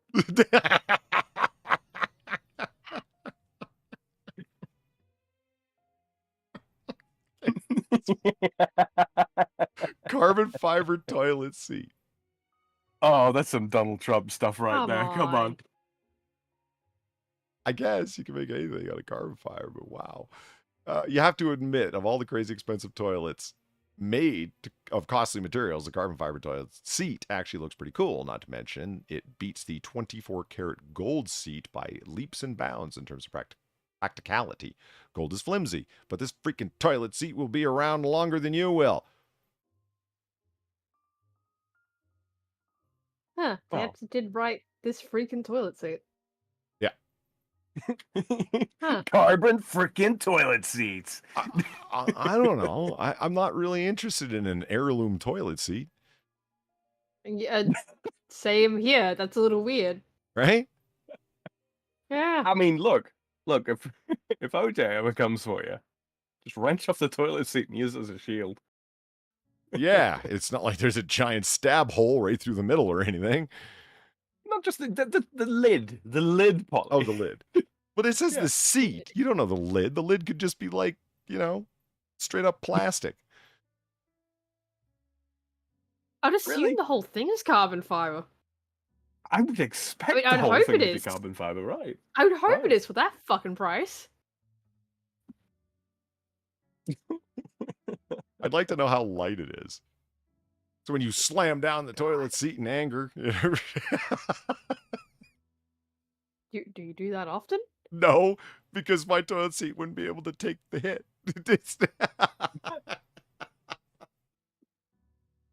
One thing from watching old movies that we are fucking sorely lost out on, you can't slam down a receiver anymore. I see people in arguments with people in old movies, and then, oh yeah, is that what you think? Wham! And you even hear the ring come out of it from the bell inside the phone. Yeah. Honestly, that is one of the main reasons why I hate talking to people on the phone. Sometimes they deserve a fuck you, throw down the handset kind of affair, and you can't do that with a fucking $300 phone. I mean, you can, but more fool I'm telling you. you, return the flip phones. It's the only way. I'm reminded of that Far's one got a meme point. video now. Yeah, I hear you, Far. Yeah, you're right. Like them old Motorola flip and none phones. of this the folding screen shit. No, I'm talking like you want your touch screen? Fine. Have it like a DS. See, the problem It with that hinges is, in the Far, middle. Top if you want- screen. Bottom screen. If you want to snap one of those shut, you have to do it one-handed, and then it just looks like you're closing a fuck, what's it called? Ladies have them for powdering their nose. It has a mirror. Compact. Yeah, but you can still slam it down. Yeah, but you look like a fruit doing it. Well, if there's enough people with these things in existence, no. I'll see you at home. Snap. I'll see you at home. Snap. Fuck you. Chat, I want my DS-esque flip phone. I'm telling you. Chat, It's genius. I'm curious. Can you guys even hear the music? I should have done like a sound check way the fuck earlier on. I've got to figure out better imports for music. It's all the way down and barely registering. And I've listened to streams sometimes where that's loud. It's like competing with the voices. Because you want it at a certain point. You want it in the background and ooh, nice. Ooh. Speaking of music. It looks like carbon fiber toilet seats donating to you.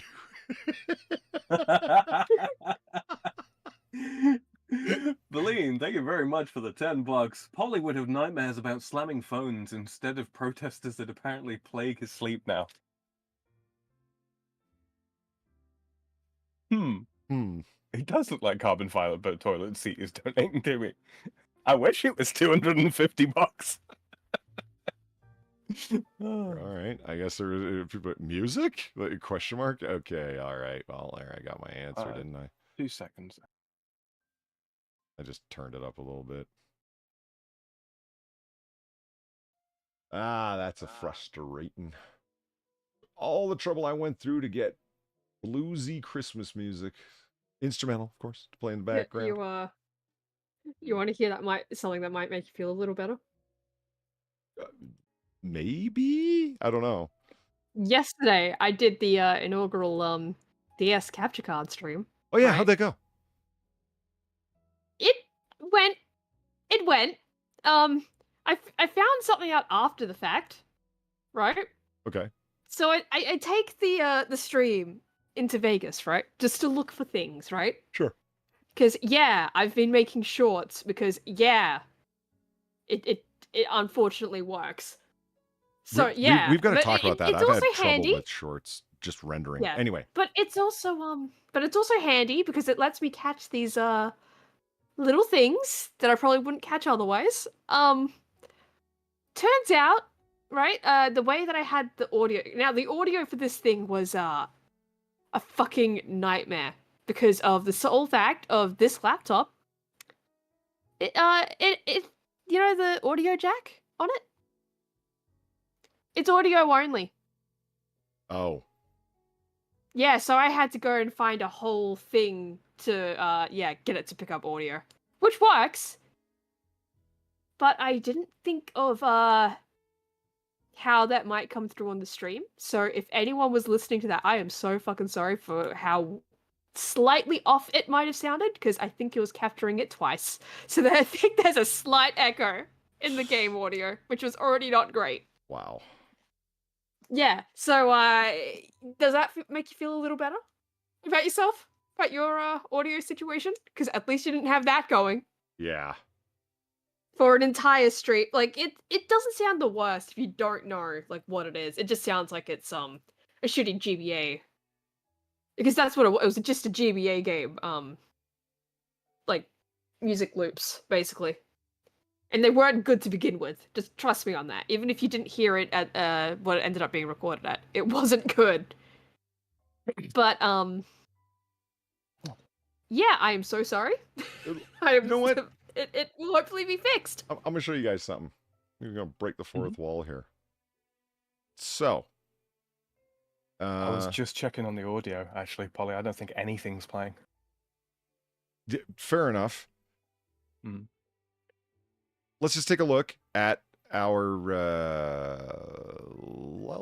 relative levels here.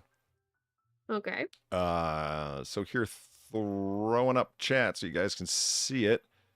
There's the music that isn't even registering, right? Look where it's at. The chat can see this. Oh, wow. Right? Okay. Yeah.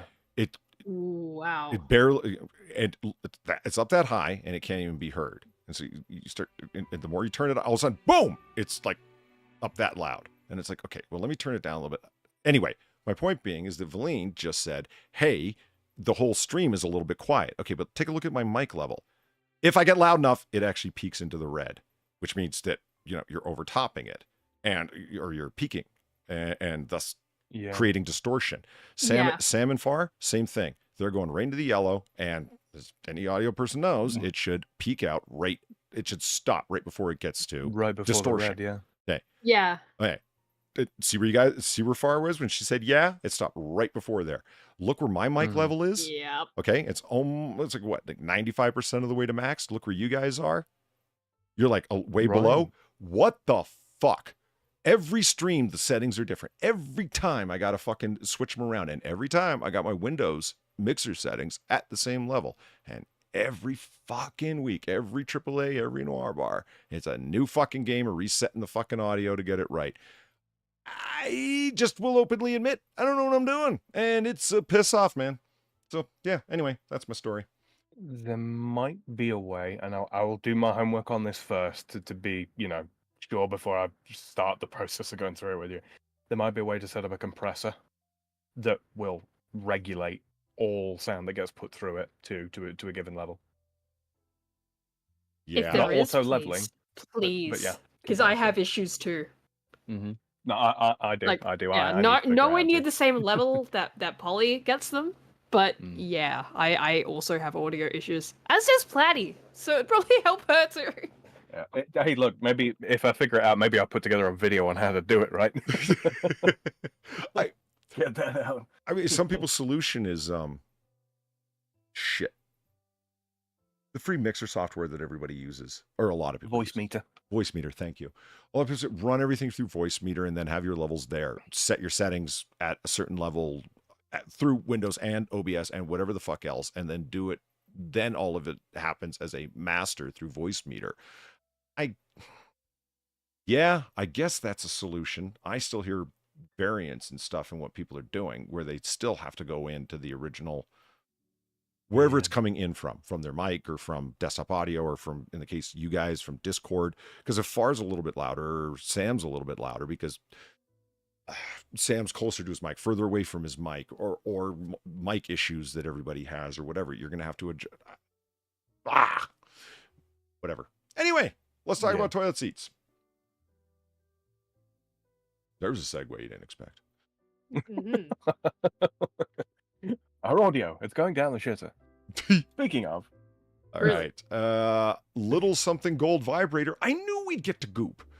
Oh, Yeah. wow. Yep. Okay. Not really. It's Jimmy Jane, whatever that is. Yeah, $325. still same, basically the same thing. Sure, it's stuff for your snooch. Yeah. Just shove it up the cooch. Yeah. It's a snickerdoodle. Why does this vibrator cost $325? It's because the little gold toy is silent, or is it because it's waterproof or long lasting? Or does it simply come down to the fact that it's made of 24 karat gold? Either way, being rich is Probably about that. yeah. Either way, being rich is about indulging yourself, and there really is. And is there really a better way to do it than with 24 karat gold vibrator you can use in your giant indoor swimming pool? Ew. No. No. Moving on. Fucking hell. Leather and gold silver Monopoly set 7,500. Oh my god. Would you? Yeah, you want to really prove you're the ultimate of capitalists? Buy this Monopoly set.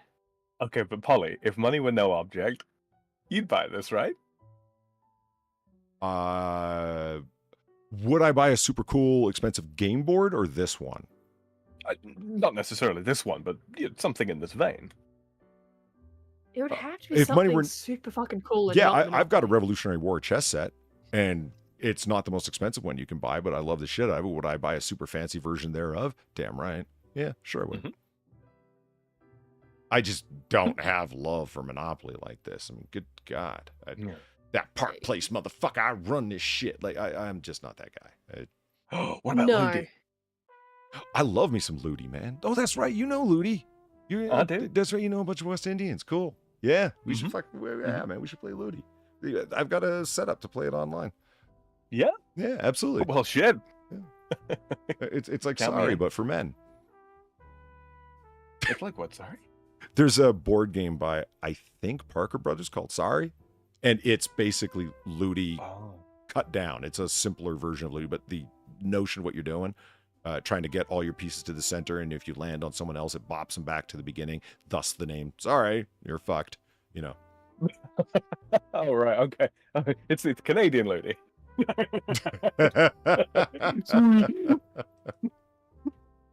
This leather, gold, and silver Monopoly set with your choice of pewter or silver pieces will set you back anywhere from $4 to $7 grand. It's totally worth the experience of buying as much property as you can and charging your friends in the same game right before you buy the deeds to their actual homes, because that's how freaking rich you are. Fuck. Right. Cristo Oh, come Ergo on. Podo Vac. Hold on. Ergo Ripodo Vacuum. Whoa! I didn't see Do that. not. No. I didn't see that No, price. come on. This is a scam. This is a fucking scam. If an inconspicuous vacuum like the cone isn't your style, then maybe you'd enjoy something a little bit more noticeable. The average vacuum and 3730 Swarovski crystals later, and you have the Crystal Ergo Podo, most expensive home cleaning appliance ever, clocking in at 19 grand. Personally, if I had the cash to burn, I'd be rolling in a Ducati Street Fighter and still have 3K in my pocket. Yeah, who's this for? Yeah, who? That was my immediate thought. It's like trying to figure out who the fuck this is for. Because if you're rich enough to buy this, you're not using this yourself. But why would you hand it off to why would you hand it off to a maid Good for point. them to use it, right? Because it's so expensive. You It would wouldn't be want the- your maid touching this. This would be for the Hassan Pikers of the housekeeping YouTuber world. Yeah. It would be part of their haul collection to show off, you know what I mean? Right, yeah, it would. But it's still just like, who is this for? Who is going to actually use this? Never mind about the Hassan Piker of the, the housekeeping YouTuber world. It's just for Hassan Piker. You know what just occurred to me? When we're talking What about was this, like the Hall thing and Sam Piker. So, there's like mini documentaries and news magazine articles that are in and around. X amount of NFL players are broke within 4 years of leaving the NFL, that kind of thing. Mhm. Right? And blow through my mind real quick. Lottery winners as well. Now, Yes. people burn through that money real fast. That's something we have to look forward to, guys. Social media influencers. Oh, good Hey, fair shout. point. Right? So, because a number of years down the road, hopefully it won't be too many, we'll be able to watch and read stories about this person was living on top of the world, and they even had a Crystal Ergo Podo $19,000 vacuum that they bought as part of their haul and blah, blah, blah. And now they're subletting a refrigerator box behind a Red Lobster.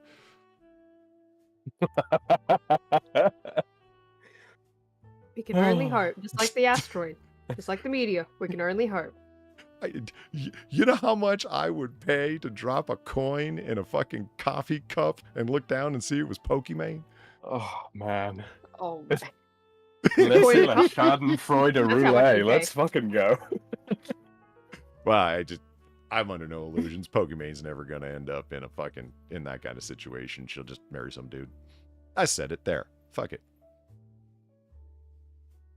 You know, she used to be alright. Right back at the very beginning. I remember.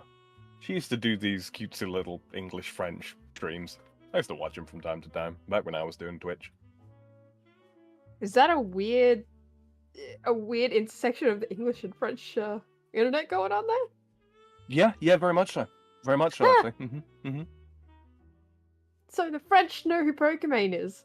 Oh Potentially. no, absolutely. Holy shit. She was one of the few Twitch streamers at the time that would actually genuinely engage with people in French on stream.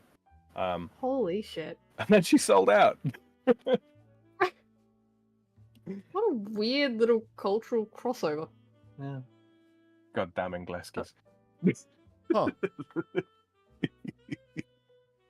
Oh, this. Goku Yeah, I saw Kawa. this. I was like, Leather keyboard. Okay, we're gonna keep Zelthor away from this. Only assuming, of course. And now, new fuchsia keys. Cherry keys that click twice as loud as the blacks. No, wait a minute. The blues are the loudest, right? it depends. Could you imagine you press a key and it sounds like a fucking gunshot that's been artificial? Zelthor might get ideas. To be honest with you, like $600 is not that expensive for novelty keyboards like this. No, it's not. And I thought Like, okay, that's not that bad, but it's just the fact it's leather. It's a leather keyboard. Yeah. Come on. Plastic, please. When you have the perfect manly study complete with rich leather chairs and a full liquor cabinet, a fireplace, let's throw in a 50-inch plasma TV for good measure. Would you have a cheap plastic keyboard on top of your solid mahogany desk? Absolutely not. Would you have a soft leather keyboard with monogrammed keys so to complement your lavish surroundings? Considering your taste, $603 Goku Kawa leather keyboard will barely make a dent in your budget. You know, I don't... thinking about it. Sorry, go ahead. I was going to say, it's just... I'm sure it's a fine keyboard, but I mean, It's leather. Yeah, they just really Come haven't on. done that much, if you know what I mean. Yeah. I think, I mean, I presume you have a leather wallet, right, Polly? I know. I have a leather billfold. Yeah, I'm just, And I I just I use it have for mine in my cards. hand right now. It's just for Yeah. card. It's a card holder. Anyway, sorry, you were going to say. Well, I've had to take all the cash out of mine so that, I can grasp it in one hand. Well, I'm just kidding, yeah, I I'm just mean, kidding. my money comes in a gangster's roll, man. You know, I roll. Rubber bands hold my Unironically, shit yeah, I do. together. There's no wallet they made big enough. Reminds me of a great No, I'm line just- when they were when they put listening devices in the Ravenite Social Club to bug John Gotti after he became boss of the Gambino crime family. The record some of the best stuff. John Gotti was a fucking comedian, and he didn't even mean to be. He was just a funny guy. Don't get me wrong, a murdering racketeer, but funny. He's got his girlfriend's there, right? And she's like, Johnny, I'm going out tonight. I think this is the text. Like, these are the transcripts of the actual fucking recordings of the mics they had there. It's like, Johnny, I'm going out tonight, and I'd like some cash. And then it just says inaudible. And then she says, but Johnny, that's all the money in your pocket. And he goes, honey, I got 2 pockets. Like, Damn. All right then. Okay, I'm sorry. You were saying. I just popped to mind. Yeah, no, I'm just sat here squeezing the wallet, which I know sounds like a euphemism. It did a little But bit. no, it's kind of like, okay, no, if keyboard keys were made of this same sort of material, of a similar sort of how can I say this without it being clippable? Resistance. Yeah, I'd have a keyboard like that. I would. Do you just want the rest to be leather? Is that the idea? No, the whole lot. Oh, the keys themselves to be leather. Keys and everything, yeah. Okay. You know, a little bit of give on the keys. It's just comfortable, you know. I do a lot of typing. So do I, and you know my feelings on the Logitech K740, the greatest keyboard ever made. That's a typing man's keyboard right there. What if we take that and we covered it in leather? It has a something that isn't actually necessary. It's the least necessary part of the K740. It has like a wrist rest built into the bottom. It makes it like unnecessarily large. It'd be nice if it came off and clicked back on. If that part was leather, yeah, that'd be comfortable as hell. I'm totally okay with that. Yeah. The lean in chat says, just need to take German classes already. Then I can invade the Freedom Frogs chat properly. Diamond studded hoodie, 10 grand. Right. Nothing says, look at me, I'm a rich douchebag, like this diamond studded hoodie from Conquest. It's worth 10 grand. This piece of urban couture features over 4,000 Swarovski crystals and a 3-carat diamond zipper pull. I don't know why it's the diamond on the zipper pull that pisses me off. I don't know why. Yep. That's the part that gets me. That's what does it for you, huh? Yes. Oh. And hand-painted designs. For something so glitzy, the artwork takes an interesting masculine tone featuring skulls and horns, which may make this the only Swarovski-covered garment intended for straight guys. Well, no, because the Swarovski crystal-covered bra is definitely intended for straight guys. To wear, you understand. But, I mean, Swarovski crystals are crystals. Like, they're for everything. Do you know what I mean? It's not like they're just for fashion. They're for whatever the fuck. Oh, I remember seeing lots of stuff advertised on, late night. What do they call them? There's a name for them. The channels where they're dedicated to selling stuff. Yeah, I know what you mean. Infomercial channels that are nothing but like. Yeah. And they've always got that one guy, and there's almost like a stream overlay, right? Yeah. Detailing the pose. Like, and this right here is a premium quality ring for your loved one, your wife, your girlfriend. A promise ring, an engagement ring. That's not actually diamond. It's Swarovski crystal, but boy, you can't tell it apart from the real thing. I mean, a lot of $305. Both of the all four of those Glencairn style whiskey glasses that I have, those are all Swarovski crystal.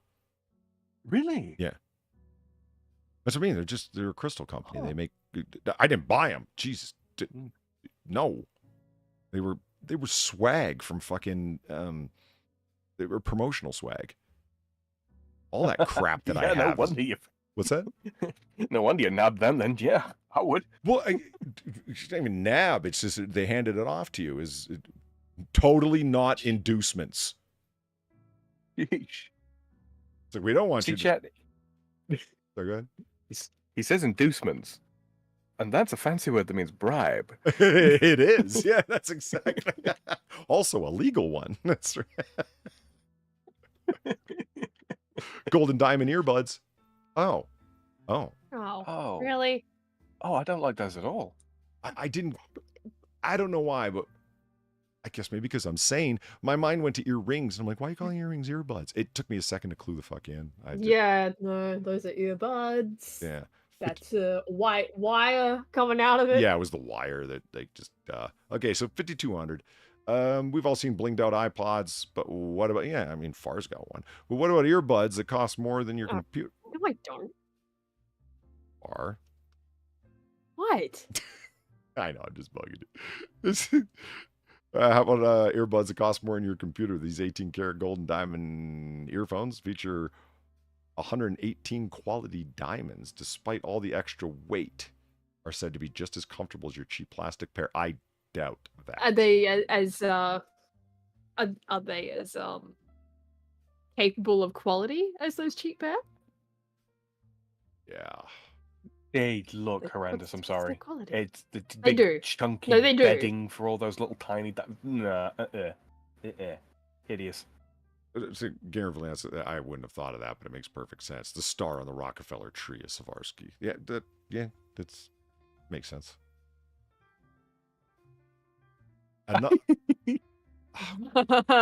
Oh, really?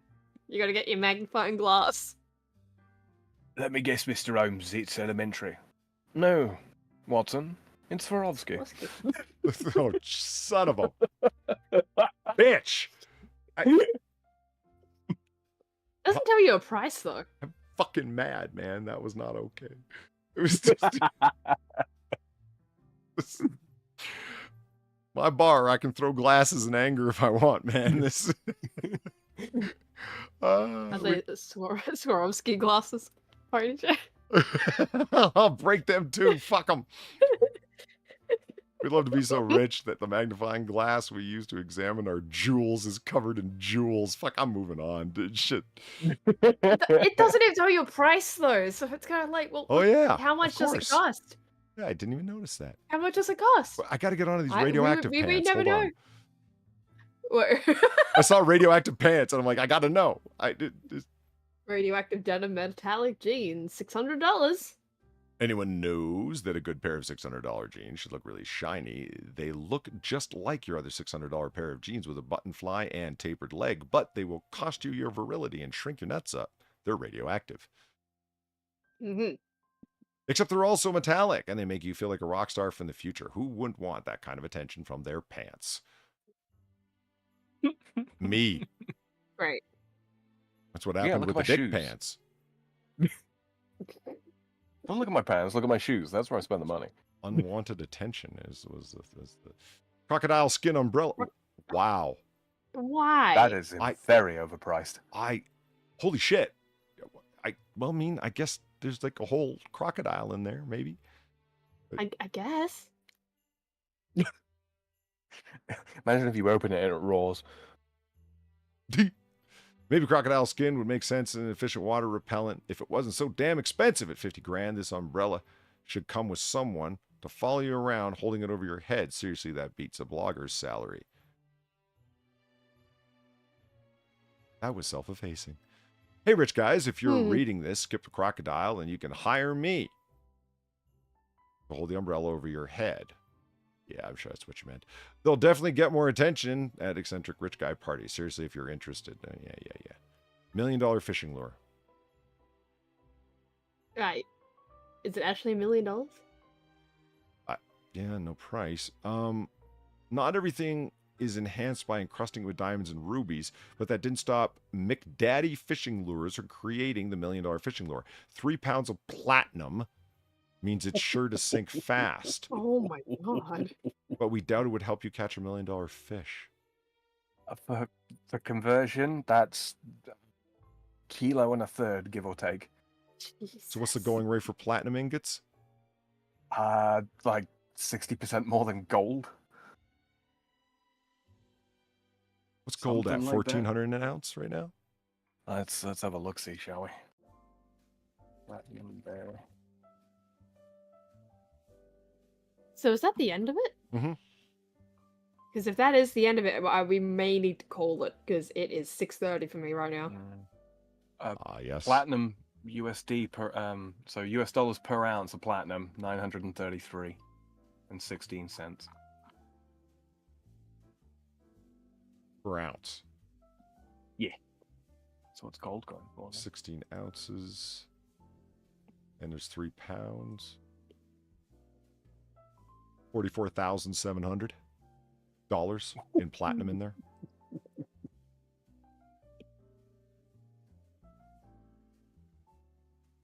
Fucking Okay. hell. Yeah. Got me. Holy shit. Oh, Lord. Yeah, that was a ride. It's insane. It's absolutely. What are you trying to insane. catch? Honey. There's so many jokes you can make. I don't know which one to choose. I'm just not glad it's not to go up your snooch. Look at it. Oh, Yeah. for God's sakes, Barry. Well, we live in the land of goop, okay? What? I mean, it's a valid concern. Thank you. You gotta give him that. It's a very fucking valid concern. Oh, man. Man, that was a weird ride. All right. It was, wasn't it? Yeah, no kidding. Yeah, we didn't get onto the Zillow. I didn't know that this list was going to be that long, or that we'd have that much fun mocking some of this bullshit. Like, what are you trying to catch with that? There's okay. So it's got all this. 3 pounds of platinum means that it's sure to sink fast. Yes. Okay. Platinum is quite dense. Okay, but there's other options that are not nearly as expensive. Antimony, for example.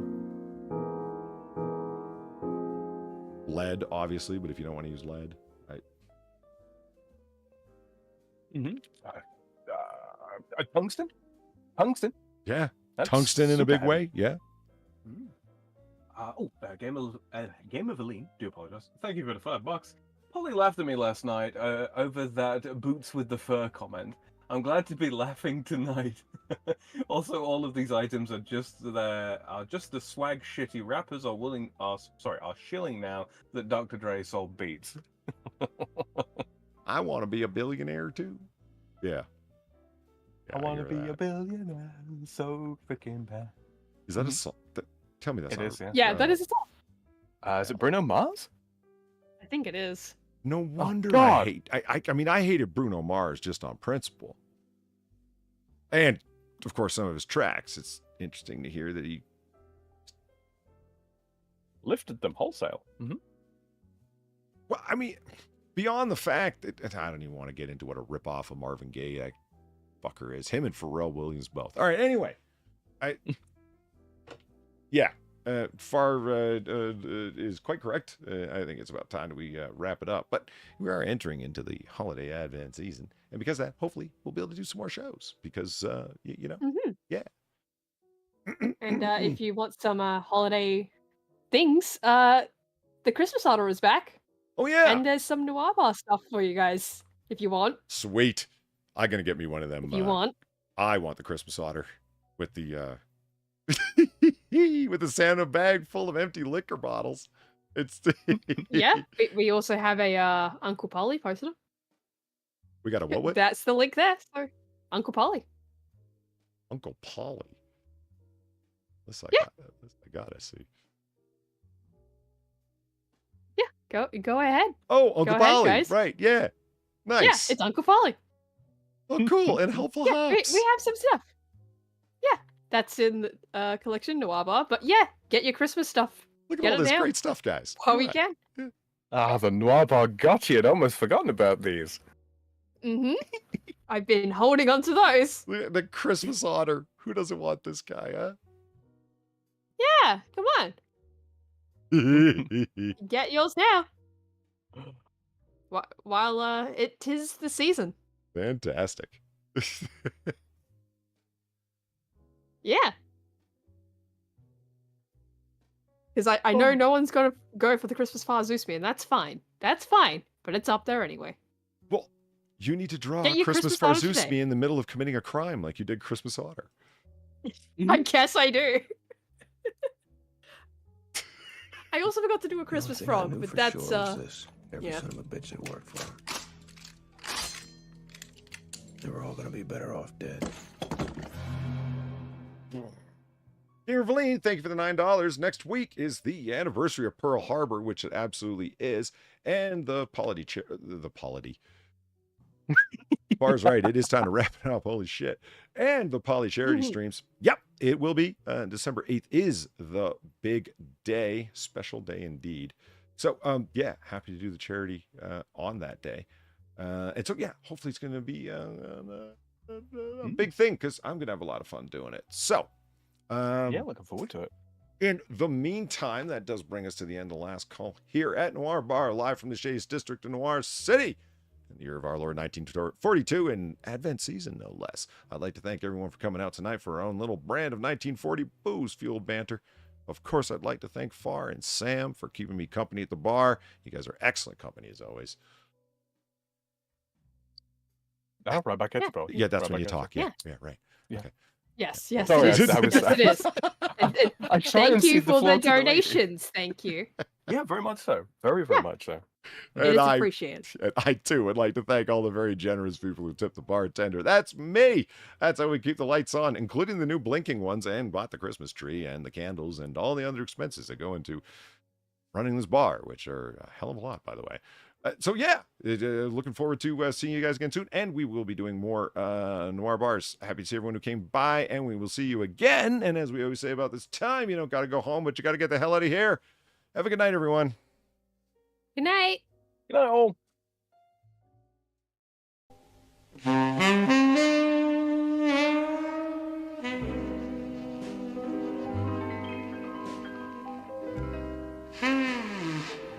Hmm.